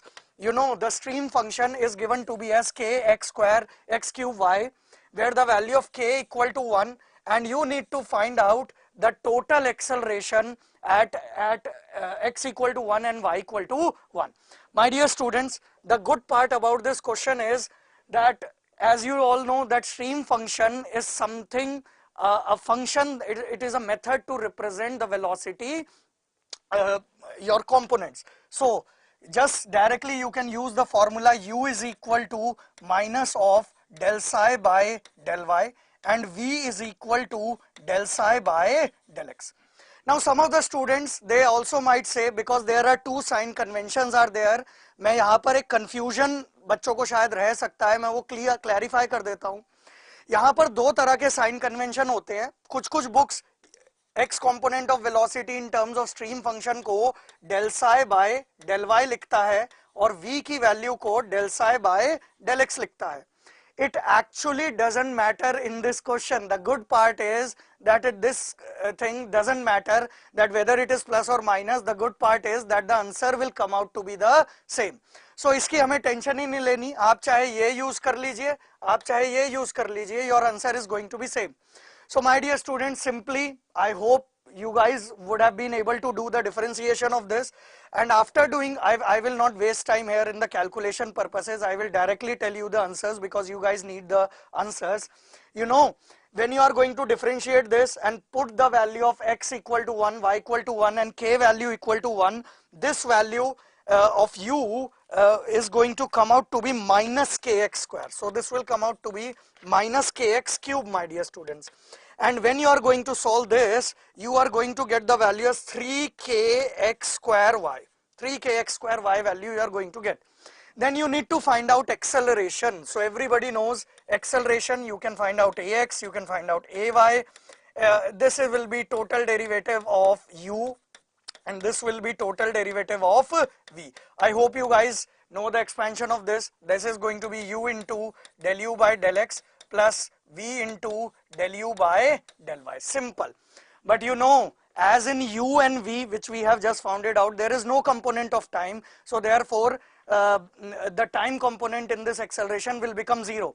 So when you are going to solve this by putting simple differentiation, I hope you बहुत ही आसान था, आप लोगों ने कर लिया होगा. x equal to 1, y equal to 1 and k की value 1 put करने पे आंसर 3 आएगा इसका. The answer is going to be 3. Similar fashion में इसको करेंगे तो u into del v by del x plus v into del v by del y, इसको solve करेंगे. So again you are going to get the answer as 3. So total acceleration will be under root of ax का square plus ay का square. So finally you can cross check. The answer will come out to be 4.24. It was numerical based question was there, so you have to put this value as your answer. Simple question. Similar variety has been solved in the GTQ on Made Easy Prime. You guys can just go and check. This was the other question which we have received. Data of the question we have received from the students. So data ये हो भी सकता है, थोड़ा सा changes भी हो सकते हैं, but you know the concept plays the main part. So ये simple settling down in the tank Made Easy के हर बैच में कराया, each and every batch of Made Easy drag और लिफ्ट में पढ़ाया. ये जीटीक्यू का स्क्रीनशॉट है, जो जीटीक्यू मेड इजी के यूट्यूब चैनल पे लिया था उसका स्क्रीनशॉट है. बिल्कुल similar question I have solved. Okay, so yes, GTQs are very important. You know, filled with some liquid, and this ball is there, and this ball is made up of some material I doesn't know. You know, this is falling down, and in the question he has said that the buoyancy force is negligible. So you have to take the buoyancy force as negligible. So simply when this is moving down at a constant speed, you know that velocity will be called as terminal velocity, acceleration will be 0. So under these kind of circumstances, which forces you are going to, so the weight is going to act in downward direction and the drag force over this ball is going to act in upward direction. Simply you balance out, आपको इन दोनों को balance कर देना है, आपका answer आ जाएगा. Very simple. अच्छी बात यह है कि yes, this is again a very simple question. अच्छी बात यह है कि उन्होंने पेपर के अंदर ही आपको CD का वैल्यू भी दे दिया, Stokes law applicable, CD 24 by Reynolds number, सब कुछ दे दिया आपको. Just simply drag force is equal to the weight को आपको बैलेंस करना है. ड्रैग फोर्स आप कैसे दिखते हैं? आई थिंक जहां जो स्टूडेंट्स का रिस्पॉन्स है उन्होंने ड्रैग फोर्स का फॉर्मूला भी दे दिया था. सो ड्रैग फोर्स कैसे लिखोगे? CD into half rho A u infinity square. So I will not waste time here in writing rho A u infinity square, where u infinity I am taking as the terminal velocity. So this is the drag force, must be equal to the weight. Weight is going to be rho into G into volume of the body. So when you are going to balance out CD value, you are going to put 24 by Reynolds number. When you are going to put out all the values which were given in the question, buoyancy forces are neglected. You know the answer is going to come out to be 1 by 18. Actually options हमें नहीं receive हुए हैं, but कुछ students ने भेजा तो वहां से शायद 1 by 18 जो है वो option में था. So that is going to be your answer. So easy questions were there. There was one question which was from compressible fluid flow. वो already power plant का जो section था इसी वीडियो में वो डिस्कस हो चुका है, आप लोग वहां पर देख सकते हो. फ्लूइड मैकेनिक्स की बात करें तो बहुत ही आसान था. ठीक है, सो आई होप कि आपका पेपर अच्छा रहा होगा. Don't take any kind of stress and just go with the flow. Thanks a lot. नमस्कार.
Hello students, in the morning session of today's GATE examination, HMT was given the great priority in the morning session.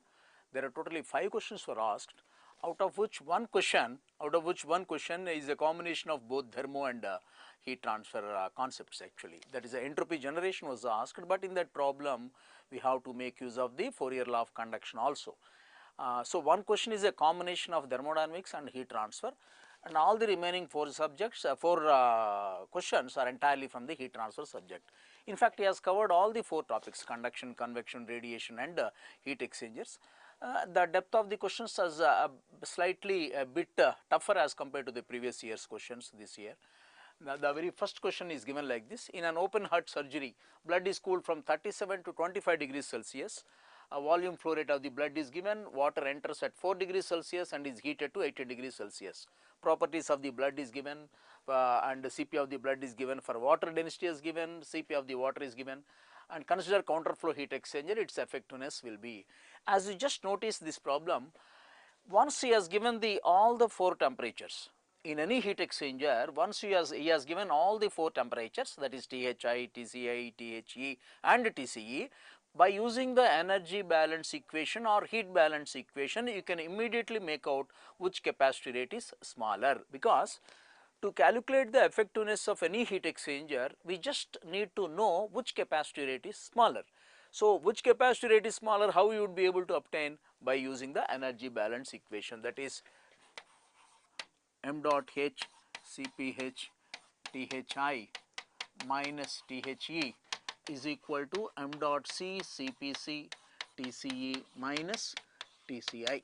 So, he has given these 2 temperatures, he has given these 2 temperatures. So, you can easily notice what is Thi there, 37, this is 37 Thi, and The is 25, Tce is 18, Tci is 4. Once you know all the 4 temperatures, you can immediately make out which capacity rate is smaller.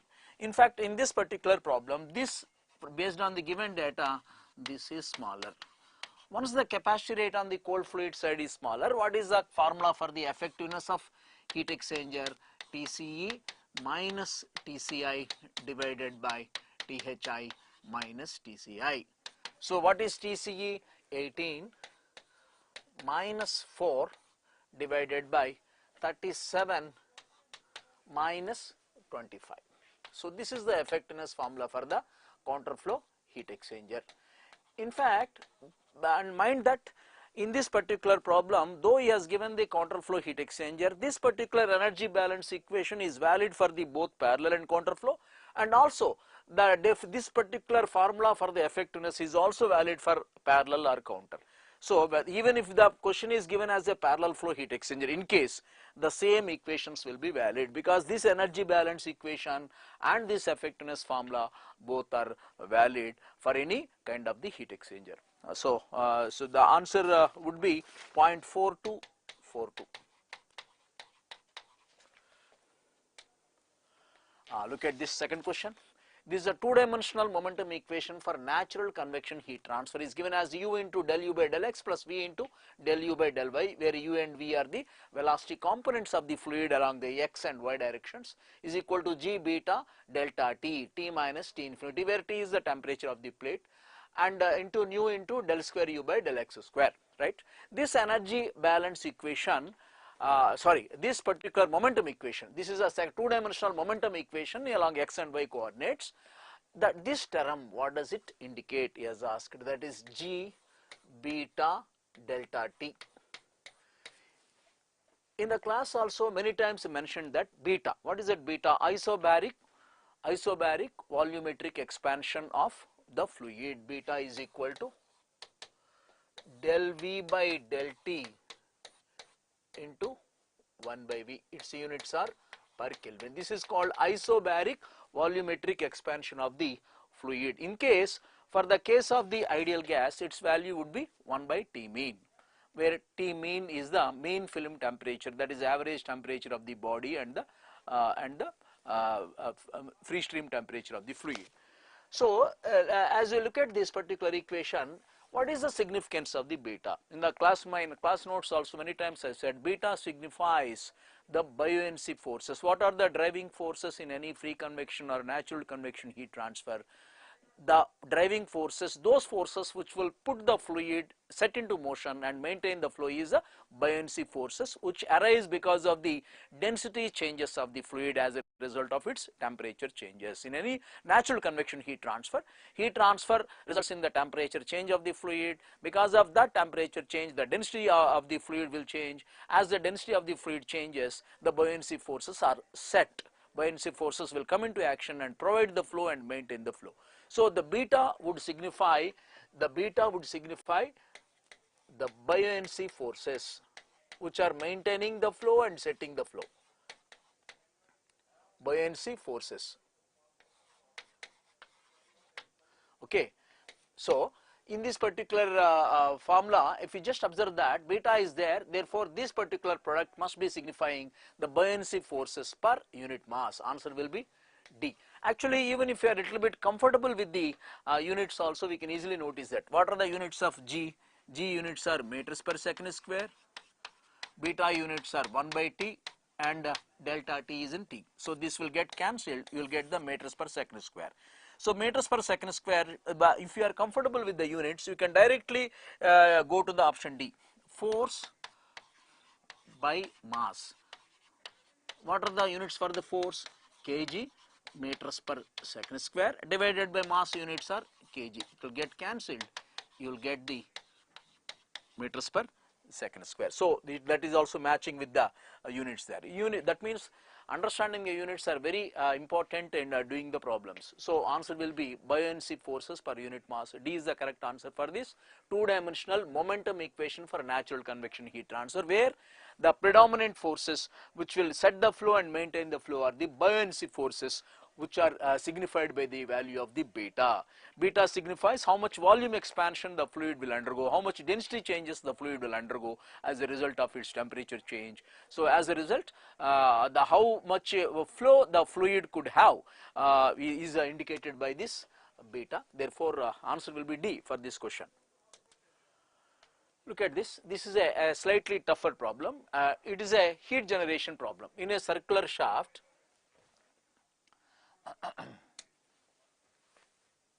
Look at this. In a circular shaft, there is a heat generation Q dot, which is a function of X. One end of the rod is insulated. This is insulated end, and heat transfer happens only along the X direction, only along the axial, because that shaft has been insulated on its periphery. That means heat transfer is permitted only along the X direction. There is a non-uniform heat generation. Look at that function was given, cos 2 pi X by L. It is a non-uniform heat generation. So he has asked at the middle of the shaft, there is some temperature. In case if there is a convection heat transfer happening at the right side end, convection with H, if the H value gets doubled, if the convection heat transfer coefficient at the end of the shaft, if it gets doubled, what will happen to the temperature at the middle of the shaft or at the middle of the rod? That is the question. You should understand the question that there is a circular shaft, one end is insulated, there is a non-uniform heat generation. How do you know it is a non-uniform heat generation? Because as X changes, Q dot is also changing. L is the length of the shaft. Notice that generally most of the regular problems what we expect in the previous years of GATE also is that it is a uniform heat generation everywhere throughout the body. The rate of heat generation is same at every location, but in this particular problem, as you have seen from that function, as X varies, Q dot varies. That means it is a non-uniform heat generation problem. So if the H gets doubled at the end of the shaft, how many times this center temperature or the midsection temperature will change? So this problem could be solved. This problem could be solved based on the generalized conduction equation given as del square T by del X square plus Q dot by K is equal to 0, assuming that steady state, of course it is a steady state conditions, and also there is a one dimensional conduction happening, temperature is only a function of x, and this q dot is a function of x, that is d square t by dx square is equal to minus q dot by k. What is that minus q dot? Minus cos 2 pi x by L divided by k. Okay. Now if you integrate it, integrating dt by dx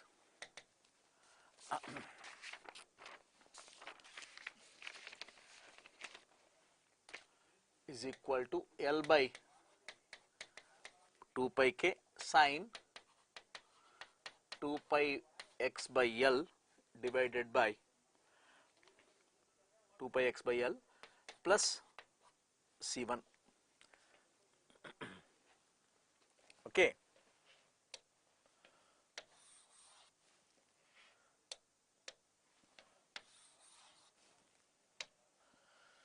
This is the dt by dx. At x is equal to 0, because it is insulated, x is equal to 0 here, here x is equal to L. At x is equal to 0, dt by dx is equal to 0. Why?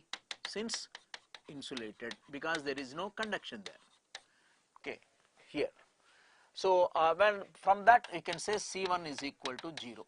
That is gone. Again this equation, again if you integrate it, integrating that you will get that t as L square by 4 pi square k minus cos 2 pi x by L plus C2.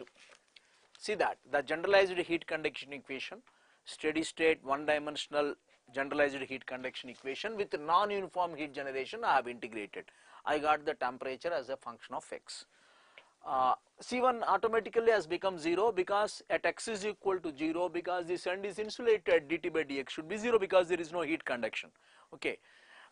Because heat conduction is given by minus Ka dt by dx, when q conduction is 0, dt by dx should be 0.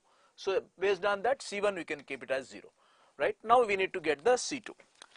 And now I want to make use of the other boundary condition. At x is equal to L, at x is equal to L, see this, at x is equal to L, heat conduction at x is equal to L should be equal to the heat convected to the fluid, because there can't be any heat storage at the x is equal to L. It is a plane, there cannot be any heat storage at x is equal to L. Whatever the heat conducted at x is equal to L should be equal to the heat convected to the fluid from the end of the rod to the fluid. At x is equal to L, minus Ka dt by dx, Fourier law I am writing, heat conducted at x is equal to L should be equal to the heat convected from the end of the rod to the fluid, that is HA temperature at x is equal to L minus T infinity. This is the Newton's law of cooling, HA delta T. So from A gets cancelled, this of course A is the cross sectional area of the shaft. So from that dt by dx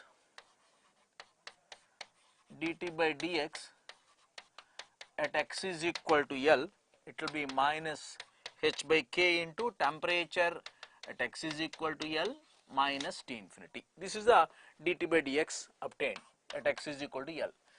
We already know the dt by dx at any location. Okay, if you just put x is equal to L here, you will get the dt by dx at x is equal to L. If you just put the x is equal to L here, you will get the sine 2 pi. That means this value would become 0. This value is 0. Therefore, from this I can say 0 is equal to, because dt by dx at x is equal to L will become 0 from the value of the dt by dx which I have derived just now. 0 is equal to minus h by k into temperature at x is equal to L minus T infinity. Implies you will see that temperature at x is equal to L had become T infinity. Okay. So that T infinity I could obtain based, because earlier you had given the temperature at x is equal to temperature at any location. I had mentioned what is that, T is equal to L square by 4 pi square k into minus cos 2 pi x by L plus C2, because the temperature at x is equal to L is T infinity. Now I keep the x is equal to L, you will get L square by 4 pi square K into minus 1 plus C2, implies we get C2 is equal to L square by 4 pi square K plus T infinity. That means C1 has become 0, I got the C2, If you just look at this particular equation, temperature has become a function of x which contains C2, C2 is given by this particular equation. So nowhere we are observing the value of the H. In this particular equation, nowhere we are observing the value of H. That means even if the convective heat transfer coefficient at the end of the rod changes, the temperature within the rod will not change, temperature profile will not change. Therefore, the temperature at the mid of the rod will be the same, whether even though H is changing at the midsection of the rod, temperature would be remaining same. So that means this temperature at the midsection is independent of the value of the H. So I just used in this equation the generalized conduction equation. I have integrated twice, got the C1 and C2 from the boundary conditions. What is the first boundary condition? Rod is insulated at its x is equal to 0. What is the other boundary condition? At x is equal to L, heat conducted is equal to heat convected, because there cannot be any storage of heat at x is equal to L, because that is a plane surface. Okay. So temperature at the midsection is independent of the H. So even though H value gets doubled, this midsection temperature would not change. Right. This is a fourth question. There is a slab of thickness 0.2 meters with heat flux occurring first by the conduction from the bottom face at T1 to the upper face with K value of the 10 watt per meter Kelvin. There is convection and radiation occurring simultaneously from the upper face, that is from T2 to the ambient. For radiation heat transfer, assume the ambient temperature of 0 Kelvin, and for convection heat transfer, assume H value of 100 watt per meter square Kelvin. The emissivity of the upper surface is 0.5. Calculate the bottom face temperature T1. Take T2 as 300 Kelvin. I would like to indicate the given problem pictorially. This is the slab. This is T1. This is T2. Heat is conducting in this direction. K is the thermal conductivity. This is a radiation happening. This is the convection happening simultaneously. There is a convection and radiation happening from the upper surface of the plate. This is the K, okay, thermal conductivity of the plate. Heat is conducting along this direction between T1 and T2. Whatever the heat conducted between T1 and T2 should be equal to the heat convection from the T2 to the ambient. What is the ambient temperature? He has assumed it as 0 Kelvin, but that is a very impractical assumption, because ambient temperature can never be equal to the 0 Kelvin. According to the third law of thermodynamics, 0 Kelvin temperature is unattainable. So this heat conducted should be equal to the heat convection here plus heat radiation here for the steady state. So that is the energy balance for steady state. Q conduction through the plate should be equal to the Q convection plus Q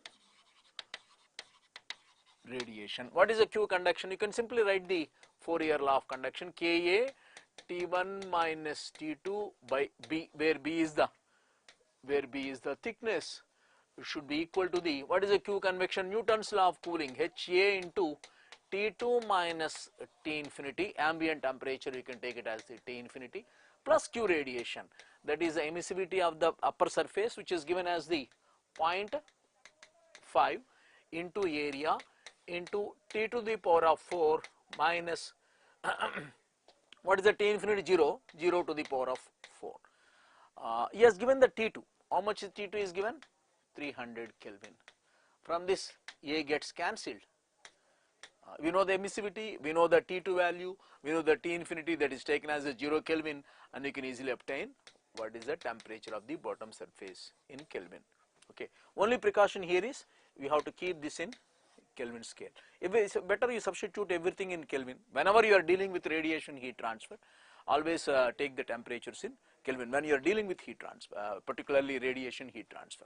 So the main concept of the problem is heat conducted between T1 and T2 should be equal to the heat radiated heat net radiation heat exchange. Please mind that what we are calculating, this arrow indicates the net radiation heat transfer between the upper surface and the ambient. This indicates heat convection loss between the upper surface and the ambient. The temperature of the ambient is assumed as 0 Kelvin. That is very impractical temperature. So this is that is how we can obtain the bottom phase temperature of the plate. In fact, these questions were solved based on the data what we have received from the students. Sometimes if the data we received contains some errors, obviously answers also will be different. But try to understand the basic concept behind each and every problem. Okay, the fifth question what he has asked is,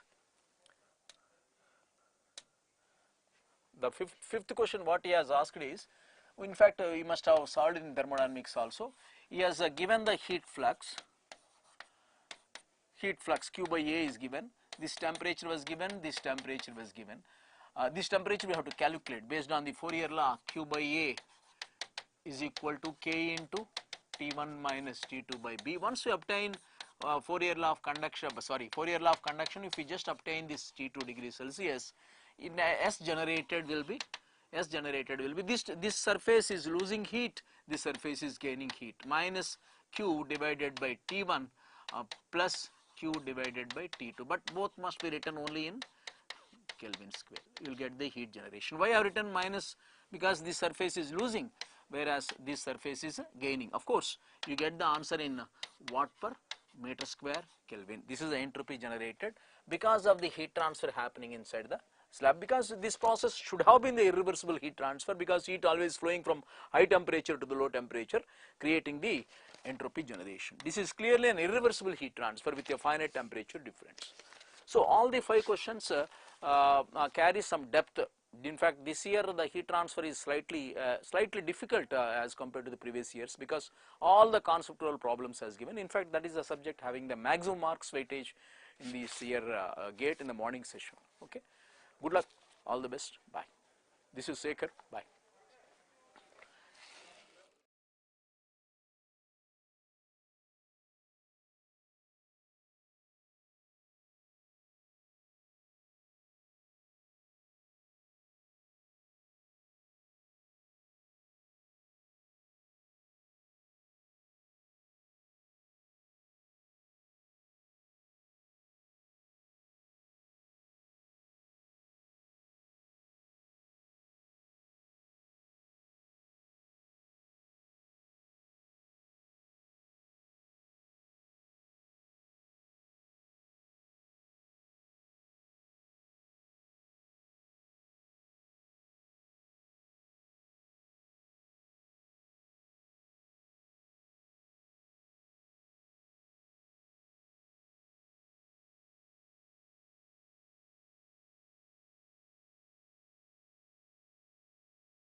hello guys, तो हम लोग देखते हैं अब mathematics का solution and the last subject.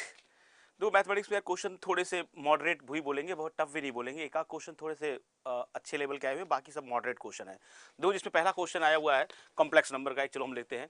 अब दो इस कॉम्प्लेक्स नंबर में क्वेश्चन जो दिया हुआ है, इट्स वेरी सिंपल क्वेश्चन दिया हुआ है। क्या दिया हुआ है कि इसका एक पोल है z इक्वल टू आई, एक पोल दिया हुआ है and which is inside the contour. Basically हमें रेसिड्यू निकालना है कहां पर, z इक्वल टू आई पर। हमें इसका इंटीग्रेशन पूछा हुआ है यार, इंटीग्रेशन कैसे निकालेंगे? अच्छा देखो, अगर मैं बात करूं, मान लो रेसिड्यू, सिंपली बात कर रहा हूं, रेसिड्यू ऑफ एफ जेड हम निकालते हैं कहां पर यार, एट z इक्वल टू आई। और इस बात में डाउट नहीं रखना है कि z equal to I will be inside the closed contour, लिखा हुआ है साफ साफ। इसका मतलब इस फंक्शन का एक जो डिनोमिनेटर है उसका एक root z equal to i भी होगा।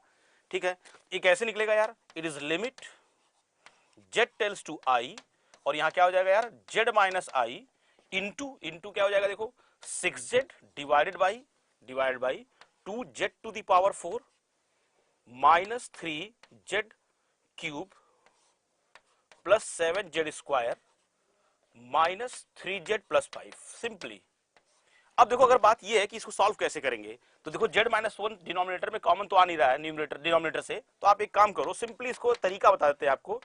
z क्या लिख लेंगे, limit z tends to i, इसको मल्टीप्लाई कर दो, ये क्या हो जाएगा 6z square minus 6zi divided by 2z to the power 4 minus 3z cube plus 7z square minus 3z plus 5। Simple simple.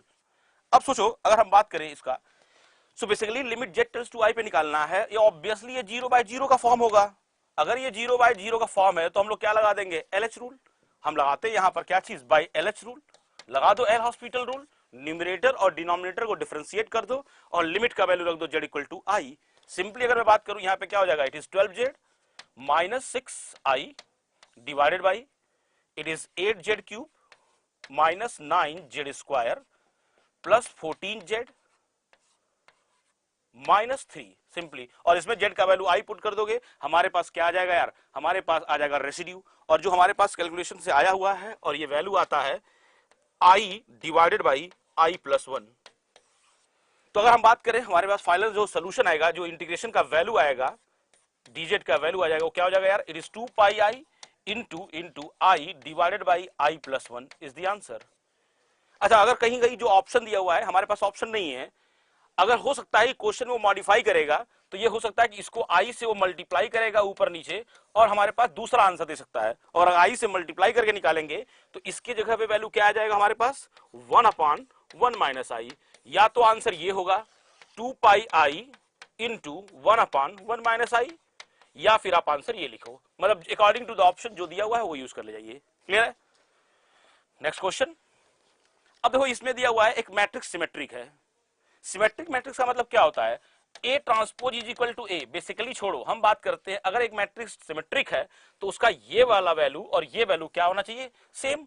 और इन दोनों वैल्यू को सेम कर दो यार। बेसिकली क्या होना चाहिए, Aij equal to Aji for all I is not equal to J, for all I is not equal to J। Clear है? तो यहां पर इन दोनों को एक सेम कर दो यार, इक्वेट कर दो। क्या हो जाएगा यहां पर देखो, इट इज 2k, बेसिकली हो जाएगा it is 2k plus 5 is equal to 3k minus 3। यहां सॉल्व कर लो, k का वैल्यू आ जाएगा कितना, 8। तो simple option D is correct. Simple question यार। अरे ये क्वेश्चन देखो थोड़ा सा वेक्टर कैलकुलस क्वेश्चन है, मतलब क्वेश्चन सिर्फ पढ़ने की बात है यार। देखो क्या दिया हुआ है, ये एक सरफेस इंटीग्रल की बात कर रहा है। हमें क्या निकालना है, एक सरफेस इंटीग्रल निकालना है, जिसमें दिया हुआ है कि ये एक स्फीयर है जिसका रेडियस कितना है, 1 यूनिट है। और हमसे सरफेस इंटीग्रल क्वेश्चन पूछा है, जो सरफेस लिया गया है वो कैसा है यार, एक क्लोज है सरफेस है। अगर वो क्लोज सरफेस है then we can apply what, Gauss divergence theorem. Simple. अगर हम बात करें, हमें देखो जाई दिया हुआ है, जाई कितना दिया हुआ है यार, it is 1/2 x square plus y square plus z square, ऐसा दिया हुआ है यार। तो हम सबसे पहले निकाल लेते हैं क्या चीज यार, देखो डेल जाई दिया हुआ है, डेल जाई निकाल लो, डेल जाई निकालते हैं। अब डेल जाई का वैल्यू क्या हो जाएगा यार, 1/2 को रहने दो, 1/2 रहेगा। यहां क्या आ जाएगा यार, 2xi plus 2ij cap plus 2zk cap. So basically इसको सिंप्लीफाई कर लो तो ये आ जाएगा कितना, xi cap plus yj k cap, ठीक है, zk कैप। ठीक, मान लो इसको हम लेते हैं वेक्टर f। सो बेसिकली हमें निकालना है सरफेस इंटीग्रल, क्या बोला गया है, सरफेस इंटीग्रल n डॉट, ये क्या हो जाएगा, वेक्टर f ds। तो अगर मैं गॉस डाइवर्जेंस थ्योरम लगाता हूं, n cap dot vector f ds की वैल्यू की बात कर रहा है, तो ये हो जाएगा हमारे पास वॉल्यूम इंटीग्रल, क्या लिख लेंगे यार, डेल डॉट वेक्टर f। तो हमें बेसिकली इस वेक्टर f का क्या ले लेना है यार, डॉट प्रोडक्ट निकालना है यार डेल के साथ। हम लगा दे रहे हैं गॉस डाइवर्जेंस थ्योरम। तो ये कितना हो जाएगा, ये हो जाएगा हमारे लिए, देखो कितना, ये हो जाएगा कितना, 1 + 1 इंटू कितना, वॉल्यूम इंटीग्रल, और ये कितना आ जाएगा यहाँ पर dv।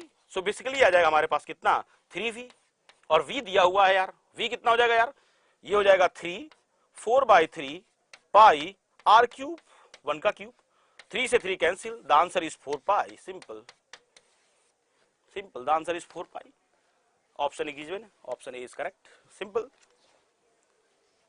नेक्स्ट देखो क्वेश्चन दिया हुआ है, एक पॉइजन डिस्ट्रीब्यूशन का क्वेश्चन दिया हुआ है। और अगर आप, जो लोग हमारे स्टूडेंट रहे होंगे, मेडिजी के पढ़े हुए स्टूडेंट, एग्जैक्टली सेम क्वेश्चन हमने क्लास में किया हुआ है, the same question with the same data was solved in the class. ये हमारे पास स्टूडेंट का नोट्स है और उसी का हमने बस एक स्क्रीनशॉट लिया हुआ, सेम क्वेश्चन हमने क्लास में कराया हुआ है यार। हमें दिया हुआ x equal to p x equal to 1 पे पी एक्स इक्वल टू 2 दिया हुआ फॉर द पॉइजन डिस्ट्रीब्यूशन, तो सिंपली यहां से निकाल लिया, हमें लैम्डा का वैल्यू आ जाएगा 2, लैम्डा का वैल्यू 2 आ गया तो पी एक्स इक्वल टू 3 पे वैल्यू क्या हो जाएगा यार, e to the power minus 2 lambda cube divide by factorial 3, basically आता है कितना यार 4/3 e to the power minus 2। और हमने इसको सॉल्व किया है तो डेसिमल में भी वैल्यू आया हमारे पास, और डेसिमल में जो वैल्यू है दैट इज अप्रॉक्सीमेटली 0.1804, या हमारे पास जो आंसर है वो है 4/3 e to the power minus 2। इसको कैसे सॉल्व कर लेंगे, सिंपल यार, एग्जैक्टली सेम क्वेश्चन क्लास में कराया गया है, same question with the same data. Next ये क्वेश्चन थोड़ा सा अच्छा है, देखो ये क्वेश्चन में दिया हुआ है कि रो इक्वल टू, एक लिमिट का क्वेश्चन है, कैलकुलस का क्वेश्चन है। देखो इस क्वेश्चन में क्या दिया है कि इसका जो लिमिट है वो फाइनाइट होना चाहिए। अब देखो अगर बात करूं x इक्वल टू पाई पर, जो डिनोमिनेटर है x इक्वल टू पाई पर इज टेंडिंग टू 0 है। अब अगर ये 0 है तो अगर ऊपर का टर्म कोई भी मान लो कांस्टेंट वैल्यू आता है, डिवाइड बाय 0 करोगे कहां चला जाएगा, इनफाइनाइट को। और इन्होंने बोला है कि इसका जो वैल्यू है वो क्या होना चाहिए, फाइनाइट होना चाहिए। अगर इसका वैल्यू फाइनाइट होना है तो इसका मतलब अगर डिनोमिनेटर 0 है तो न्यूमरेटर कभी भी कोई कांस्टेंट वैल्यू नहीं होना चाहिए, उसको भी हमें क्या करना पड़ेगा, 0, तब जाके उसका लिमिट फाइनाइट आएगा। इसका मतलब है इसका वैल्यू हमें क्या करना पड़ेगा, 0, कहां पर, x इक्वल टू पाई पर। अब इसमें रख दो एक्स स्क्वायर, ये क्या हो जाएगा हमारे पास, देखो यहां क्या हो जाएगा, ये आ जाएगा हमारे लिए, देखो ये हो जाएगा pi square plus a pi is plus plus plus plus, क्या हो जाएगा यार, 2 pi square is equal to 0, simple. अब अगर इसको 0 करोगे तो यहां से हमारे पास देखो क्या आ जाएगा, ये हो जाएगा a pi plus 3 pi square is equal to 0। तो यहां से हमारे पास ए का वैल्यू निकल के आ गया, ए इक्वल टू आ रहा है -3 पाई, सिंपल, ए इक्वल टू -3 पाई आ गया। अब अगर ए इक्वल टू -3 पाई लेते हैं तब जाके ये 0/0 का फॉर्म आएगा, तब जाके हमारा लिमिट निकल जाएगा यार, और लिमिट का वैल्यू फाइनाइट आ सकता है। अब देखो हमारे पास क्या करेंगे, लिमिट x टेल्स टू पाई, क्या दिया हुआ हमारे पास, एक्स स्क्वायर, ए का वैल्यू निकाल चुके, कितना आया है, -3 pi into x plus 3 pi square divided by क्या होगा, देखो it is x minus pi plus 2 sine x. अब ये 0/0 का फॉर्म हो चुका है, अगर 0/0 का फॉर्म है तो हम लोग क्या लगा देंगे, LH rule, that is L hospital rule, और LH रूल लगाएंगे हम लोग, इसको क्या करेंगे यार, डिफरेंशिएट, ये कितना आ जाएगा, देखो 2x minus 3 pi divided by 1 minus, ये 0 हो जाएगा, ये कितना हो जाएगा, 1 प्लस 2 कॉस x, इसमें रख देंगे लिमिट x टेल्स टू पाई, तो हमारे पास इसका वैल्यू आ जाएगा, कितना आ रहा है यार, हमारे पास इसका वैल्यू आ रहा है, इट इज इक्वल टू पाई। तो हमारे पास आ गया ए का वैल्यू कितना, ए का वैल्यू आ गया -3 पाई और रो का वैल्यू आ गया pi, option a is correct, simple, it's a very simple question, clear यार। नेक्स्ट देखो क्वेश्चन में दिया हुआ है, it has infinitely many solution, basically linear algebra question है यार, इसमें भी क्वेश्चन में कुछ नहीं था, ये भी क्वेश्चन को मैं सिंपल ही बोलूंगा। देखो क्या दिया हुआ, has infinitely many non trivial solution. What do you mean by non trivial solution यार, नॉन ट्रिवियल सॉल्यूशन का मतलब है पहले डिटर्मिनेंट इज इक्वल टू 0, इसका डिटर्मिनेंट 0 कर दो यार, क्या हो जाएगा, देखो 2 5 माइनस 2a a 1, इसका डिटर्मिनेंट 0 करो, कितना हो जाएगा, देखो it is 2 minus 5a plus 2a square is equal to 0। तो यहां से हमारे पास a का वैल्यू आता है 2 और एक आ रहा है 1/2। अब a का वैल्यू अगर मान लो 2 लेते हैं हम लेते हैं मान लो फॉर a इक्वल टू 2, अगर a इक्वल टू 2 लेते हैं तो यहां रख दीजिए a का वैल्यू 2, a का वैल्यू क्या हमारे पास आया 2, रख दीजिए इसमें, तो हमारे पास जो मैट्रिक्स आएगा वो क्या हो जाएगा, देखो यहां क्या है x और y, ठीक, और यहां कितना हो जाएगा यार, देखो इट इज 2 और 5, a का वैल्यू रख दो 2 मान लो, तो ये कितना हो जाएगा 5 माइनस 4 दैट इज 1, बेसिकली हमारे पास कितना हो जाएगा, देखो यहां हो जाएगा 1 और यहां कितना आ जाएगा 2 और यहां हो जाएगा 1, और it is equal to 0, it is equal to 0, मान लो 0 है, ठीक है। अब अगर हम बात करें इसको सॉल्व कर लो तो हमारे पास क्या आ जाएगा 2x plus 2y is equal to 0, या हम लिखे x plus y equal to 0।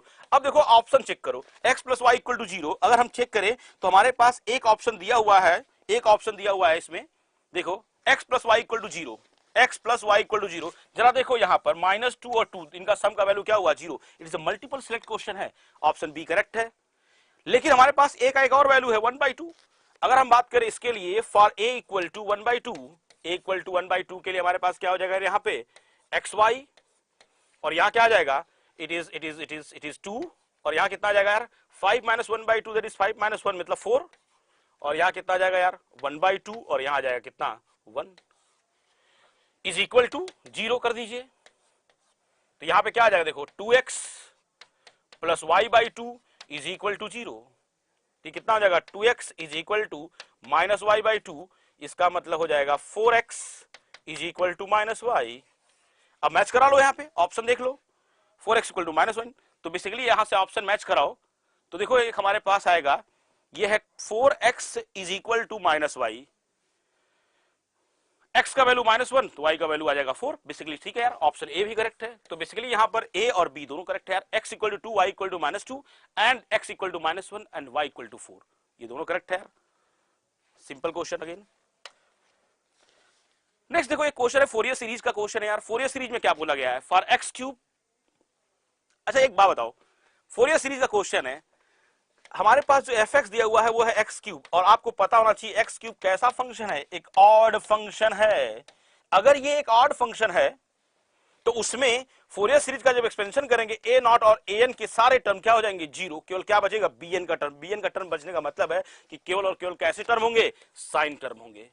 Option a is correct, only sine term. Simple question.